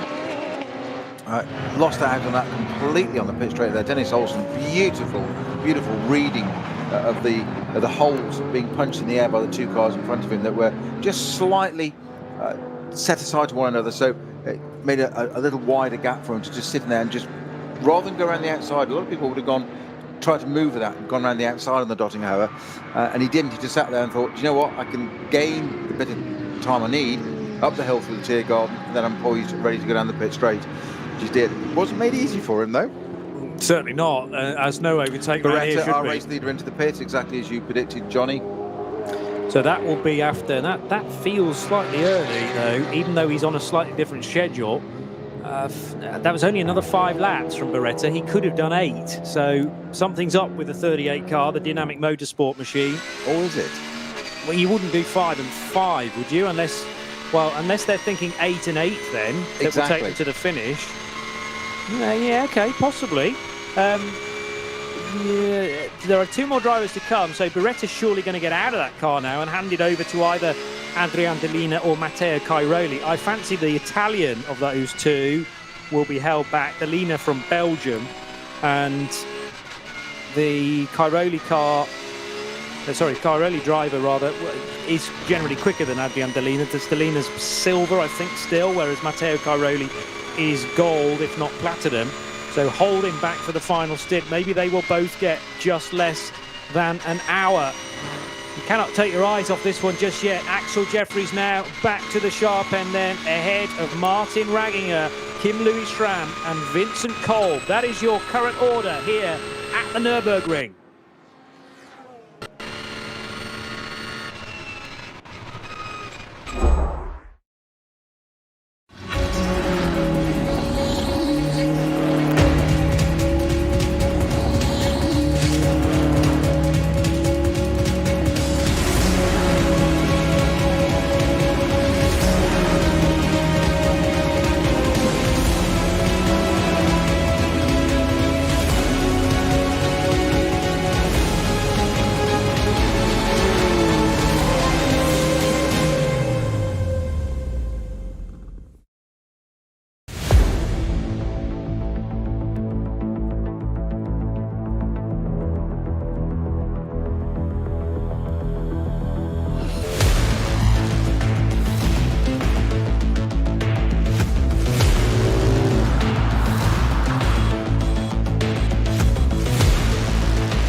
Zwei Familien. 40 Jahre Firmengeschichte. Unsere Produkte entstehen zu 100% in Deutschland. Mit Herzblut und Hingabe. Wir schaffen den Technologietransfer von der Rennstrecke auf die Straße. Handwerkskunst, Erfahrung für diesen einen Moment. Das ist die Nürburgring Langstreckenserie. Das ist H&R. Performance made in Germany. Sicher ans Ziel. Auf allen Straßen, bei jedem Wetter. Mit den zuverlässigen Sommerreifen von Falken. Jetzt Falkenreifen kaufen und Tankgutschein sichern. Weitere Informationen auf tankgutschein.falkenreifen.de. Falkenreifen.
This is RS1, part of the Radio Show Limited network of channels, and we are over halfway through. No, not quite, actually. When we get to an hour and 37 minutes and 30 seconds, we will be halfway through this afternoon's race, which is due to finish at 5 o'clock or as close to it as possible.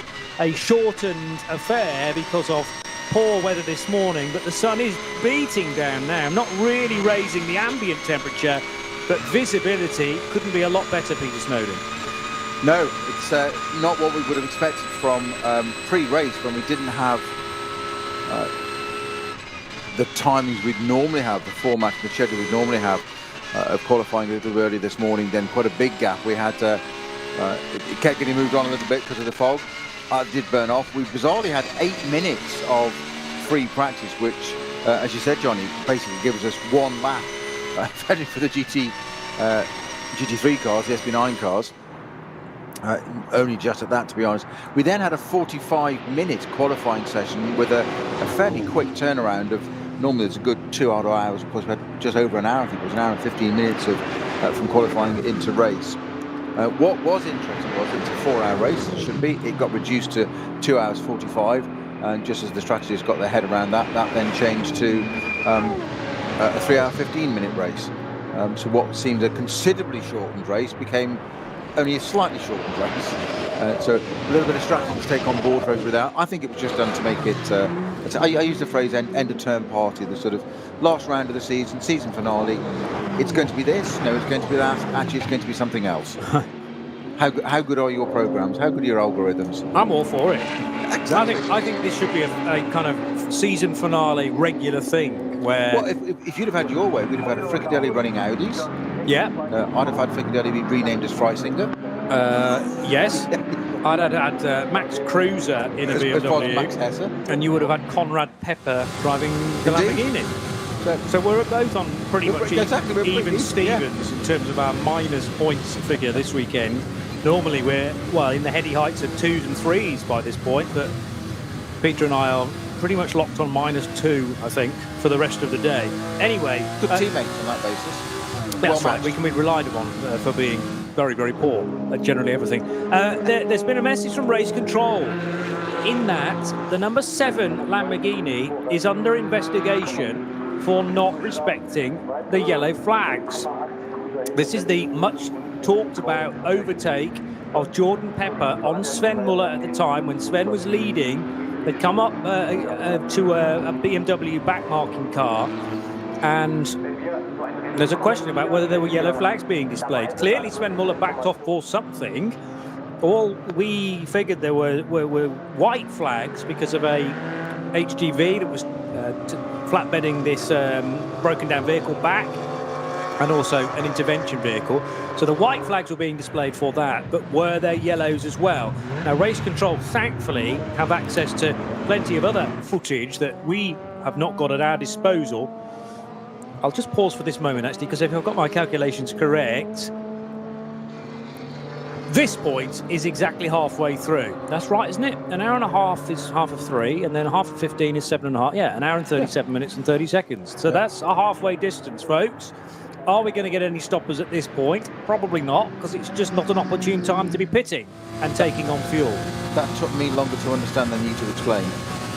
Yeah, that's not a first. That's not a first for me either. It's not breaking news, is it? Not at all. You wouldn't think I was in the communication industry in this ability to talk and not be understood. Through the Vidal chicane. No, that was more about me than you. Oh, fair enough. I think your explanation was perfect. My understanding was the point. 456 is the Schubert-driven car, so that will be Kaj Schubert, who's sharing with Lucas Daugard, the 2 Danish drivers. That's the reason why there's a massive Danish flag on the side of the car, Johnny. Come on, wake up. So that's a bit of a clue, wasn't it? Yeah, it should have been a giveaway, but it's a Schnitzelarm Racing Run car. Team Jung KRS Danes is also the backing on this 456 car, that runs in V5, and they're running in second place in V5 as well, behind the Treble 4 car, which has one of the corns at the wheel, I think. does it? V5. No, it doesn't. It's Louis Hartog, which is easier to work out because otherwise I wouldn't have been able to tell you whether it was Ulrich or Tobias Korn. But the driver from the Netherlands, Luc Hartog, at the wheel of the treble 4 that leads V5, and then 456, the engine you can hear in the background, is currently second in that class. But at the head of the order, well, Jeffries is now displayed as the race leader because they've been across the line again for the 11th time. Martin Ragginger is in second and only 1.3 seconds away. And this gap between the second place car and the third place fight is emerging again. It's about 6 seconds between Ragginger and Kim Louis Schramm. But then Kim Louis Schramm is definitely with company because Dennis Olsen, Vincent Kolb are all involved in that scrap. But Olsen has now got ahead of the blue Audi of Vincent Kolb. So Porsche pressurising the second of the Audi R8 for third position.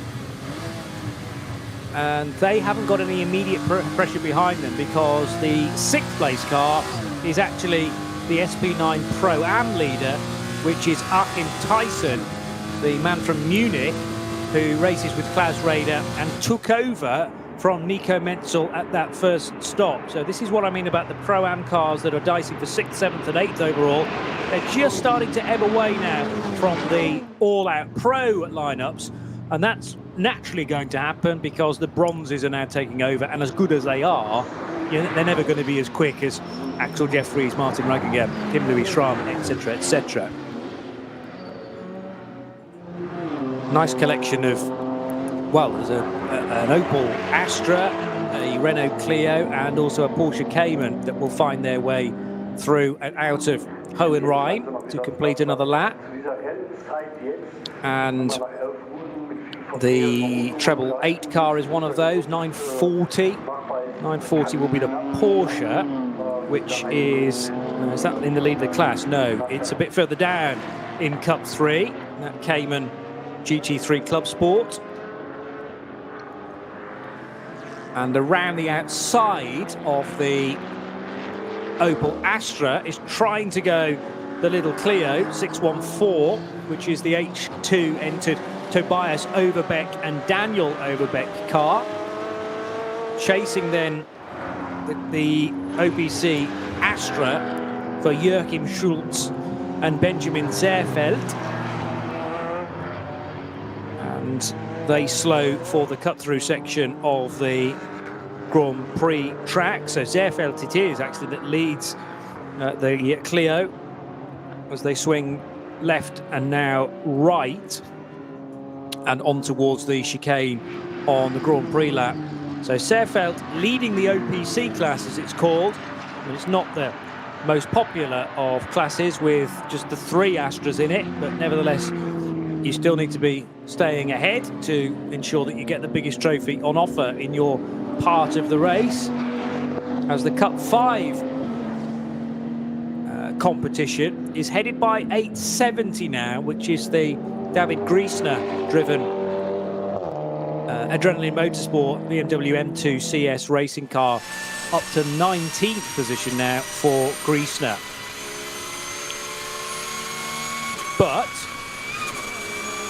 let's go back to the leading cars, and that you will no doubt identify in the background being the flat 6 4-litre engine of the number 4 Porsche, Falcon Motorsports, Martin Ragginger, and has right up ahead of him the Lamborghini of Axel Jeffries. Still leading the race at this stage. Things will close up as they go through the Kleiner Carousel. But the good news for Martin Ragginger now is that he can entirely focus on trying to get in front of the Lamborghini. There is virtually no pressure from behind because Kim Louis Schramm in his Phoenix Racing Audi is 6 seconds or more adrift of the tail of this, the first of the 2 Falcon Motorsports Porsches.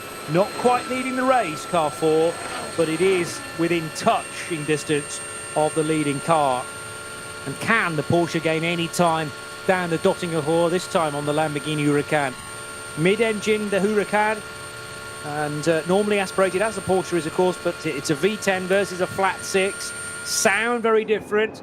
get their speed in different areas around the track, but they will complete 12 laps now of this race, absolutely together. There is nothing between Ragginger in second and Axel Jeffries in the lead of the race, Snowy. We saw it at the start, didn't we? We saw the Lamborghini on pole position. I said it needed to lead that first lap, but it did. But then that changed. Yeah. And boy, has it changed. And unfortunately, that car, as you say now, under investigation. We thought it was, if he'd got away with it, was by the thickness of a fag paper, as they say. Once it's under investigation, I was surprised how long it's taken for it to become under investigation, but it is there now.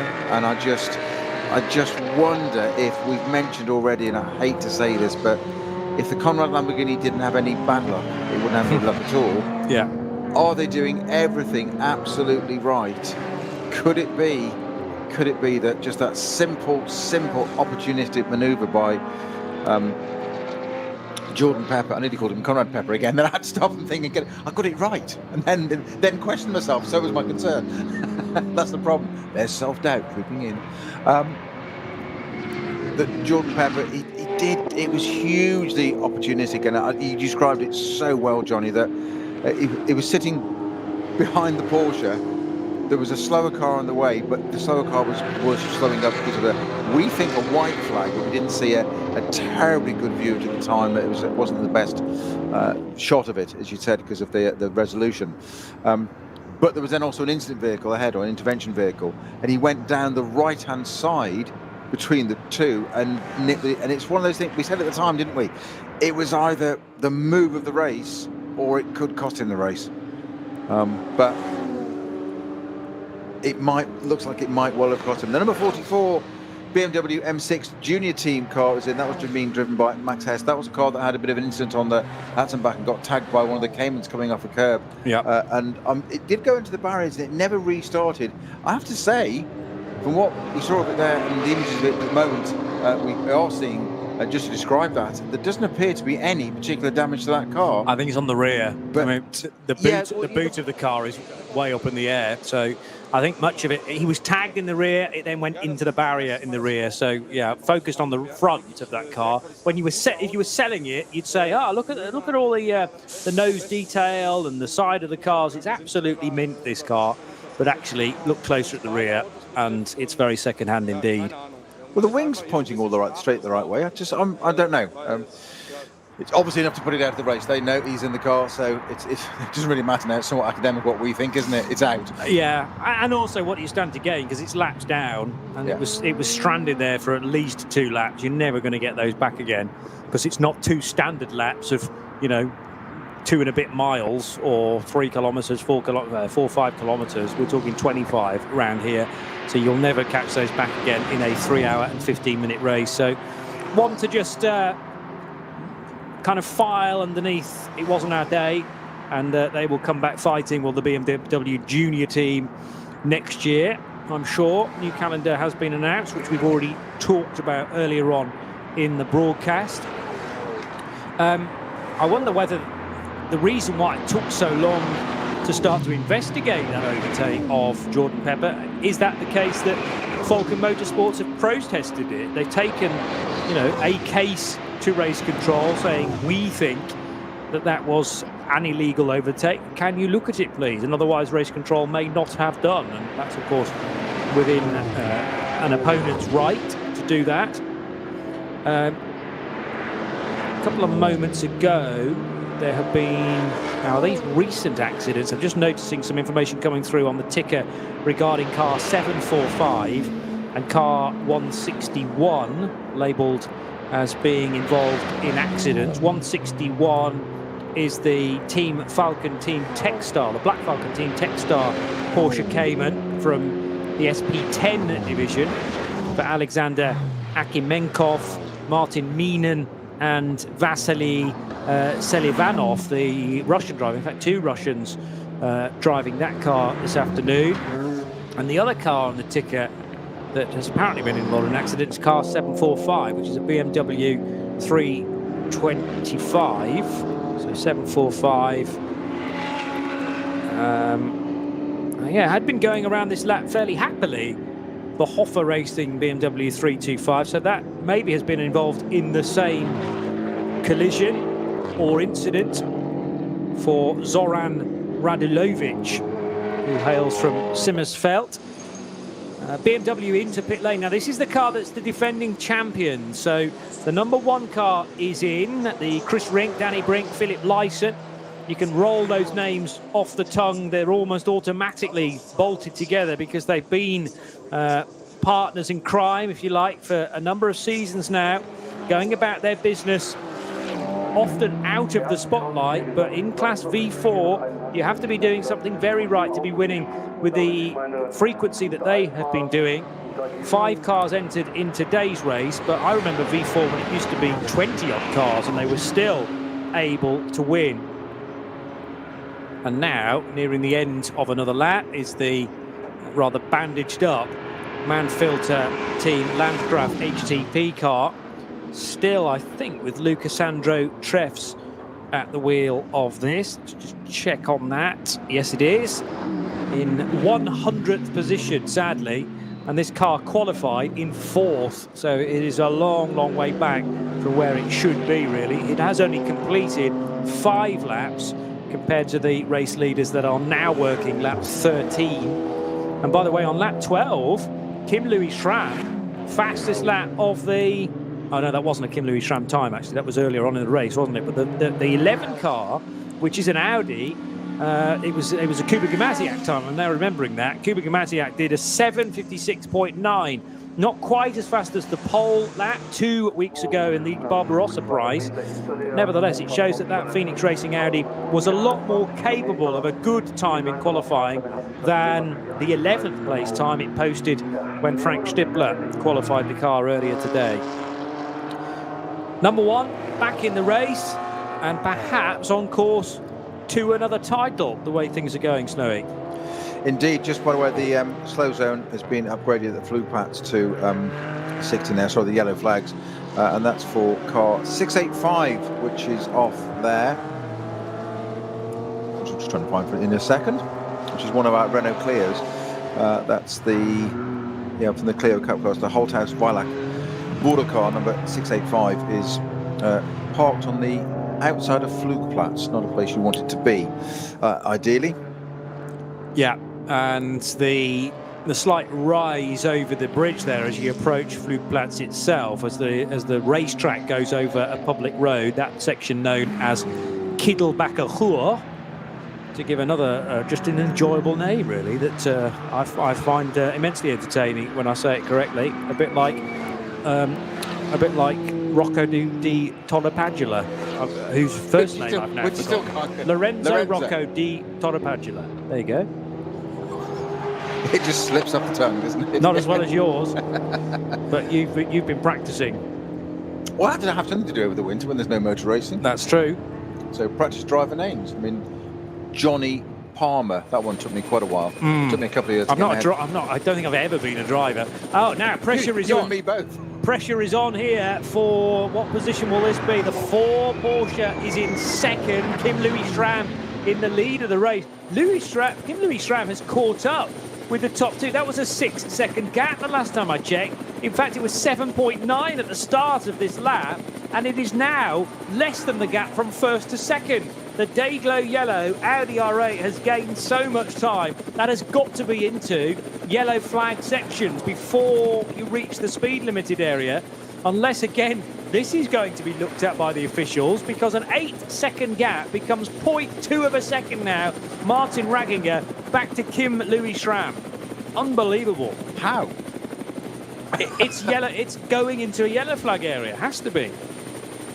We know how, but it's still unbelievable. Well, yeah, here he goes for the second place. No, thinks better of it, because if he had been full-blooded for that overtake on second place coming out of the Mercedes arena, that would almost inevitably be put Martin Ragginger into a spin.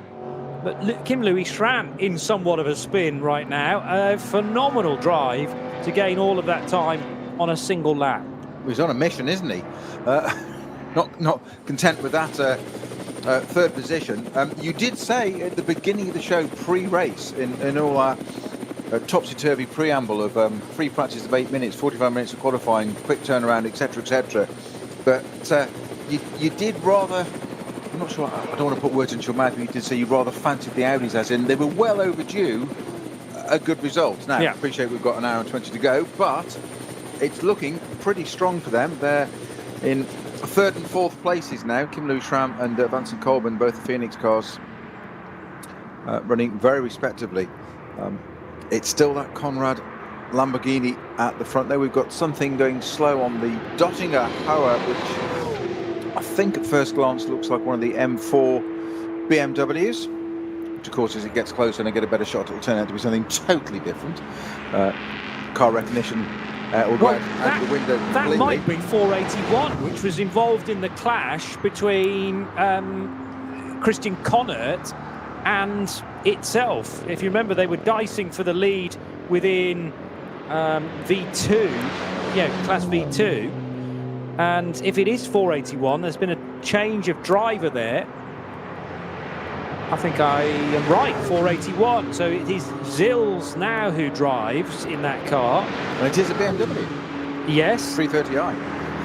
From the VT2 class. So Daniel Zils actually down to drive 2 cars today, one in V6, which is a Cayman, and one in VT2, this BMW 330i that he shares with Philipp Stahlschmidt. And it was Stahlschmidt who was side by side, rather too readily, with Christian Connaert a few laps ago. Since then, the car's been in and handed over to Bendorf driver Daniel Zils, and he's got a puncture, hasn't he? Left rear puncture. I was trying to work out why the car was going quite so slowly. It did appear to be crabbing a little bit, but left rear puncture there for the 481 car. And your eyes are clearly a lot younger than mine, Johnny, to spot that. To pick out 481 on the screen. Pick out 481 at about a kilometre's distance. No, it's just car recognition, Snowy. It's basic commentator. I got car recognition right. Basic commentator skill, that is. Just picking out 118 different cars. You can do that, can't you? I tell you, the master. We're just over an hour to go. The daggers are out in the commentary box. I tell you, game on. The absolute master of getting on top of a spotter's guide within about 5 minutes of him being shown it, Bruce Jones. You show him a 100-car entry for the Dubai 24 Hours and the programme with a kind of side picture of each car. He's memorised a lot. It's like those people who can memorise a 52 pack of cards, you know. But just go, I know all the order. He's not qualified as enter because he's an alien. Yeah, true. We are mere humans. That's a very good point. He's otherworldly, so sorry, discounted. Fine. Doesn't get it. Not eligible for points. He's valid, but he's just discounted on. He's not qualified. Yeah, he's superhuman, so therefore shouldn't be involved in competitions for us mere mortals. Now, the rear left is clearly the focus for Daniel Zils' car, which has come in, well, they had been in second position in VT2 in this Adrenaline Motorsport team car, and unfortunately losing places hand over fist. I wouldn't have said there was any evidence on the wheel as such as to why that tyre's gone down, so I think it's something that some debris that's been picked up, quite possibly. And the rear left on a rear-wheel drive car might be more susceptible to going, but I think it was fairly early on in the stint because Zils hasn't been at the wheel for very long. So and a lot of mechanics doing a lot of work on that. Had the cursory look around the wheel arch just to see as that wheel comes off what there is, and the new wheel hasn't got on yet. And there's obviously quite a bit of work in there, so you're quite right, John. There's probably something else that's caused that to go in the first place, or I don't think the tyre was actually flailing that much, so it was still the bulk of the carcass was on the rim, but whatever was has gone on inside that wheel arch has now been rectified to their satisfaction. Safety first, quite logically, before the car goes out. You've got to put the car on the track fit for purpose, and new rim goes on. None of the other tyres being changed, I noticed. It was just that left rear, so it shows it hadn't got very far into its stint. Yes. Very happy with that. Normally, you see all the tyres being changed, but it's out again, so our 481. John's spotter car. I might be able to tell you, actually, how long Zils was at the wheel of that, because, as I say, I'm suggesting it's fairly early on in his stint. Just looking further and further down the order. But no, to no avail so far. But 481 was fighting with the Christian Connaert car not too long ago. Ah, there we go. Daniel Zils, 1 lap So I think that was his outlet, where the tyre has let go, amazingly. Now, whether they did tyres during the stop is another question, because it's not the work of a moment. It's another car where there are 5 individual wheel nuts to undo to get the wheel off and then reattached again. But on the basis they haven't changed the other 3 on that pit stop, I'm guessing it had gone out on new tyres. So, it's budgets are tight. Get the maximum out of the tyres. That one's let them down. Well, the other 3 are fine. Keep going. Yeah. So it's a 4-lap stint for Philipp Stahlschmidt to start off with. Stahlschmidt stayed at the wheel to do 6 laps, and then as Daniel Zils takes over, that unfortunately was his welcome to NLS9, a tyre letting go at some point around the lap. Let's hope it didn't happen very, very early on, because that will have been a long limp home. An indication actually of where it happened might be gleaned. Oh no, I can't do that from the sector times now, because they've been wiped from the previous lap after he came into the pits. But he'll rejoin in 5th position in VT2 as the Gulf liveried Hyundai heading down the Dottinger Ruhr must be the 496 car, because it's not the fastback version. I'm purely basing it on that fact. So this will be, I reckon, the Mertens driven car heading towards the end of another lap. Daniel Mertens. Now, we talked about drivers who might be being brave, a bit like Axel Jeffries might have done at the start of the race, doing the whole race. That's exactly what Daniel Mertens is doing. There's only one driver in car 496. Oh no, that is the fastback one, so that's the other car. That means the one I caught sight of earlier on in the race was actually Mertens doing a heroic, a He-Man style 3 hours and 15 minutes all to himself. And the Gulf livery car, therefore, is the Carlson Peninsula by Tomcat car, with now Ralph Goral at the wheel, who took over from Marcus Liu in the previous stint. I'm trying to give everybody their 5 minutes of fame here, Snowy. I think it's working. You're doing a sterling job, I have to say. Where are the race leaders, you might ask? Well, they're in the very long 4th sector, which... Now, it's the 3rd sector, which is much slower than normal because of all of that code 60 and code 120. So that's taking everybody best part of 3 minutes to get through there. And then it's about a 4-minute sector 4, but not necessarily for the race leaders. Is that, the Lamborghini's just coming out of Schwabenschwanz now and heading through Gegenkopf, which is the right-hander that will bring them back onto the Dottinger Ruhr. So Axel Jeffries left the Grand Prix lap with half a second's advantage in the back pocket over Martin Ragginger, and I think it may be quite a bit more than that this time, judging by where they are placed on the tracker. 7 back to car 11 is a significant, or back to car 11. So Kim Louis Schramm isn't quite in front of car 4, but they're going to try and go neck and neck. Here comes Kim Louis Schramm, who had already got up to 3rd position. I tell you, the straight line speed of this Audi is mightily impressive versus the Porsche that just about has the inside line through the left-hand kink and therefore will defend. So it is, because the Porsche's just pulled ahead again then, but it got alongside. It's that initial bit, it's got the toe, the Porsche, but when it's in its own clean air, it suddenly just pulls up a bit. Well, it had more of a distance to go, didn't it? Because they're into a left-hander and the Audi was on the right, so slightly more meterage to cover, and that did favour the Porsche. You mentioned before, Johnny, that we have various people that on Twitter that very kindly update us at RSL_studio. Here he goes, Kim Louis Schramm, 2nd place, then again side by side, but clever car placement by Martin Ragginger, making sure he bagged the inside line into the Mercedes arena. And Schramm, again, great drive off turn 1, but he couldn't make it work for him. Sorry, I jumped all over the top of you there, but I thought that was going to be the moment. I know, absolutely right to do so. Coming back again, Martin Ragginger hung him out to dry that Audi, didn't he? Just very, very quickly, we've had an update from Lanzarote Camel, who's always very, very kind at updating stuff. And he's got some clear images of that overtake of the Conrad Lamborghini, and there is most definitely a yellow flag on the left-hand side of the track in the photo there that we didn't get to see. So I'll be very, very surprised, as we predicted, if the Conrad Lamborghini isn't penalised for that overtake. We said it was under investigation. We did comment it was quite a while before it became under investigation.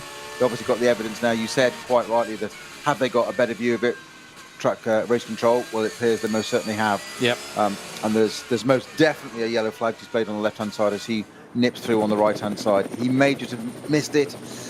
Well, we said it was opportunistic. We said it was going to be close, but I'll be very surprised if there isn't a change of outcome or a discipline on that. What I will say, and this is not a defence for Jordan Pepper, but what I will say is I bet he didn't see it because he was tucked in behind the Porsche and he was on the opposite side to the yellow flag. So he is approaching the scene with the marshal post on driver's left, clearly showing a yellow flag. And actually, Jordan Pepper, if he is hanging off the rear right of the Porsche, there's no chance he will have seen that. But it is the responsibility of the driver to be in the correct position to be able to see yellow flag. So you can't use that as defence. Sadly, I didn't see it, my lord. It is the case. It is perfectly obvious that he's unsighted. Yeah, but that's not an excuse. Not an offence. Unfortunately for Jordan Pepper. You're tuned to RS1, part of the Radio Show Limited network of channels.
Zwei Familien.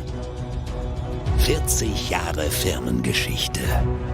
Unsere Produkte entstehen zu 100% in Deutschland. Mit Herzblut und Hingabe.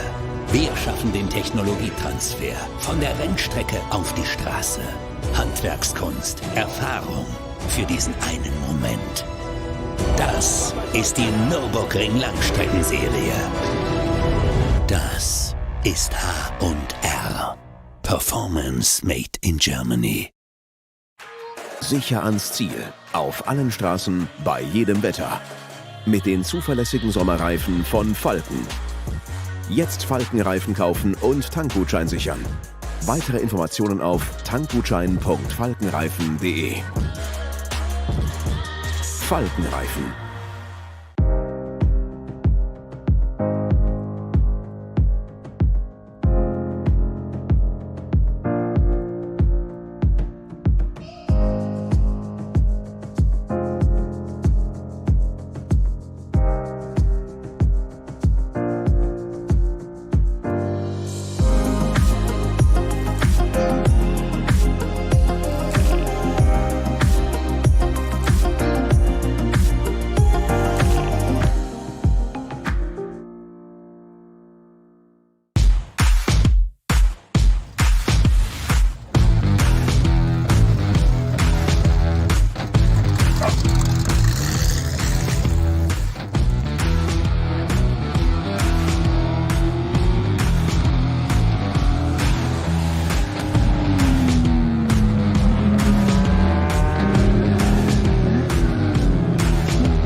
Die nächste Station im ADAC GT Masters.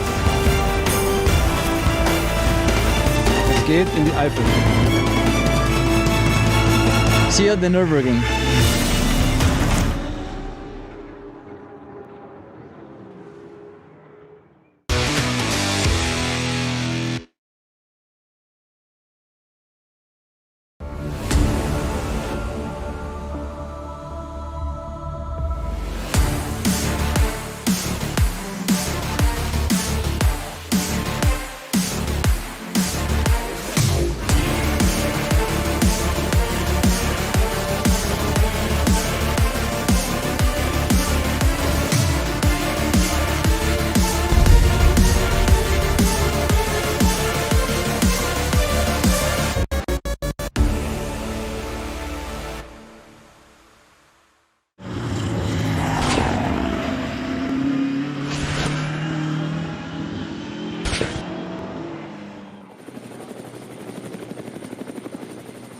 We've an hour and 5 of NLS9 still to pan out, and well, there are a number of teams that are well in the fight here to take a race victory or at least a podium in this race in isolation. There's also, of course, the championship story rumbling nicely underneath it all, not really involving any of the SP9 teams. And of course, the one thing we didn't mention earlier on, the NLS Speed Trophy, should pretty much have been decided in the favour of the number 5 Phoenix Racing Audi now, because it was between the 5 and the 44 BMW Junior team. 44 will be a non-finish after Max Hesse was involved in a crash on the Hatzenbach, and as long as the number 5 car gets to the finish, and in fact even if it doesn't, I think it should be fine, because there was a gap of 4 points, but from memory that favoured the Audi. I'm just going to check that now, actually. So it was the junior team that was on 140 points, and Stippler, Frank Stippler and Vincent Kolb were on 144.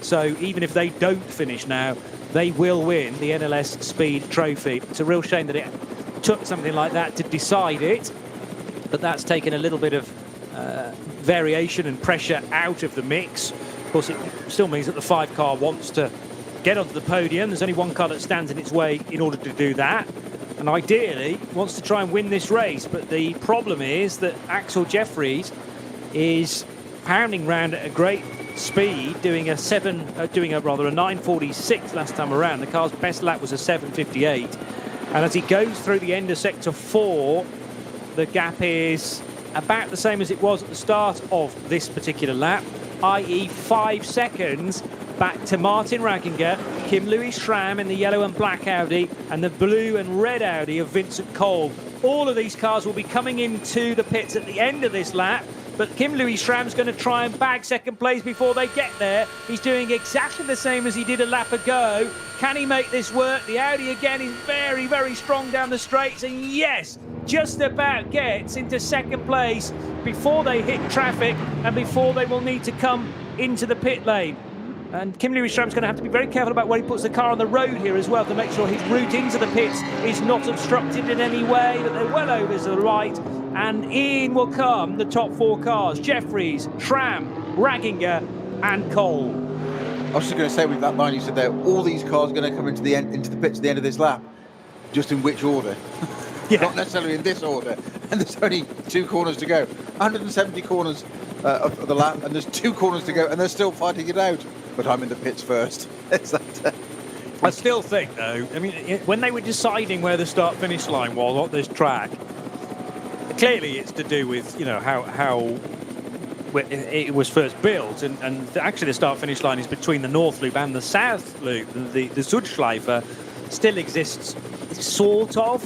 You can drive around a bit of it, but you certainly can't race around it anymore.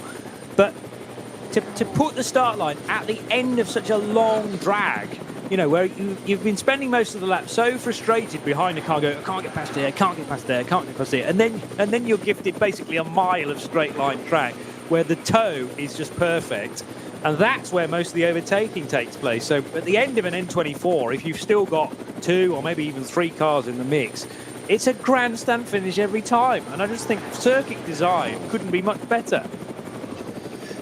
You're spot on. It's They say there's no sense of humour. Well, they certainly got it right on this one. Yeah. It is quite an extraordinary circuit, and what it can throw in, and it makes them all think differently all the time of what you can do. That little bit at the end there, the Tiergarten rise, but you haven't got that long drag because you could. It's fascinating. The whole thing is fascinating how it works out. I mean, you still need a very strong car through the corners because you have to be with the car you're attempting to overtake as you hit the Dottingerhoor on an in-lap, for instance. So you've got to be able to live with what was the race leader at the time, the Lamborghini. But then you need to be ready to pounce. And I still think the Audis are just about the fastest thing down that long straight. There isn't a speed trap that we have access to, but I'd be very interested to see the highest speeds of the kind of principal manufacturers in SP9 today to see which is the best.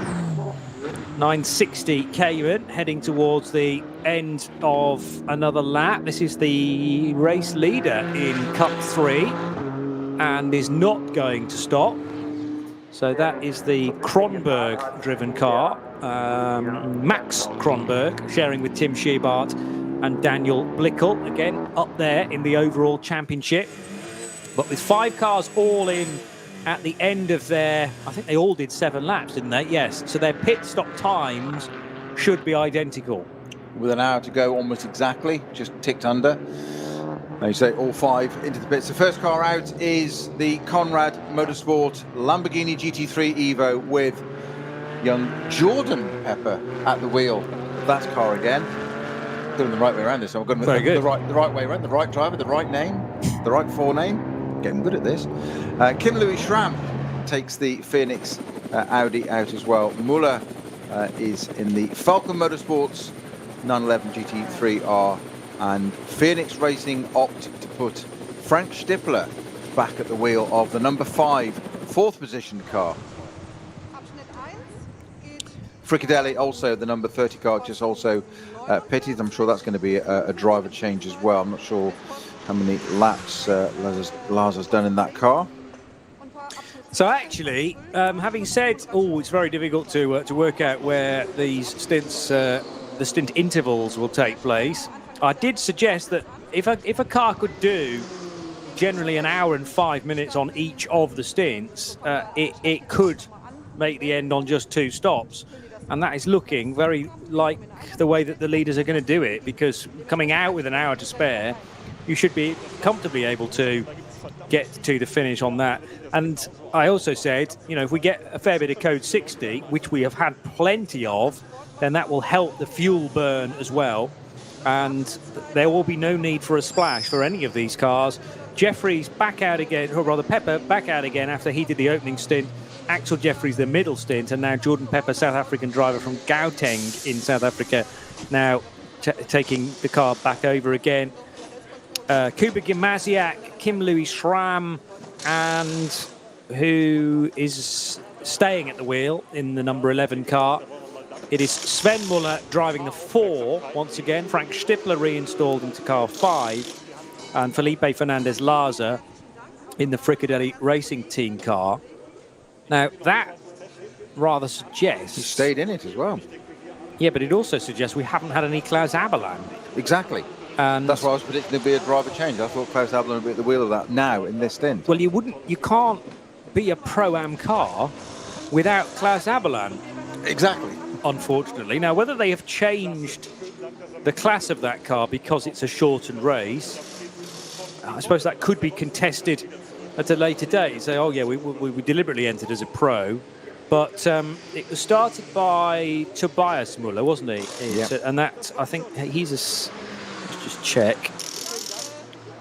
No, I'm not going to be able to access that from there. But Tobias Muller, when I checked at the start of the race, is silver.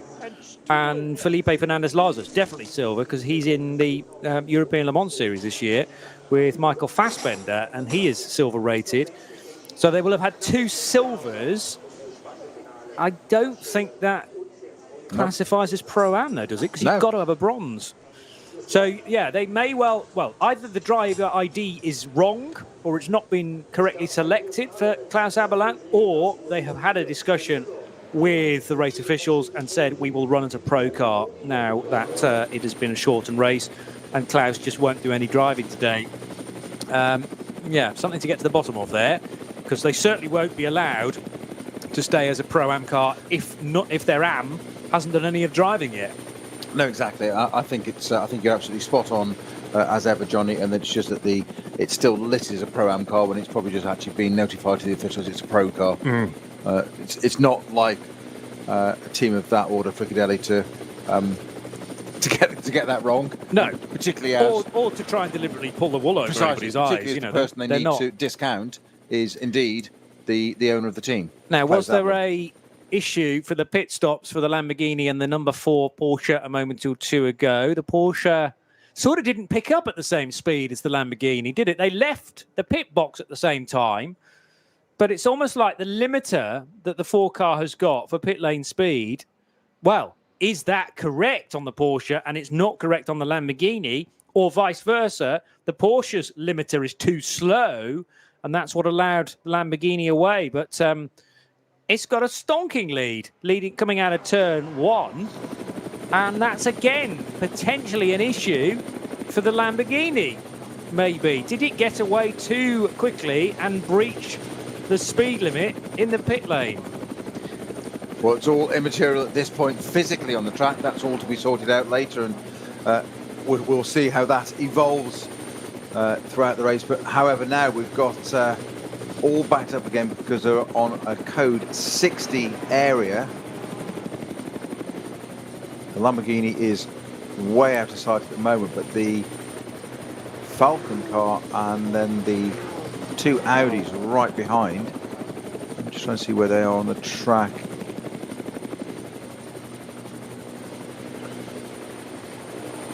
Whilst you do that, yeah, the Lamborghini now speed is limited, and the problem for everybody else in SP9, their cars are caught behind a back marker, which is obviously going slower into the yellow flag area. So that's therefore Sven Muller has to get out of the throttle in order to not overtake the BMW. There may also be a similar delay coming out of the yellow flag area. Now the greens are waved. Sven Muller's not going to be asked to go by the slower car twice, and gets the foot down as immediately as he can. It's Kasselchen, isn't it? It's a Clotter Tal. Yes. Heading past an intervention vehicle and 2 flatbed lorries that are recovering cars from an earlier incident at the bottom of the hill, I rather fancy. And now they're heading up, as you say, through the pretty much flat sections of Kesselchen and Klostertal. Then you leap on the brakes and head through the tricky right-hander, which is off camber at times. The track in the old days used to continue straight up there on a connecting road, but that's way too steep for modern-day race cars. So the carousel was introduced as a way of gaining that height and the track doubling back on itself. Then you climb all the way up to Hoher Acht, which is the highest point on the Nordschleife, and begin the descent then down towards Brunchen and Flansgarten. Thankfully past a decent crowd that has assembled this weekend, because the campsite areas and the larger parking areas are open again.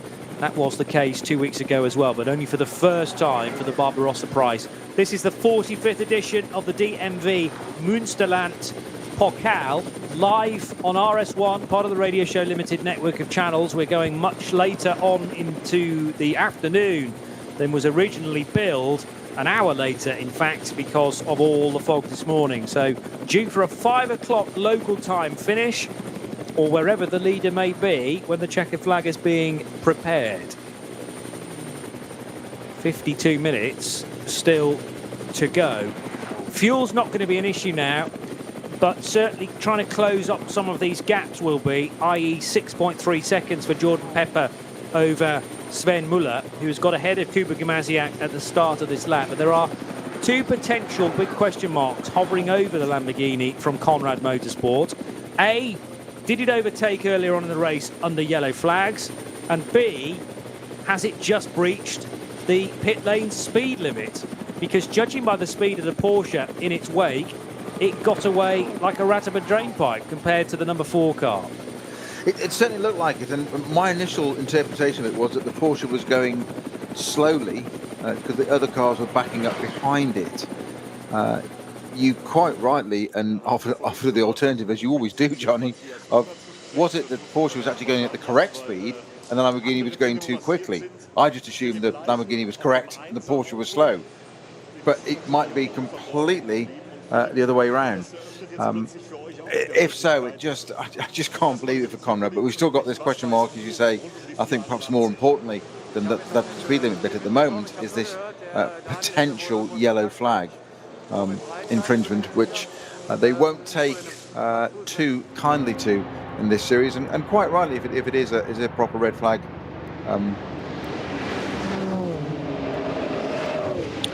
There is a message from race control that it's not concerning the number 7 car. Exactly the same, yes. Yeah, it's the 509 actually that has been pinged for speeding in a code 60 rather than speeding in the pit lane. But car 509 is a VT2 entry. It's a BMW 330i, as a lot of them are in VT2 for Andreas Ecker and Tassilo Zumpa.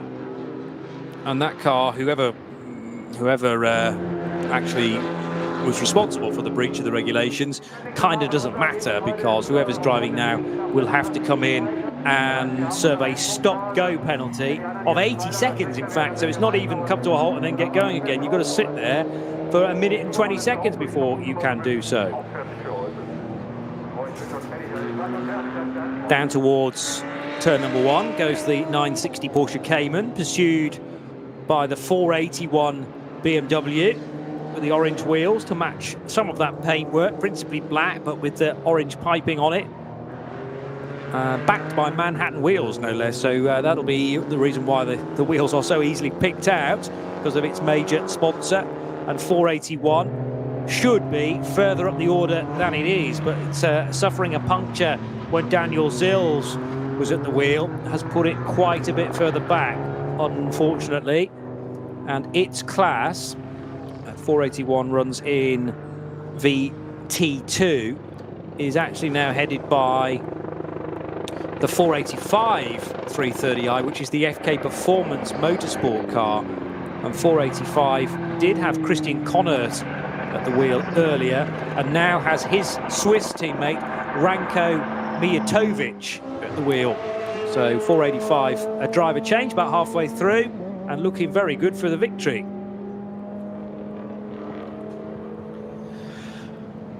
But what about at the head of the order? Because if the Lamborghini's in the clear, Snowy, it should win this race fairly convincingly. Although, having said that, I hadn't checked the order as they came across the line, because it switched again. You didn't tell me about that. Well, I was just going to say, have you looked at the timing screen, Johnny? Well, a 6-second lead is still there, but Lars Kern's on a different strategy, isn't he? I know. Yeah, so now can Lars make the end?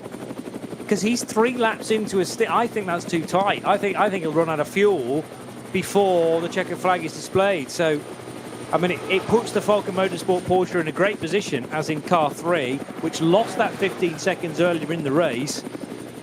But he's going to have to be driving so cautiously. Another Code 60 out on track, at least one of them at Bergwerk. And from a Lars Kern perspective, he'll be hoping that half of this 25-kilometre lap is covered by Code 60 from now all the way to the finish. Well, certainly will. The Lamborghini, there's part of me that just emotionally, romantically, if you like, just says, oh, come on, just give it a break, and just, what a way to finish the season with a win. It's on pole with a win. But there's not just one, there's 2 question marks over that car, and that's what not concerns, but it's at the back of my mind that one of it only needs one of those to be called into account, and they are both time penalties. One is going to be overtaking under yellow, if that comes to fruition, and the other is a potential speeding in the pit lane. They are potential. One's under investigation. One hasn't yet been covered, but we saw it, and we're not alone. So there's just those question marks. If nothing happens, then it's possible. Certainly with, as you say, the strategy for Lars Kern in the Falcon car. But he last pitted, well, I'll probably get you a time, actually, when that car came into the pit lane, and more importantly, left it, so that we can work out whether there's enough fuel to stretch to the end of the race. I'm going to say not, because he's already half an hour into his stint. Yeah, he pitted at 3:40 local, and the race is due to finish at 5. So that's an hour and 20 minutes that he'll have to do on the same tank of fuel. And as I say, unless there's a hatful of Code 60, which covers an awful lot of the circuit and for a long period of time, that last Kern-driven number 3 car will have to come in before the checkered flag, and probably about 10 minutes before it. Yeah, well, there's a fine line between fuel saving and running out, isn't there? Yeah, always. But he would be superhuman, talking about Bruce Jones earlier on being superhuman in his ability to memorise entry lists. Lars Kern would have to be superhuman in terms of regenerating fuel in that tank to enable him to finish the final 10 minutes, maybe even the final 15 minutes. Because coming in an hour and 20 minutes out from the checkered flag and expecting to get to the end is a huge, huge ask. The 52 Porsche, which runs in SPX today, is right in front of the number 3 Audi, which is about to go back up to racing speed. They are caught in a Code 60 currently, so the number 3 Audi is not permitted to overtake the Kaya-driven car. That's the Black Falcon Porsche, isn't it? And what XPS is the non-homologated category? Well, I think it's car, or just don't know why that car is in XPS. What it is that's about it. I think it's a 992 Gen Cup car. Right. Okay. Which you can't run in SP7 yet. You probably can from next year. That explains it. I don't know that for sure, but I'm sort of guessing, because we've had a similar situation in the 24-hour series this year with the Red Camel Jordans.NL Porsche loaned in from another championship. That's a 992 spec car which cannot be run in the 991 division. I'll make a very brave statement here. I won't say that you're never wrong, but you are normally right. That's... yes. I'll have that.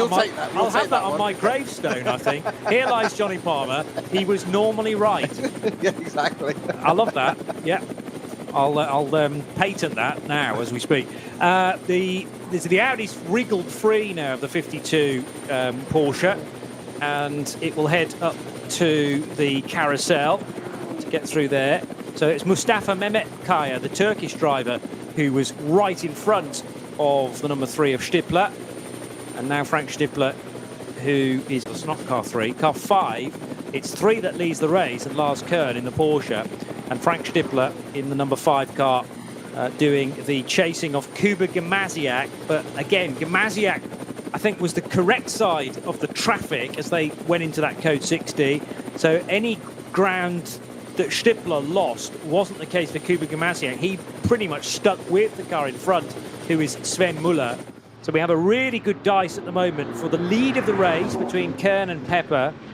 Then a gap of about 7 seconds back to Sven Muller in 3rd, Kuba Gamaziak 4th, and really nothing between those two. And then Stippler is a touch further back as well, as the Team Avia Zorg Rennsport BMW heads over the line. That is the SP10 entry, I think, of... Let's just check. Well, it's a bit quicker to check the number on the side of the car. It is number 660. 660 is the car in question, which is from the BMW 240i division. Definitely in the from the Avia Zorg Rennsport stable, though. And it has at the wheel Hans-Joachim Theiss, sharing with Reinhold Schmedl and Ugo Vincenzi. So 2 Germans and an Italian. And the Avia Zorg Rennsport car actually almost finding another car from the same team, but in a different class. They have as many as 6 cars, I think, in today's race. Yes, so a Cup 3 car, which is a Porsche Cayman GT4 Club Sport. There's a BMW 330i from Avia Zorg Rennsport that runs in VT2. In fact, 2 of those.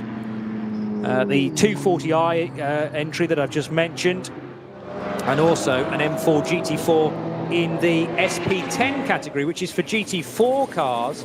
Nikolai Moller-Madsen as now almost taking the race Well, it wouldn't have been the lead. No, it was the lead, because that's Pepper getting ahead of Kern. So Kern was trying to keep the South African honest as they headed across the line. Remember, Lars Kern still owes us a pit stop effectively as well, but without that pit stop being taken, Jordan Pepper is now legitimately in the lead of the race. Car number 7, the Conrad Motorsport Lamborghini GT3, being driven expertly well. That was an 8:55, and when you take into account all of the code 60 and 120 that was on that lap as well, he has reeled in Lars Kern. Okay, the gap was only 0.3 of a second at the start of the previous lap. It now swings in the favour of the Italian car. But so just basically half a second over that lap, he's managed to pull it back.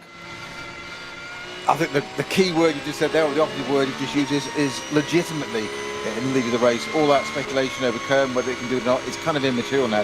I think you're right, you usually are, that he does owe us a pit stop in that now second place car, the Falcon Motorsports Porsche. That's the Falcon cars in second and third place now. So nicely rounding out the podium as it stands. But that said, we've got another 40 minutes of this race to go still. But the Conrad car having a better day in the German sun than it's had most of the year. Yes, agreed. So far. Well, this would be its first win if it gets there. I suppose it depends on your definition of legitimately, though, because the two potential infringements that we haven't quite got to the bottom of for the Lamborghini. But what I mean is, it shouldn't need to stop again, whereas the car it's just overtaken will need to stop again in the form of Lars Kern, because that car pitted with an hour and 20 minutes still to go. That's too far, as far as I know, about SP9 cars, for that car to go, unless Lars Kern really starts to back off the pace. He's showing no sign of that right now. The one thing he cannot afford to do, really, is get in the way of Sven Muller, though. So I think we'll see some team tactics. If Sven gets closer to the car in front, Lars will just drift off the racing line and allow his teammate through to attempt to reel in Jordan Pepper. But that is a massive ask, because the South African, still early on in his career, is a true talent. Jordan Pepper, who's driven for Bentley in the past and has good experience with other manufacturers more recently as well. Knows Lamborghini, well, doesn't know Lamborghinis that well. He's been brought into the team for the first time this year. He is a former champion, though, in the IGT Challenge. Has driven with Flying Lizards Motorsport in Bentleys, in fact, last year as well. As now Patrick Niederhauser goes around the outside of the Mercedes arena to deal with some traffic there. The other thing Jordan Pepper's been doing this year is driving a McLaren 720S with the Inception Racing team. So that will be with Brendan E. Reed, I will suggest. Yes, Ollie Milroy, Brendan E. Reed, Kevin Madsen, part of that driving lineup as well in a Pro-Am category, Inception Racing McLaren. So he can chop and change depending on whoever's after his services, really. Nice place to be. You mentioned Ollie Milroy there, who actually married his long-standing girlfriend, Fern Webster, on Thursday or Friday this week, just gone a couple of days ago. Excellent. Congratulations. Name checked live on air. Were you there? No, it was a very private affair. Okay. But he does live just down the road. Yes. From me. When we're in the UK, not at the Nürburgring. Indeed. No, I knew that you knew Ollie fairly well because of covering Le Mans Cup race, I think, last year at Monza. And Ollie was in that race with Brendan Uri in a Mercedes, I think. GT3 Mercedes. Yes, I think it was. It was a rare outing for him outside of a McLaren. Yes.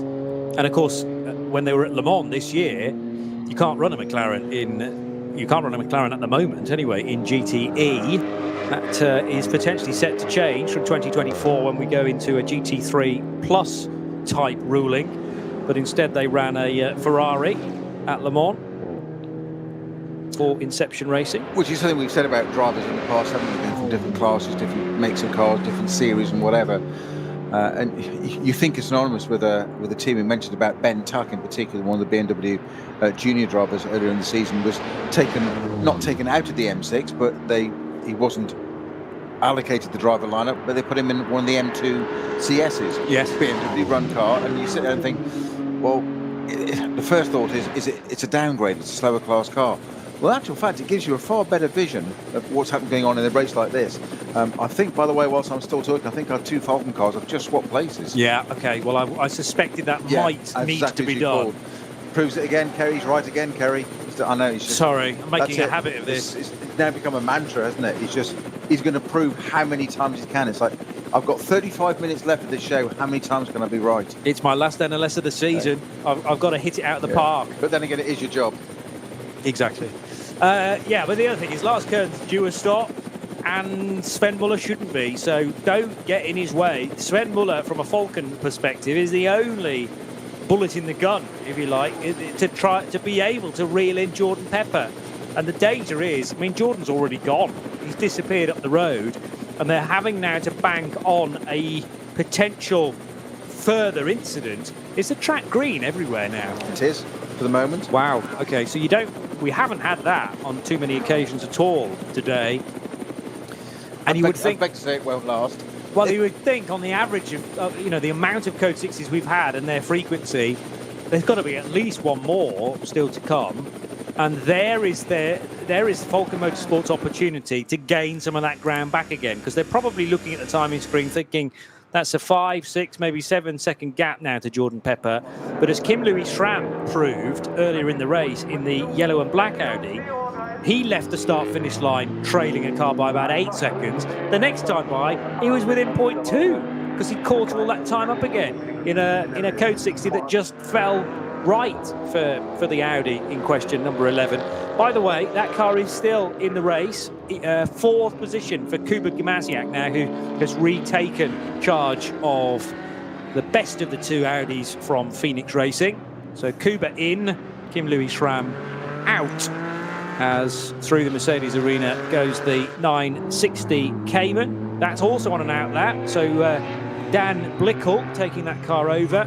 They are on course for maximum points in Cup 3. And a Cup 3 Porsche, now running 10th overall, is mightily impressive. Yes, it's better on the fuel, as in it burns less per stint. It just shows how... not top 10 better on the fuel. No. That's extraordinary, to their credit. When it last pitted, it was 11th, and we just said, OK, just outside of, but yeah, that's never going to happen. But inside the top 10, or in the top 10, it's quite extraordinary for a Cup 3 car. Yeah. But Daniel Blickel, I think this is his first action of the day. The car was started by Tim Scheerbart, taken over by Max Kronberg, and now Blickel to bring it to the finish. So that fits in quite neatly, actually. 3 drivers and 3 equal-ish stints. It'll be Blickel that gets the least time behind the wheel of just less than 40 minutes. But they are second in the championship on 66.04 points, and therefore their target would be Pepper to... Medziak into the pits. Really? Jordan Pepper is into the pits. And Gimasiak right behind him. Is that a penalty then for the Lamborghini? We haven't had confirmation on the live ticket. Yes, because Pepper's, well, it's got to be. I'm just guessing Pepper's out again already, so that's got to be, that's the drive-through for one of those infringements we had. Hopefully that finishes it now and negates it. It's taken at one go. Kuba Gimasiak in the Phoenix Audi. I'm not sure why that's in so quickly. Gimasiak shouldn't be in. No, exactly. And hasn't returned to the racetrack yet, so that indicates to me it's a proper stop with the team looking at the front of this Audi. There's a concern, something on the front left. How many laps has Gimasiak done?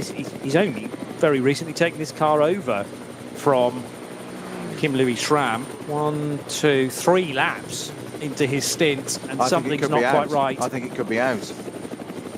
There does seem to be a notable drop-off in the body language of, the door's open, Kuba Gimasiak, a forlorn figure, will step out of the car, slams the door behind him. Well, he's not happy. It came open at a rate of knots, didn't it, that door? And that told you everything. You say there was the body language of the crew was hardly a sense of urgency around it. The door was flown open and then slammed shut very positively. Kuba Gimasiak, unfortunately, out there. He was in 4th position. That's going to promote the Stiplet-driven teammate up to 4th position. Sudden changes with just over half an hour to go. So everything changed up. We half predicted or anticipated the the Conrad Lamborghini having something befall it, and that did come to fruition. But at the moment, that's promoted, of course. Something you said at the very beginning of this, the cars are qualified a little bit down the order we expected, but at the moment it is now going to be, it's Falcon Motorsports, Porsche's first and second, cars 4 and 3 in that order. Big fan of Gamaziak. That's a real shame that he is out of the race. He came very close in 2014 to taking the Drivers' Championship in the Porsche Super Cup that supports the Grand Prix. Came second actually in 2014 to Earl Bamber by 13 points. No, it was a little more than that, actually, 23 points, so it wasn't quite as close as I thought. But Gamaziak was often a front runner in the early 2010s in the Porsche Super Cup, and now driving Audis as part of Phoenix Racing. But when you're up against someone as good as Earl Bamber, it's very tricky indeed to win a title versus Earl, that has gone on to fantastic things within Porsche since then. But it's interesting that Gamaziak, well, kind of similar to Nicky Thiem, who made their names in Porsche one-make racing, now associated with different manufacturers. Nicky was at the ring 2 weeks ago to be part of the winning lineup for Aston Martin as they made their return in GT3, the world of GT3, with the Vantage car, to show potential customers that it could just turn up out of nowhere in the 8th race of the season, take the win, and then disappear again, almost as if it's kind of like a whirlwind of talent and speed. And then that's what you can do if you buy one of these Vantages. Bye-bye. Yeah. We might see you again next year, was the tweet from Nicky Thiem. We'll be back. I wonder whether that's a suggestion that for N24 we'll have a significant Aston Martin as part of the entry. Well, it was the very definition of win on Sunday, sell on Monday, wasn't it? Yeah. Absolutely right. Queue here, phone up, and we'll take your order on Monday. It's fine. Yeah, making a statement, and that was dreamland scenario for David King. I'm sure that's absolutely what he wanted, but I wonder if he'd been truthful at the start of the week, whether he thought that would be possible. You need some luck around here as well as great strategy. That was in a standard 4-hour race. This a little shorter, but it's been a longer day, all told. 30 minutes of the race still to go, and Sven Muller now leading from Lars Kern by 2.4 seconds after Jordan Pepper had to come in and do a drive-through penalty. Now, was that because of a yellow flag infringement, or was it to do with the excessive speed in the pit lane? What we still haven't got to the bottom of is whether the Lambo was speeding or whether the Porsche was just slow away, because we were matching or comparing the pace of the two cars, similarly coloured cars, and the Lamborghini just shot off. The Porsche that little bit more patient with Sven Muller at the wheel. Well, here's my view on it. Yeah. I thought at the time, yes, the Porsche was slow. You said the Lamborghini was quicker. On the basis that you're always right, usually right, I bet that's exactly what it is. The only slight doubt in my mind is, yes, the Porsche the pickup wasn't anywhere close to the Lamborghini. There was then another car that was also being serviced that pulled in front. I think it was a white BMW. Then, from that point, Sven's got to allow the BMW to dictate the pace. Now, it might be that both cars were perfectly at the relevant kph, and neither breached the problem, and the Lamborghini was the issue, or the Lamborghini got away well and perfectly at the speed limit. Porsche then balked behind a slower car. It's so tough to tell. That's the point, and there were two GT3 cars, SB9 cars, which were also in the queue behind, which, if you notice, sped up very quickly to the back of the Porsche, which made me think the Porsche was slow, and I thought it was a limiter issue. That white BMW, quite right, but then pulled away, and the Porsche didn't pick up again. Right. So that's what led me to think it was the Porsche an issue, almost like a limiter issue. Is it running 5k low or something odd in that sense? Because obviously it's governed electronically, and that might have been the issue. But equally, the Lamborghini was quick. We need to know really what the Lamborghini has served a drive-through penalty now. Yes. Whatever that is now set in stone. That's why it's put it down to third place. But more importantly, we need to know which of those two in our mind it was that it served for. I've got a feeling No, I'm not going to predict, because Palmer predicts. Well, what I will say he's as got it well, spot on today so far on everything. So what I will say as well is that it does take a bit of time for these things to be processed.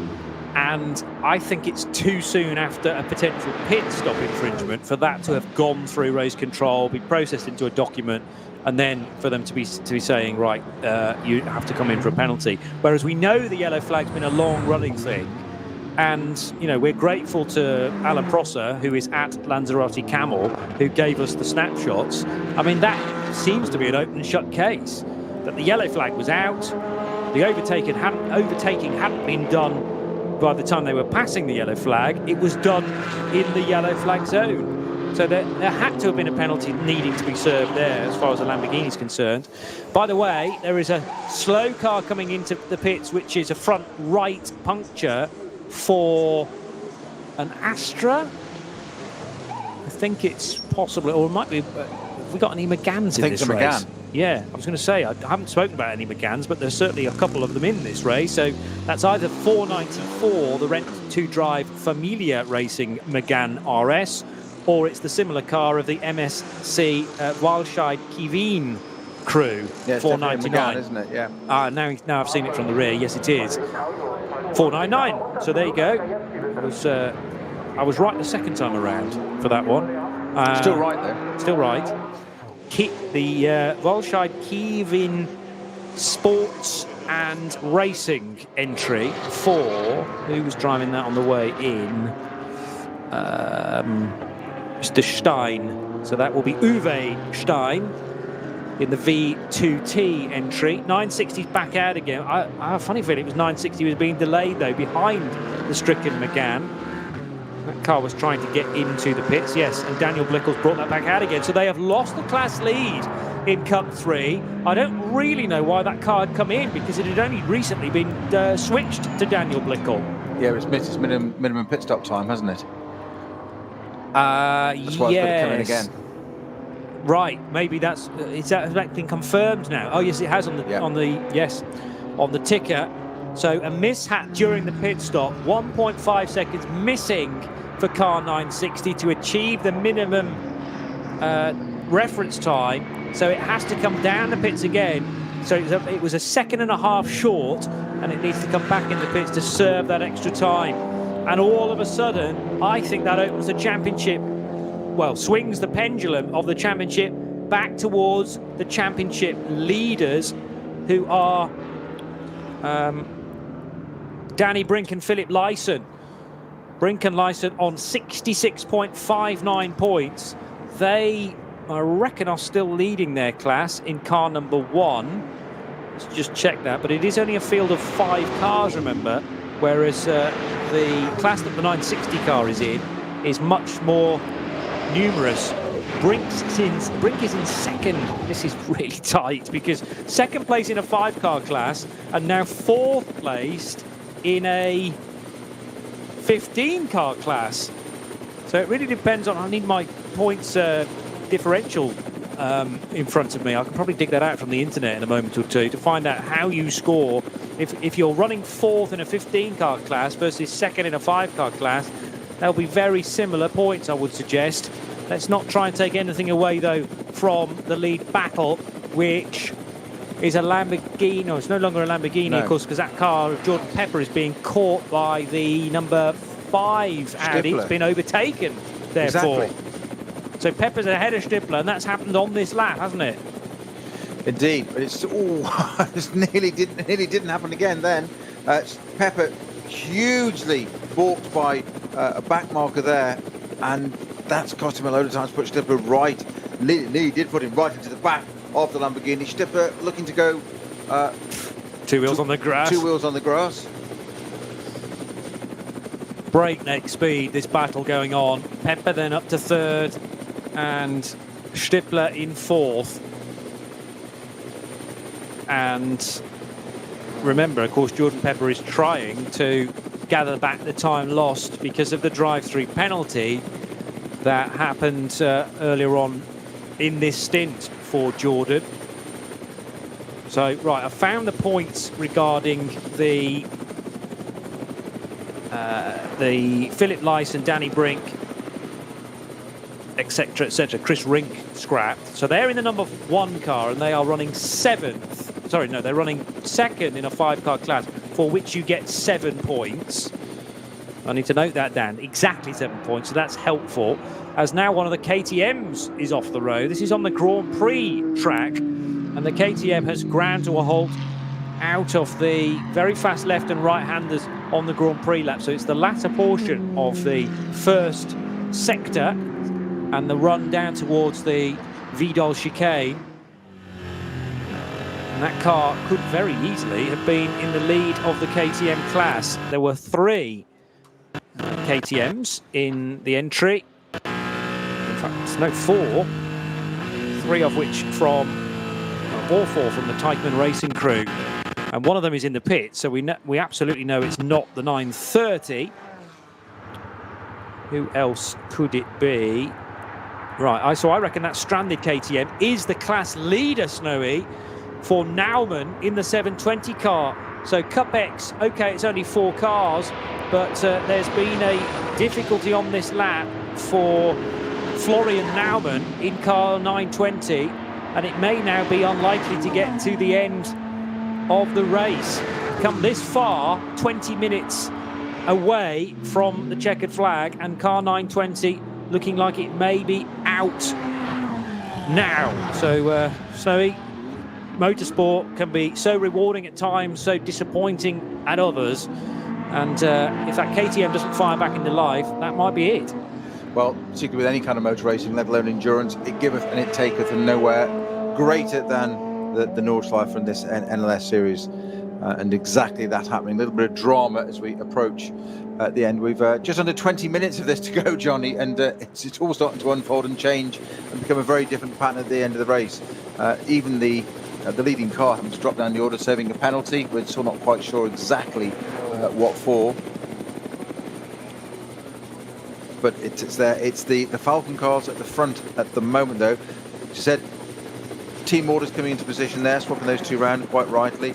And it's Muller that's leading from Kern, Lance Kern at the moment, the 2 Falcon 911 GT3s. 1.6 seconds apart they were on the last lap, and the Phoenix Racing Audi still being listed, sorry, the number 11 car, that is Mirziak, still being listed, is in the top 8 at the moment. Of course, that's in the pit. That will drop down the order as it's running out, I'm afraid. Not quite sure what the problem with that car was. There was certainly some focusing on front left and possibly even the front right as well. There was something going on. What if some kind of brake issue or something?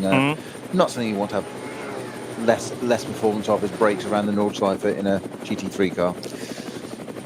I'm trying to work these points out to come. Oh, as the number 5 car got the wrong side of, I think, the number 1 BMW, which is one of the cars that is in contention for the championship. But the number 5 of Frank Stippler tried to go to the right-hand side on the run towards the Stefan Beloff S, and then realised that that's the side the BMW was veering towards. So Stippler had to get out of the throttle and then re-attack down the left-hand side. But that has cost the number 5 Phoenix Racing Audi a little bit more time to the race leaders. Now it's 21 odd seconds back from Lars Kern and Sven Muller. Is Kern going to come in at the end of this lap, I wonder? He's worked 6 now, so no, this will be the end of his 7th lap on the stint, and therefore should be fine to go around again. And yeah, that's not going to get him to the finish, because lap time is about 8 minutes around here. He'll be 10 minutes short as predicted. So Lars Kern due in, I mean, either at the end of this lap or the next one, but either way he is going to have to pit one more time for literally perhaps one more lap. So the definition of a splash and dash. You mentioned the Teichmann. Now talking about splash and dash, it's the number 3 second place Falcon Porsche. He's coming now, yeah, into the pits now. So just he could have done one more lap, yeah, but I thought you might as well come in now, take the medicine, and then do 2 further laps to get home. So that will give Frank Stippler the place for 2nd as he crosses the line now. The Teichmann Racing KTM you spotted earlier, that was on the Grand Prix part of the circuit, wasn't it? That was the 920 car. Yeah. Well, that got going again, then stopped at Hatzenbach, and has now got going again. So there's obviously something intermittent with that 920 Teichmann Porsche? KTM. Florian Naumann, as I say, leading the class though at the time. So yes, it's gone very, very wrong for the 920. I want to find out where Daniel Blickel is in the order of Cup 3, because if he's in 4th, this is going to be ridiculously close. No, it's going to be at least 5th, because Otto has now gone through in the 4th placed car. So that is Nico Otto in 976, running 4th in Cup 3. So Daniel Blickel, after having to come in, of course, to serve that extra time in the pits, 1.5 seconds, that has dropped him to 5th position. So 5th place in a, did I say 15 car class? Let's just check that. Cup 3. No, it's more than that. It's going to be, let's just have a look, 14. It's a 14 car class. So he will be 5th in a 14 car class, to confirm, yes. And in 14 cars for 5th place, you get 6.79 points, compared to 2nd place in a 5-car class, for which you get 7 points. So it is not enough right now. However, if Daniel Blickel could get ahead of the car in front, the picture will change again. And likewise, if the number 1 BMW loses a position, that's much more costly, because the point increment from 2nd to 3rd in only a 5-car class is 2 points. And that, I mean, doesn't sound like a lot. 2 points does not sound like a lot, but in the scoring system utilised in the NLS, it's a yawning gap, 2 points. And I just need to find out now how close to the back of the number 1 BMW the next car in their class is. So this is the Danny Brink car number 1. But they are back to the lead of V4 now. So that's changed again. Class V4, it's all because the 325i of Bergholt has just made a pit stop, and the 5-car V4 class now has the number 1 BMW at the sharp end. So they are scoring way more points once again. I make that 9 points now in a 5-car class, and therefore they should easily win the title. But take it as read that it was touch and go for a little while, so much so that I had the championship being won by about 1/10 of a point. However, the complexion has changed again, and it should be much more comfortable now for the guys in that orange and blue BMW car number 1. They are the title winners from last year, and I think the year before that as well. So they're on for a hat trick of championship titles, and as long as they stay in front in Class V4, they will be the champions in 2021 as well. Completely say, we've got this one, and you cannot take. We've got this nailed. Yeah, you'll never take a hat trick of victories away from us. Or, like you say, move up to. Well, they've been running BMWs for the number of years that I remember.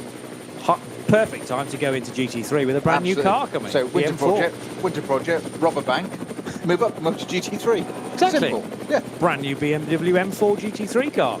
Yes. There you go. I think they'd be. The thing is, if they had a little bit more budget behind them, they would be superb in that. I think it's a lot more budget, isn't it? But their consistency in a V4 car would be so good. But unfortunately, like for so many of us, it's just out of our reach.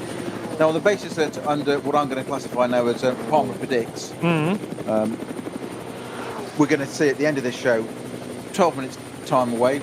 Bit longer when that category of car finishes. Yeah, they're going to make an announcement to just say, by the way, for next year we're moving up too. There you go. And Johnny Palmer was right again. Yeah, well, again, for taking 3 wins in NLS, I think there should be a massive windfall of. I mean, how much cash would you need to buy an M4? $750,000? No, probably about half a million. It's £500,000. Come on, NLS, you can give that to your prize, to your championship winners, especially as if they go on and do it, that will be 3 in a row. You'll need a bit of budget then to run it through 9 races through the year, especially at that 12-hour event that I'm very much looking forward to next year.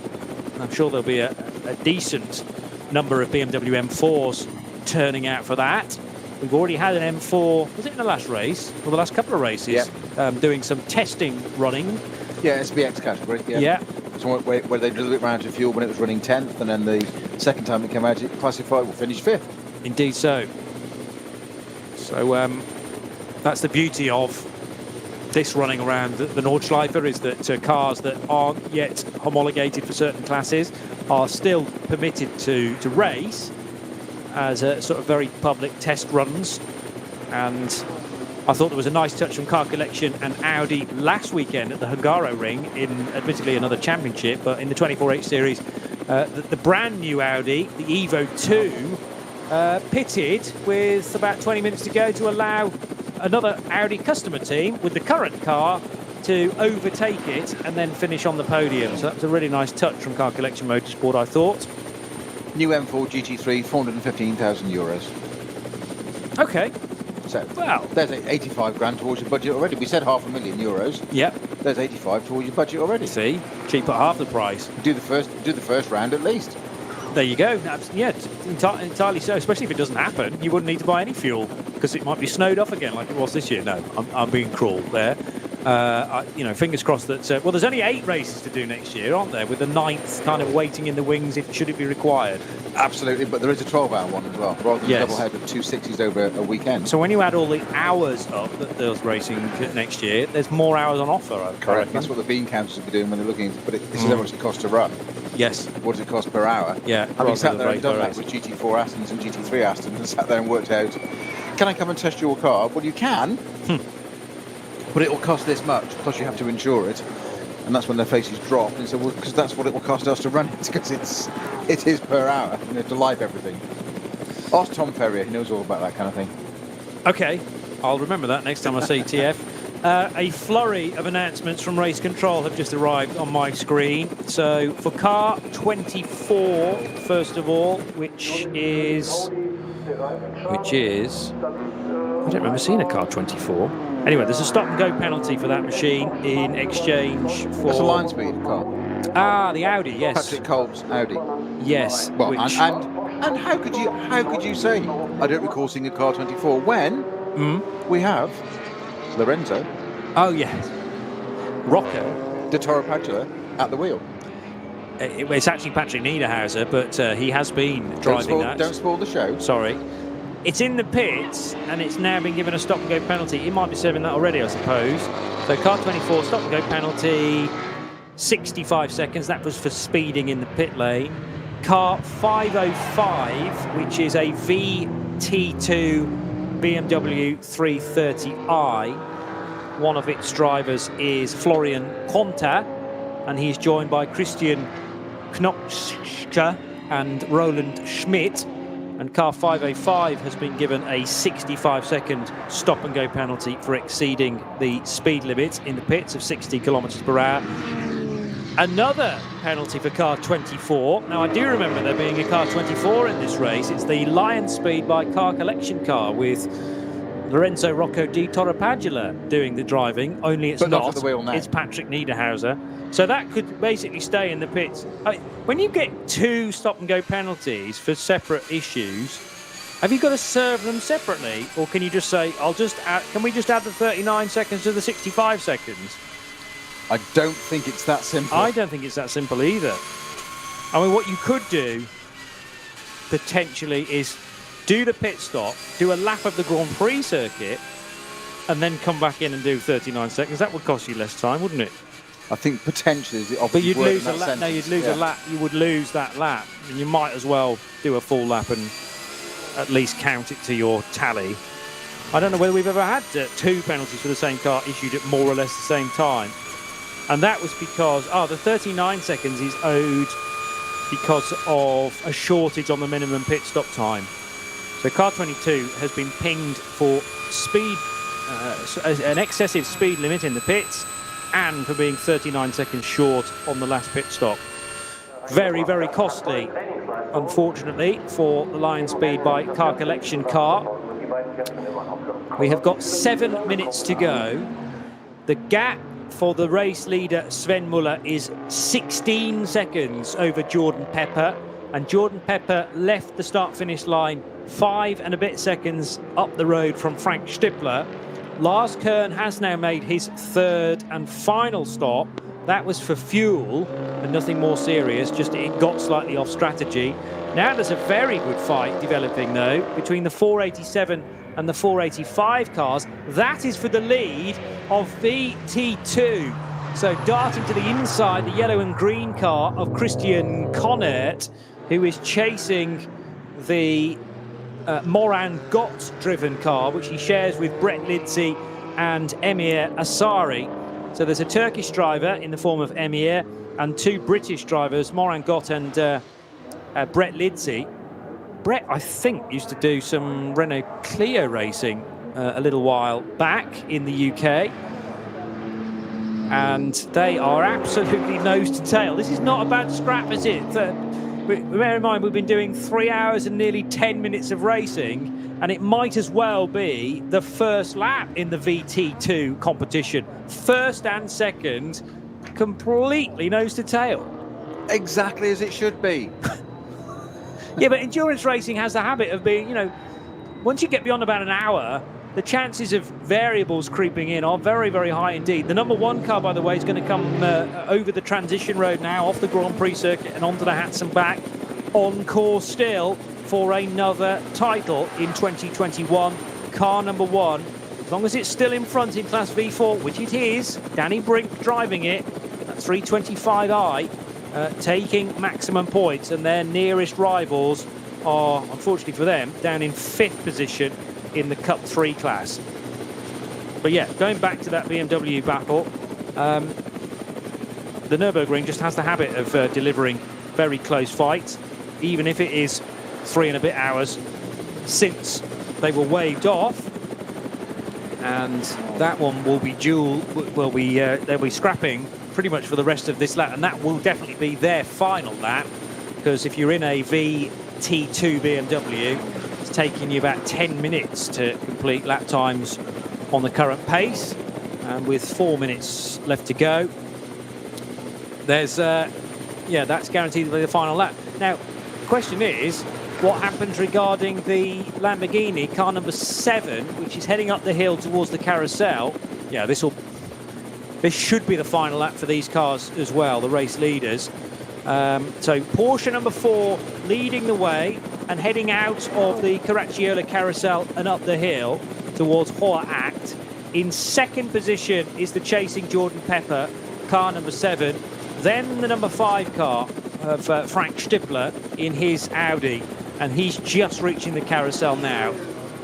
But with something like a 9, 10, 11 second lead, it is Sven Muller's race to throw away, despite Jordan Pepper's best efforts. Really, that split-second decision that he made to overtake Sven Muller's Porsche when they'd just gone into a single yellow area, that has done for the Lamborghini. And I think on pure pace, the Conrad car should have won this. It certainly did, and I hate to say it, we said at the beginning, didn't we, that if it didn't have bad luck, it wouldn't have any luck at all. I know that's not really luck. It's one of those things. It's just. But it's still the best result of the season. Yeah, I think. I don't blame Jordan Pepper for a minute doing what he did. He saw the opportunity. It was there, but it was just, as you say, he was on the right rear of the Porsche with another car in front, and he probably couldn't see the marshal's boat. It's not mitigation, unfortunately. I genuinely don't think he saw it or expected it, but it was there, and unfortunately, it's an infringement, and that's that. Yeah. Yeah. So 2 minutes to go. And the sound in the background is car number 4, that of Sven Muller, who is working his way now out of Galgenkopf and onto the Dottinger Ruhr for, well, is it the final time? Because he can get to the finish here. He can get to the finish line inside the minute and 52 seconds that remain. So I think, similar to 2 weeks ago, Snowy, we're going to go around again here, and that will obviously extend everybody else's race too. Let's hope that most of the cars have planned for this, because, well, I was talking about the BMWs that were dueling over Cup. What were they doing? V2T scrap. They may be caught by the race leader, but there is a minute and 20 seconds left on the clock, and Sven Muller is definitely going to beat that time to the start-finish line. Certainly no checker flag being displayed yet, so it is another 25 kilometres to do. Yeah, well, no question about it. You say minutes and 12 or 10 seconds it was roughly crossing the line. Nothing to worry about on that one. But 2 weeks ago, when it was 6 seconds, just for Nicky Team in the leading Aston, it was just why do another 25 kilometres? But he did, and he won it. So let's hope exactly the same happens for Sven Muller in the number 4 Falcon Motorsport Porsche. It's been an afternoon of sunshine and weather that I just wouldn't have expected. Certainly with the fog we had this morning, I did have a slight concern. We're at the beginning of autumn, aren't we? So the beginning of October, the 9th. But I wasn't convinced that it would burn off as quickly as it did this morning. But that changed. I was proven wrong. I should have listened to you. In fact, I should have listened to you all show, really, shouldn't I? Really. I'm not sure many other people have done, so you're not alone. Oh, I think there's plenty. I think you're underselling yourself. It's been the most gorgeous weather conditions of autumnal sunshine. It hasn't been the result. We haven't got to it yet. We haven't quite got to the finish, but it's thrown it all up again. The Lamborghini, we really thought, yes, it got pole position. Had it got the pace, it did an extraordinary job. It was an 8:02, wasn't it, for pole position, some 5.5 seconds clear of its nearest rival, Young time. But it's bad luck. And it's reared its ugly head again for that car. The pit lane speeding, we think, seems to have got away with that one. But second place it is going to be. They are probably deserved winners of this one, but it's an interesting mix at the front. You said earlier on in the show that Audis were due a result. Well, Frank Stippler, for all things being equal, though, is going to finish third. So it's going to be a Porsche, a Lamborghini, Audi, and then a couple of Porsches. In fact, 3 Porsches in a row.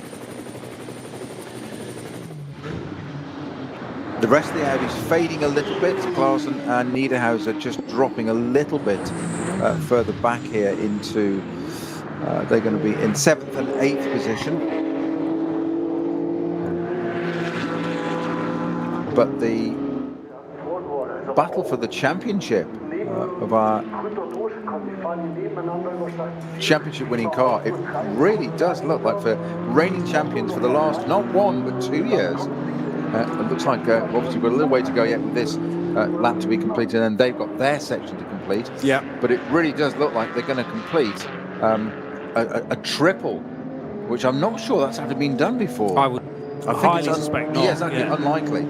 That's our Adrenaline Motorsport Team Alza car, BMW 325i from the V4 category, with the Brink and Lyson driven car, with it splendid in its number 1 on the side, which it looks, all things being equal, it's going to get to carry into next year, or they will, whether they stay in that category or not.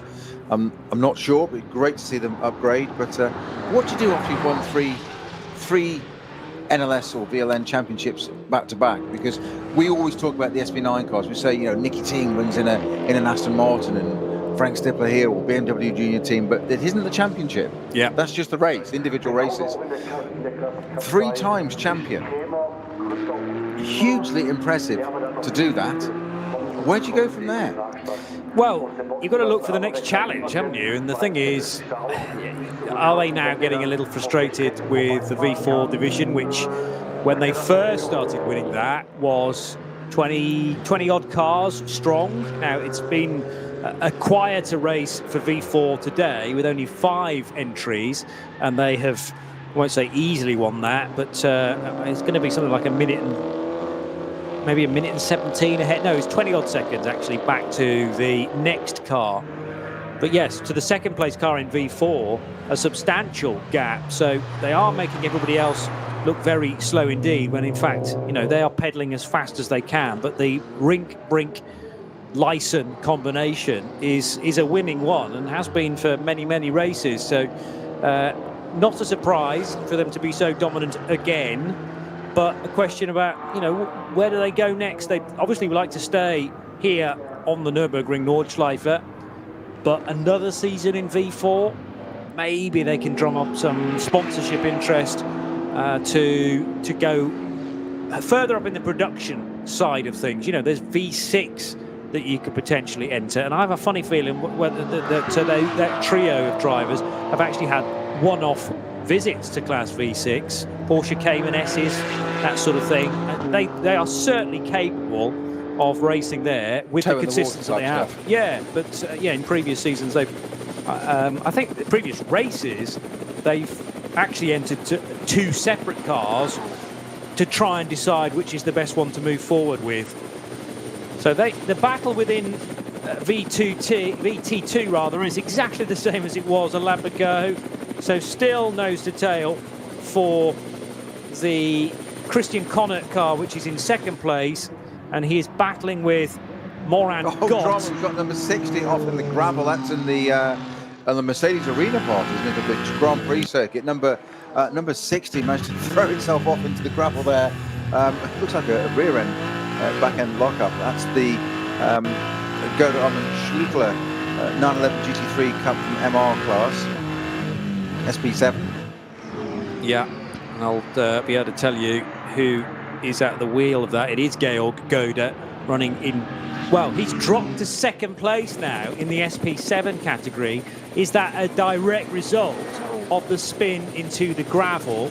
I think the race leader in SP7 was so far in front that hasn't actually altered anything. Yeah, the leader in SP7 is that 69 Porsche that pulled right across the nose of the number 3 Falcon Motorsport Porsche in the pits. That one that hit the pit stop that took 15 seconds longer than normal. Robin Cherzanovsky currently leading SP7 then, and comfortably, even more so now that its nearest rival, Georg Goda, is in the ground for this particular championship.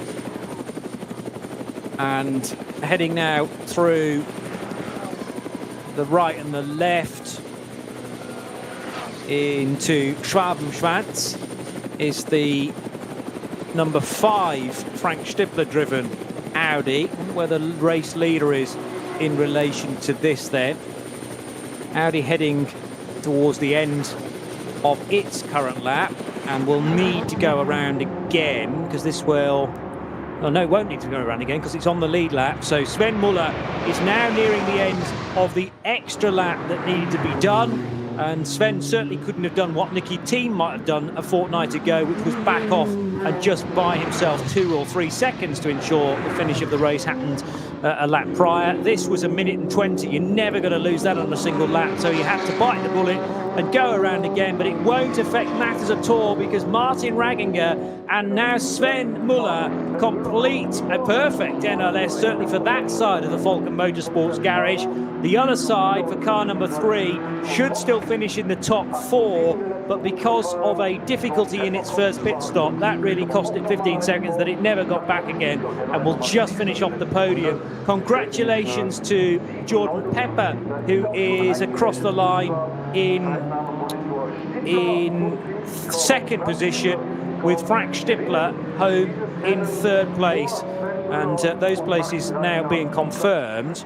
I'm just hoping that Sven Muller hasn't been given some sort of in-race penalty there, because yes, I'm reading the same, and I think also that the actual Jeffries Jordan Pepper Lamborghini might receive another penalty, having received its first one. I think they've been given penalties right at the end of this, and frustration down at, well, that's the Manhattan Wheels BMW crew, in fact. So they are waiting to call their 481 car over the line, and others too.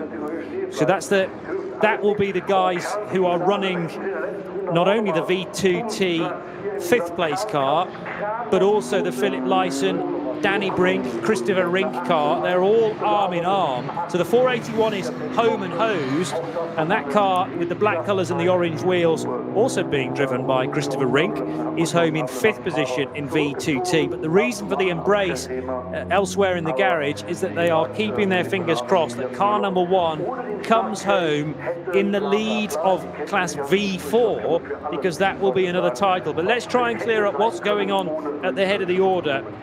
So car 80 was given a time penalty. We're not too concerned about that. But car 7 has been given a time penalty of 35 seconds for overtaking under a yellow flag. That must mean that the stop and go that Jordan Pepper served was for speeding in the pit lane, therefore. Can only think that.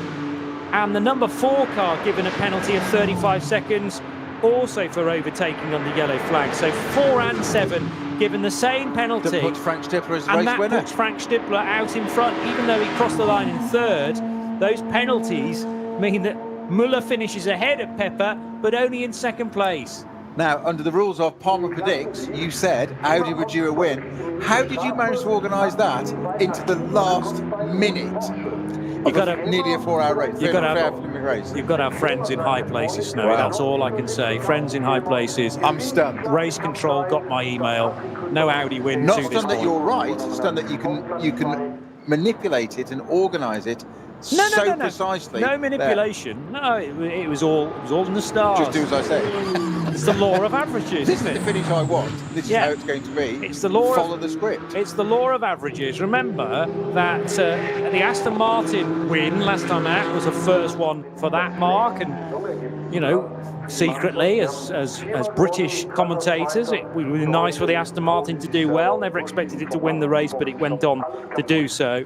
And now, after Audi had missed the mark all the way through the year, I'll remind you that we have had wins for Porsche in the opening 2 races. There were then 3 back-to-back BMW M6 victories. Porsche took the win in NLS 7 for the 2nd win of the year for Michael Christensen and Kevin Estre and Lars Kern. Last time out it was Aston, and the one we were missing, well, Mercedes was a big one we were missing, but they tend not to turn up in huge numbers for NLS races. Audi, on the other hand, do. There were 3 cars in today's entry, and they have taken the victory, but it seemed very, very unlikely that that would be the case with just a lap to go. Who'd have thought? Now we have our Adrenaline Motorsport BMW. It's still got to complete its lap. The checker flag, as we know, is being presented, but of course, every car behind that still has to go and take the checker flag. So you've only just, if you're just ahead of the winning car, literally unlike, you've got to do a whole nother lap. Yeah. That's the case for this. Adrenaline Motorsport, car number 1, the reigning champions, Nürburgring and Leisen. Is it going to be a 3rd consecutive title? There's no reason not to believe. And 461, we've got 461 in the barriers on the last lap. And there's a lot of debris on the track there. That's I'm just trying to see where that's going to be, but that's very surprising. And that's at the Dottinghout on the Tiergarten. It is literally with yards to go, 2 corners to go. Max Cruiser Racing Golf has to go through. And what about the battle for VT2? This has been raging all race. They had to get by that as well. Christian Connert in the yellow car has one option really to draw alongside the Gott-driven car. And Morand Gott, I think, will just about get it. But how close do you like it? As they headed into the final sequence of corners at Tiergarten and Hohenrhein, there was a car off the road and in the barrier. For goodness sake, this is not helping the blood pressure of Morand Gott or Christian Connert. But Connert tried absolutely everything to get by Gott for the whole of the last, stint, pretty much, and just couldn't find a way through. Now arriving into Antonius Bucher, which is the left-hand, high-speed left-hand king at the end of the Dottinger. Here comes then the car driven by Danny Brink, that he shares with Philip Leisen and Christopher Rink, having to back off significantly, running into the final time at Hohenrhein. And leading Class V4, Danny Brink, given the responsibility to bring this BMW home, the Kulsheim pilot, together with Frankfurt's Chris Rink and Irl's Philip Leisen. They will cross the line in the number 1 blue and orange BMW to win Class V4, and it is the Adrenaline Motorsport Team Altsna Automotive car that will take the NLS Championship as well for 2021, as the gold paper is fluttered over the car there. It's sprinkled over the car by the time. I wonder where that was coming from then. I thought they've organised some fireworks cannons especially for it, but it was all of the crew from Adrenaline Motorsport clambering up on the debris fencing on the pit lane and literally chucking confetti at the winning car. Well, why not? They just won the championship for the third time in a row. Superb. Hugely deserved. Quite extraordinary result there. I can't believe we had a car in the barriers with 2 corners to go of a 3-hour, 15-minute race. Yeah. I have seen some things. And what a season finale. And we're not making light of that situation for the car involved, of course, because that's a devastating news. It's the WS Motorsport. Came in, by the way, from Class V5. Yeah, what number did you say? Was it 959? 461. Okay. That's why you said. That's why you said Johnny Palmer. He's nearly always right. I've managed to get one in at the end, almost at the end of the show, end of the season, last lap. The checker flag presented, and I finally get one over Johnny Palmer. Rene Huber and Dirk Bierman, whose race may well end literally in sight in the barrier. In the barrier, but within sight of the finish line. It's a short walk back to the pits anyway. That's the one bonus, yeah. I mean, that looked like the car had too much damage for it to be reversed out of the Armco barrier at Hohenrhein and just to limp itself over the line. But we will wait and see. But yes, that rather threw a curveball at all the other cars that needed to get a race finish. A frankly bonkers resumption or bonkers result in the VT2 class that is eventually won by Moran Gott together with, that was the Brett Lidsey car, wasn't it, and one other driver who I've forgotten and will make sure I name. So bear with me. Brett Lidsey, Moran Gott and Emir Asari in the team Avia Zorgrennsport BMW that ended up winning VT2 by a hair's breadth, pretty much, from Christian Connert and his co-drivers, driver Ranko Mijatovic, the Swiss driver, in 485. So those two had been going hammer and tongs at it for the last few circuits of the Nürburgring, in fact. And it is the two Brits and the Turkish driver combination that take the win. But yeah, it all happened in the closing, so it had been all happening throughout the race. What were your comments at the start? I have a feeling this might be a bit of a classic, you'd said. Something in the water. I really did not expect the two leaders on the road to be demoted behind Frank Stippler and behind Vincent Kolb for the 5 Audi to take the victory. And in the end, by 18.5 seconds over Sven Müller and Martin Ragginger.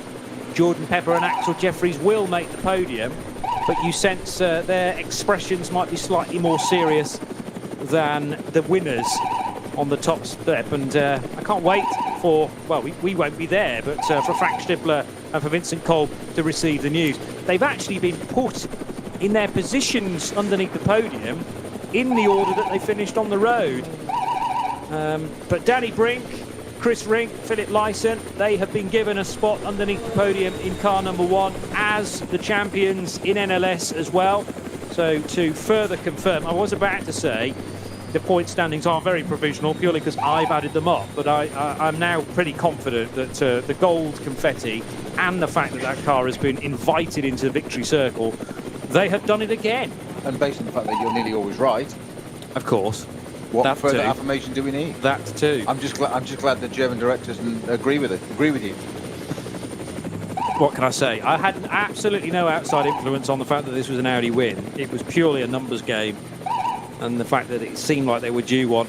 That's a really nice touch to position the BMW, you know, almost front and centre, if you like. Or are they just lining it up for the scrutineering bay? But it feels like that they are, you know, pulling it into a most prominent position, no doubt, to take a photograph of the winning drivers with that car. It's being rotated through 180 degrees so that it can sit neatly, I think, underneath the podium. Yeah. No go jacks for that, like a GT3 car. You know, driver stays in it, we'll push it forward, right hand down a bit, left hand down a bit, turn the car around. Yeah. Get it there, but hopefully it's going to be right in front of the podium there. The Falcon Motorsport Porsche, the Conrad Lamborghini, and the Phoenix Audi alongside there, but the winning car of the championship, and quite rightly it should be there. Not just win the championship, not once, twice, but 3 consecutive back-to-back wins. And it's more confetti being sprayed over the number 1 car there as Danny Brink was. You said it was in the wheel of that car at the end? Yep. Yeah, great to see him out there. Christopher Brink, Danny Brink and Philip Lyson, 3-time champions of... I don't know, do we call it the VLN or the NLS now in terms of the championship? Because it straddled the two. Exactly, because it is known as NLS, but VLN still are the organising body. So do you win an NLS round and therefore the VLN championship? Good question. Mind you, it's known as the series, isn't it? The Nürburgring Langstrecke Series. So I think you win the series. But the thing is, their first title came under the umbrella of it still being known as VLN. So they're a single VLN champion and a double NLS champion. So they're not triple champions. Oh, you're cruel. You give and take away. I'm cruel, you maybe. Cruel man. Yeah. You cruel man, Mr. Palmer. Yes, that's right. By the way, the weird noise you kept hearing in the background as we were enjoying the lineup of the podium, I know confused Kerry Cobb, our producer today. There it is. That kind of noise. That's the pit lane klaxon, which goes off every time a car enters the pit lane. That means something totally different in Kerry's world. Probably, yes. The mind boggles, but I'm going to move away from that and back to the winners in the number 1 car, because the celebrations have begun. Plenty of Pixum Team Adrenaline race suits and overalls down there as well. That's the old name of the team, but that is what it means to the 3 drivers involved. Rink, Brink and Lyson are a winning trio once again, and it is so easy to overlook that car when it's further down the order, but they have accumulated so many points this year. It's just into the 70s now, because I reckon they get 9 points for a race victory in a 5-car class, so that will take them to 73.59 points on a quick bit of arithmetic, purely doing that from memory. 73.59 will be a winning number of points again for the Rink, Brink and Lyson combination, and it's going to be exciting to see what they have planned for the new season. Surely back for more around the Nürburgring Nordschleife, surely back for more NLS races, but wouldn't it be great to see them in an even faster class, perhaps still within the production wagon element of it, so moving from V4 to V5 or V6, maybe even a Porsche Cup car, perhaps. And you sense, the further up they go, the more difficult it is going to be to win, and to win on a consistent basis as they have been doing. But they're without doubt looking for a new challenge now, having won the title in V4 or similar classes for 3 years in a row. Terrible luck, by the way, for the KTM Crossbow that was leading the race. They were all entered by Teichmann Racing, but the 920 car race, when Florian Naumann was at the wheel, he had a moment on the Grand Prix lap with no fire in the belly, and then slowed later on as well. And eventually, therefore, Cup X was won by, well, surprise, surprise, a Teichmann KTM Crossbow, because they were all entered by that team, but it was the 910 that took victory eventually, and 910, the car of Manuel Amweg, Florian Wolf, who was at the wheel in the closing stages, and Felix von der Laden for Teichmann Racing. Well done to those guys for taking victory in that 4-car class. So, moments to go until we get to the podium, but I just wonder whether quite a lot of discussion is being had behind the scenes now before we decide in what order the drivers appear, and with some in-race penalties issued, there are going to be some happy customers, and there are going to be rather some upset members of that entry who are having had that bad news broken to them, which is probably not being taken too well. No, less happy. Less happy? Less happy is yeah. a way of putting it. But you did. I'd forgotten, Johnny, that I'd said at the beginning of the show that I had a feeling almost in the water that it was going to be a cracker. And I didn't think it was going to be quite that good. And certainly towards the end, some of the things. Well, it settled down, hadn't it? Exactly, towards the end? it had settled down. And I thought, as usual, I just called it wrong, and that you were ahead of me. But it proved to be right. So perhaps I was. I can't imagine that. The penalties, the late race penalties, just nobody expected that, let alone. I think the one for the Conrad Lamborghini is one that surprised me the most, because it seemed to take a very long time from the incident, which we questioned immediately of it was there or thereabouts. Was that an infringement or not? We didn't say it was, but it was such a close call. It was like, ooh. And it took a long while for the notice to come up that it became an investigation. Normally, when it's an investigation, it's kind of game over because it's, the decision is final, that's that. But normally that investigation comes around very quickly and the decision follows very quickly. And it seemed to take an inordinate amount of time for it to become an investigation, then make the decision, let alone issue the penalty, which surprised me, because it felt to me then that it was so not indecisive, but you couldn't really call it. And then they added in a drive-through penalty for speeding in the pit lane as well. Well, the confusing bit for me is, yes, the 7 car has been pinged for overtaking under yellow flags. So that was when Jordan Pepper overtook Sven Muller. Why has the 4 car also got 35 seconds for overtaking under yellow flags? Because I don't think the 4 car got back ahead of the 7. No, it was short pit stop, wasn't it? Not according to the messages, no. 4 car, stop and go penalty, 35 seconds, overtaking under yellow flag. 7 car, exactly the same. Now, that's either a completely separate incident, or did Sven overtake... that BMW that was indicating to the right to try and stay out of the way of everybody? Did Sven Muller then overtake that in an effort to catch up with Jordan Pepper? Is a question. There was obviously some overtaking done by the Falcon Motorsports Porsche under a yellow flag, but whether that was in an unrelated incident or the same one, we will have to interrogate that at a later date. But both cars being given 35-second penalties, and therefore both cars demoted behind the eventual race winner, Frank Stippler and Vincent Kolb for Phoenix Racing. That car that started 11th, remember, eventually coming through to win. And we did suggest that Stippler and Kolb really only know one way of battling in a motor race, and that is to go forward as quickly as possible.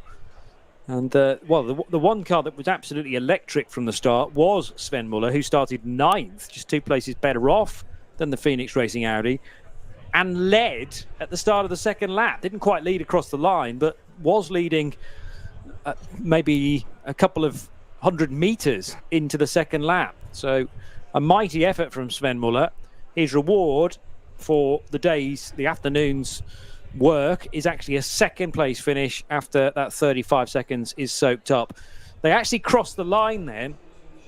If there's been a 35-second swing, so it was probably 17 odd seconds in front. Sven Muller was 17 odd seconds in front of Frank Stippler and ends up on the losing side by 18.5 seconds. So the winning margin for Stippler and Kolb in their number 5 Audi, 18.467 seconds from Sven Muller and Martin Ragginger and Jordan Pepper and Axel Jeffries.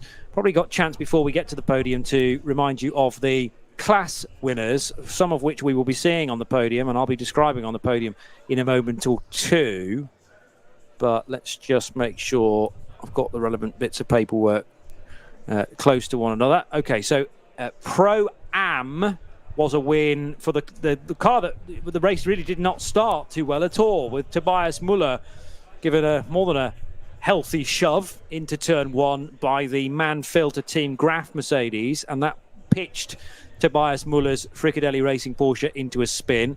That car thankfully did recover to 5th overall, and a Pro-Am victory for Klaus Aberlan, Felipe Fernandez-Larza and Tobias Muller. But that car has a slight question mark over it, because we don't think Klaus Aberlan ever drove it. and therefore it shouldn't be a Pro-Am winner with only 2 silvers in it, unless you can be a Pro-Am entry with 2 silvers. I didn't think you could. I don't think you can be, because in things like British GT, No, there's definitely a silver rated Pro-Am division, isn't there? There's a sort of, it's like a separate class. A class that sits between Pro and Pro-Am as the silver part of it. So yeah, with Larsa as silver and Tobias Muller as silver, it'll be interesting, because if that's not the Pro-Am winner, then we're looking further down to the 24 car, which is the Lion Speed by Car Collection Audi of Patrick Niederhauser and Patrick Kolb and Jörg Wiebahn and some other bloke I've never heard of, Lorenzo Rocco di Torrepadula. Wow, look at that. What a season finale from JP there.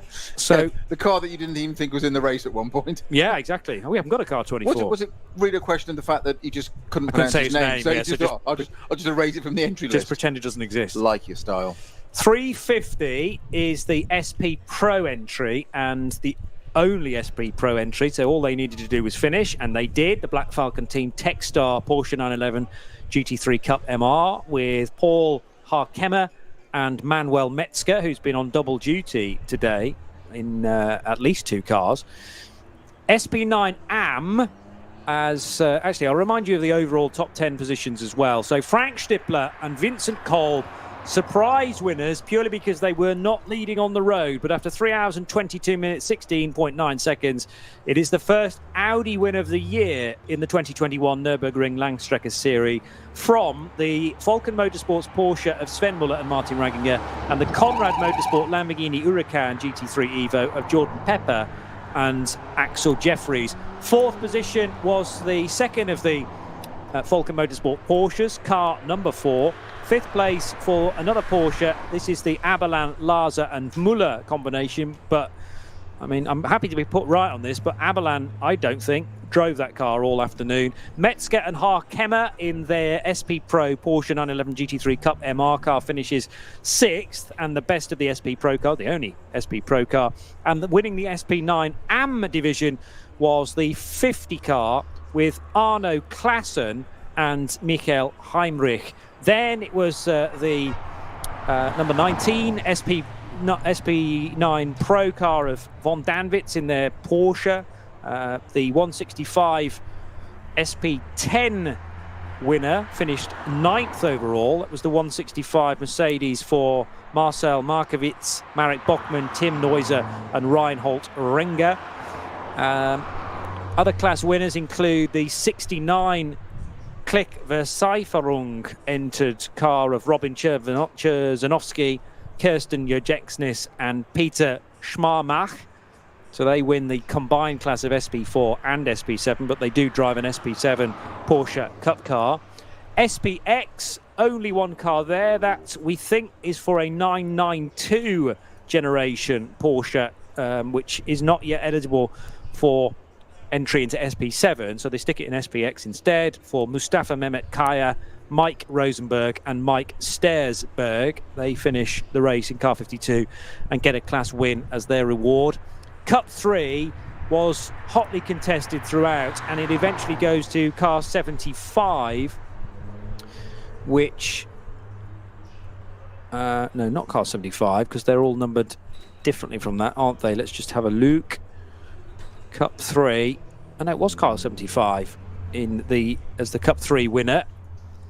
And Cup 3 drivers, therefore, are Horst Baumann and Kai Reimer. My slight bit of confusion is that generally Cup 3 cars are 3-digit race numbers starting with a 9, but 75 is the exception.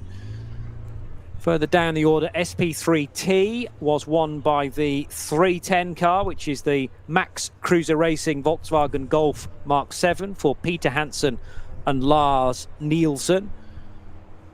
Beyond that, Cup 5, it was the 870 that took victory, and car 870, Francesco Merlini, Yannick Fubrich and David Gosner in their BMW M2 CS racing car for Adrenaline Motorsport Team Altsner Automotive.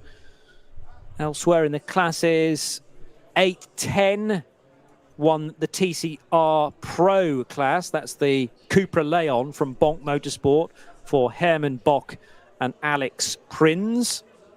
So 810 a class winner, as was the 910, which was winning in Cup X. 910's driver combination being Manuel Amweg, Florian Wolf, and Felix von der Laden. We've mentioned those once before. So that is the winning sort of internecine car within Teichmann Racing. 4 cars entered from that particular crew, and 910 comes out on top.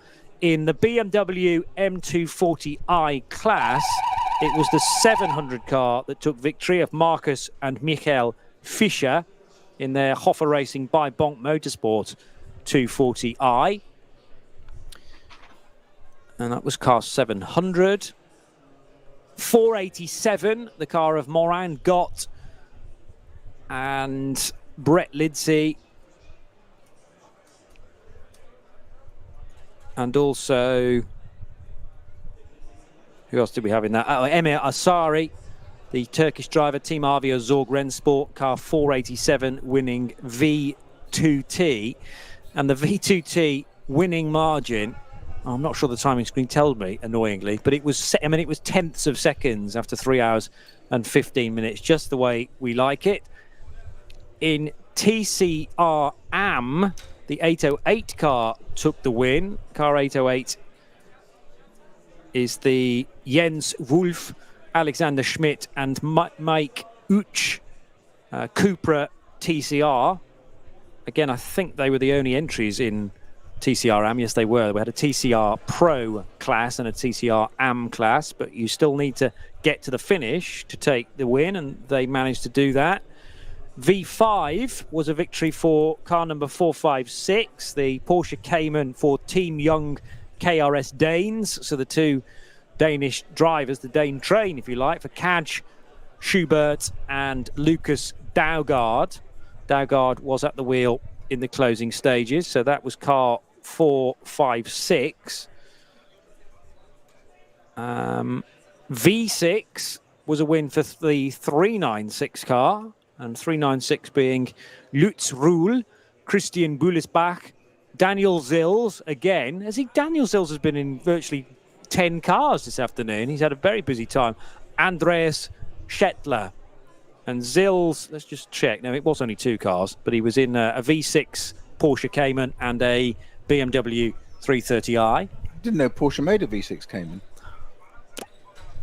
Did I say V6 Cayman? I meant class V6 Cayman. You knew exactly what I meant. I know. It comes I'm in class V6. You're being very, very cruel. But that's not a first. Funny though. Yeah. Limitedly so, but yeah, I can see where you're coming from. 614 in the H2 division. Tobias Overbeck and Daniel Overbeck win the H2 class with their Renault Clio Cup car, the 614 numbered machine. We're very close to the podium here. You're missing nothing, though. In H4, that was a win for car 602, which was the Hoffer Racing BMW M3 CSL in the H4 class for Martin and Michael Kroll, Chantal and Alex Prins. Second time we've mentioned Alex Prins' name. So he is in 2 cars and wins both of the classes he's entered in. That's a very decent afternoon for car 602. And I think it was the 810 that Prince was also in the TCR division. SP4T winning there was the 263 car for Jürgen Brettschneider, Fabian Peitzmeier, Ralf Zensen and Michael Kuka. And they have a Porsche 718 Cayman GTS in the SP4T division. So they were winners there, 263.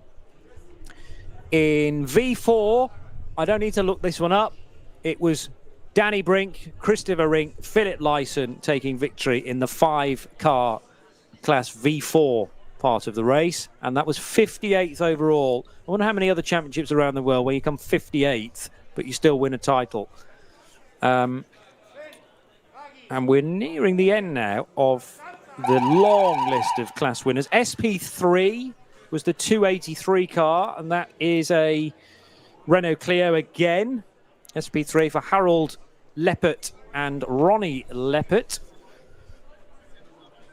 Nice crowd, by the way, developing underneath the podium, and we will get to that very shortly indeed. The OPC class, which I think only had one car in it, although there were other Astra OPCs in the race. But yes, just the one car in the OPC class, strictly speaking, was the 858. They just needed to finish. Joachim Schultz and Benjamin Zerfeld. We did mention those guys at least once during our race coverage, so congratulations to them. And that is, they are all of your class winners with just about every class. I think I've covered everyone there. Yes, I have. There we are. So I cannot be accused now of favoritism, of singling out the SP9 division. Not that I have been this year, but we always try and give if not equal weighting, at least some of the limelight to all of the class winners. And of course, there will be some championship, or rather class championship winners within that, I think, as well. We got an overall champion. There was the Speed Trophy that had to have gone to car number 5. They were in front anyway, and their only rival within the NLS Speed Trophy was sadly the 44 BMW, which crashed out in its opening stint when Max Hesse was at the wheel and on the hats and back. Just one of those moments that maybe Max might have thought differently about it going around the outside of a back marker. On the other hand, he may well have been able to pull off that manoeuvre on several other occasions and it been absolutely fine. But the stars aligned and sadly put that BMW number 44 out of the race, which means we were denied enjoying Neil Verhagen at the wheel of that car, and then latterly Daniel Harper, who qualified it in the morning. But I think that's a long-term project, isn't it, the junior team? You know, they are investing in youth, they're investing in talent, clearly as well, with an eye to keep those 3 guys on board for a number of years. Absolutely, and that's got to be the big picture from BMW's perspective. And I'm not suggesting for a minute that Max Hesse did anything wrong, but it's when you do invest in that in a junior talent academy, a ladder, there's going to be tears as well as wins. They've had 2 wins this year, not meant to be today. It did just turn that car around and pop it into the barriers backwards. The initial bit that I saw, the rear wing was still completely aligned, which is why I thought it got away with it and hadn't got much damage. But as you rightly spotted later on, it was, I think the wing was probably just higher than the bit of barrier at that point, which is why it didn't get damaged. Yeah. But the lower part of the rear portions of the car were obviously too badly damaged. And Dan Harper has tweeted to that effect that it's Max okay, but car too badly damaged. Yeah. Great shame, because it's not the season end they would have wanted, but they've acquitted themselves this year. And that will be, at least for the top-end teams, the final time we see a BMW M6 here at the Nordschleife. There was only 1 in the race, yes. So not really, unfortunately, a way to bow out with the old car, but it will be the M4 moving forward. So the top 3 in the overall positions then, first of all. And it is Phoenix Racing's Frank Stippler and Vincent Kolb who climb the steps to the top position on the podium. I think a little bit downbeat Martin Raginger and Sven Muller, who did absolutely all that they could. They have the classic Nürburgring garland now over the head and over one arm as well. This type of victory garlands being handed out pretty much from year dot here at the Nürburgring. Well recognised as the gold ring with the 45th edition of the DMV Münsterland Pokal as the branding over the top of the German flag. 3rd position then going the way of the Lamborghini duo of Axel Jeffries and new man to the team, Jordan Pepper. There's also space on the programme on the podium rather, for the SP9 Pro-Am winners. Now, and that's interesting, it is Fricadelli without Klaus Aberland. So they've been allowed to keep that Pro-Am win.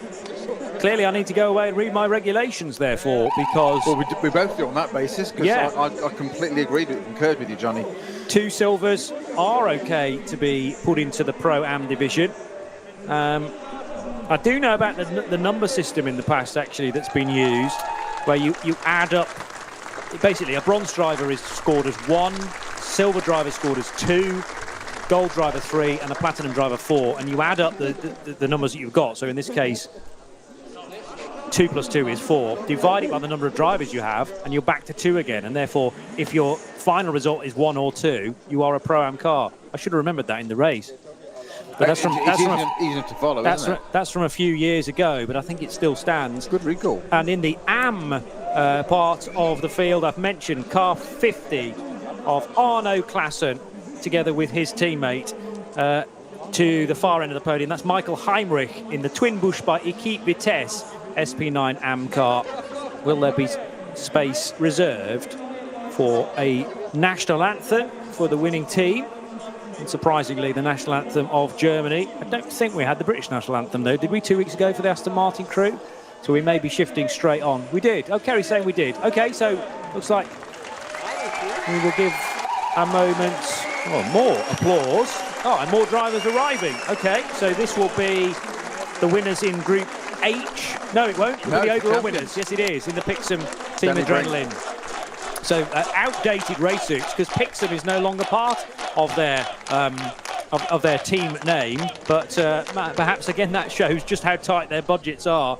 For Philip Lyson, Danny Brink, Christopher Rink, the Adrenaline Motorsport Team Altsner Automotive crew, as they are known for this year, and the Rover Motor Oil #1 for the champions that they will take forward into the new year. It's almost as if they just ripped that race number off the side of the BMW and said, here you are, boys, you can keep this number for next year as well. And they take pride of place at the front of the podium for all important photographs now. And properly fitting that they're up there with the overall winners as well, not just do the overall winners and then do the champions. Yes. No, you've won the championship, won the series, whatever you want to call it, you're up there with the winners of the race, and quite right too. Here's the national anthem.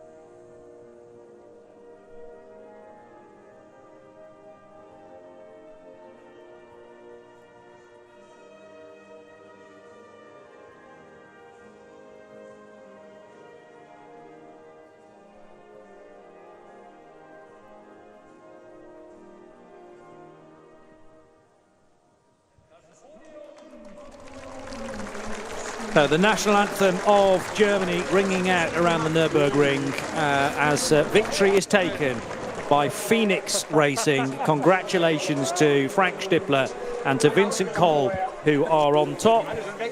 For the first time this year, a first victory for an Audi R8 LMS Evo. And that means we've had 1, 2, 3, 4 different manufacturers taste the champagne. Although we didn't get Mercedes, the 3-pointed star, on the top step of the podium. With that, I suppose, a challenge for next season, moving forward, for Mercedes to be slightly stronger in this form of racing, if indeed they see it as a priority. And see GT Masters maybe slightly higher on their list of titles to win, and also the current form of DTM, which is at the moment going the way, or has gone the way, of GT3 plus type racing. Best result for Mercedes in the Nürburgring 24 hours earlier on in the year was 3rd position for Maxi Goertz, Daniel Juncadella, Raffaele Macchiello and Fabian Schiller. So definitely notable by their absence, but Audi have made sure that they are not, as Danny Brink, Chris Rink, Philip Lyson, huge grins on their faces after a hard season of work. 8 races. They were ready for the 9th as well, but unfortunately that couldn't take place earlier on in the year. Podium's going to be redressed, and a chance therefore to celebrate with other class winners, including for Group H, for the Cup class, for TCR, and for Cup X and Cup 5 as well. So we will tell you who those winners are in a moment or two. If it's Group H, first of all, that will be for H2, and therefore in their little Renault Clio, this will be, I think, the Overbecks. To the middle step of the podium, the winners of the Cup class, i.e. Cup 3, and Cup 3 was won by the 75 Porsche, which had a penalty along the way. Oh, no, that was this morning, had a penalty during qualifying, but Horst Baumann and Kai Riemer put that behind them and came out on top in Cup 3. In H2, a victory for the 614 Clio, I think I said it was, yes, that's right, the 614 Clio, driven by Tobias and Daniel Overbeck. In the TCR class, TCR Pro that is, Herman Bockman and Alexander Prins were the winners. And that's nice, they'll each get a chance to stand on the top step of the podium as well. So photographs taken, then they step aside and the next winners will come in.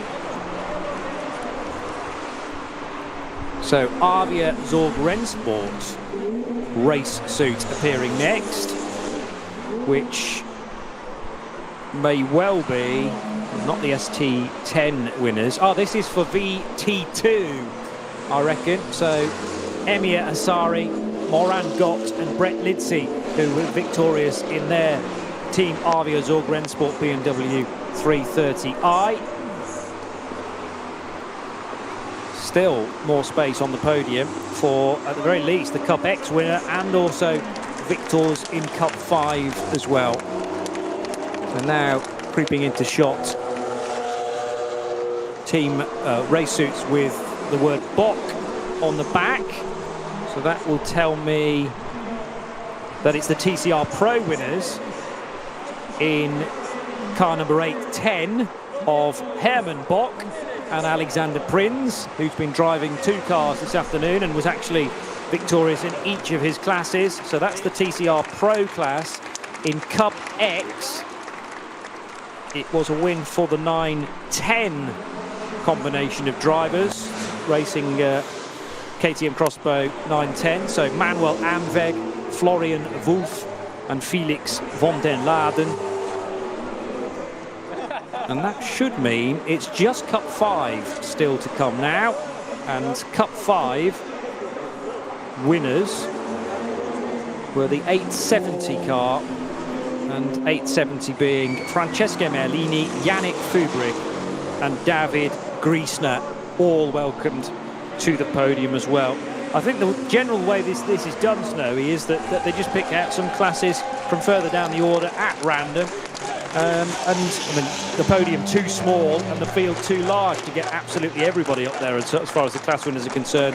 But a chance as they rotate it round to round for people to at least enjoy this very famous podium here at the Nürburgring. Well, it's a very equitable way of doing it, I guess. And one thing that certainly isn't random about it is the way you've kept up with it all and predicted what was coming up next. And I'm sitting here, and I mean, it's absolutely genuine, absolute awe of how you've just done that. And never mind what was coming up next, you predicted it already and got the correct winners up there already. So with a little bit of help, watch, listen, and learn. A little bit of help from Michael Werner, who is helping the direction of the commentary team though as well. So I had some forewarning of who was joining, but the race suits have certainly helped. And congratulations to all those names that I've mentioned, well, at least twice now. I think all credit, though, for spotting Bock on the back and getting to the right people in a nanosecond. Yeah. Hugely impressive, I have to say. More champagne will spray, and it's starting to actually get dark now at 10 to 6 local time. So great that we could extend the race meeting to 5 o'clock local time in order to fit the race meeting into the daylight hours.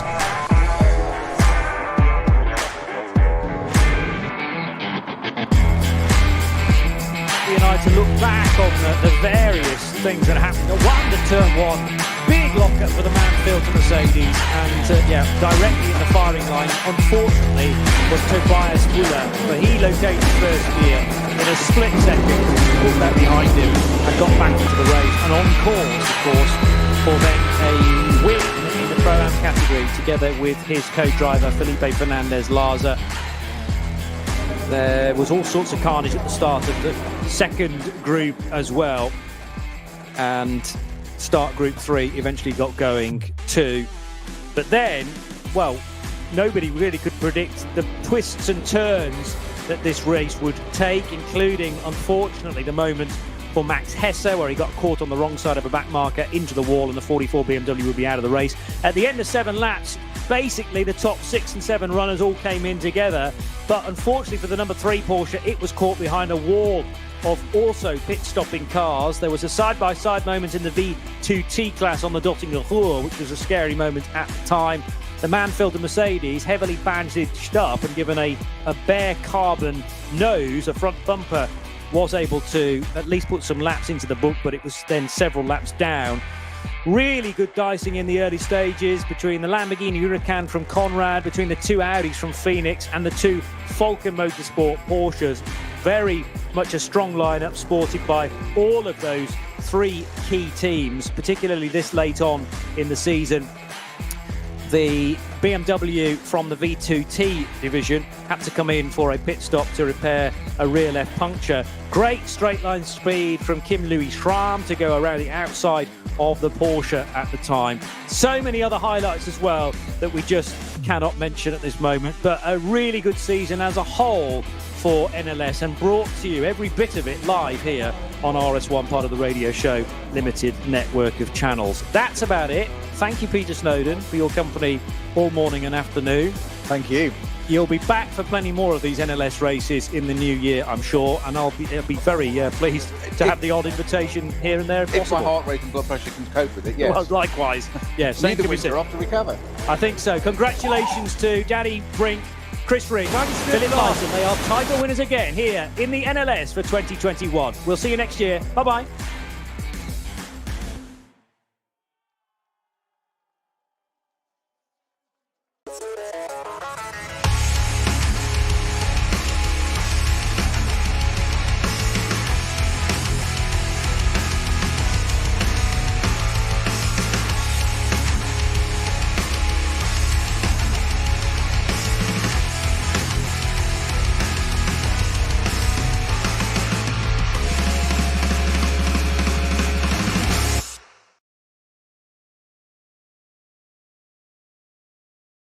Nürburgring Langstreckenserie wurde Ihnen präsentiert von Falkenreifen.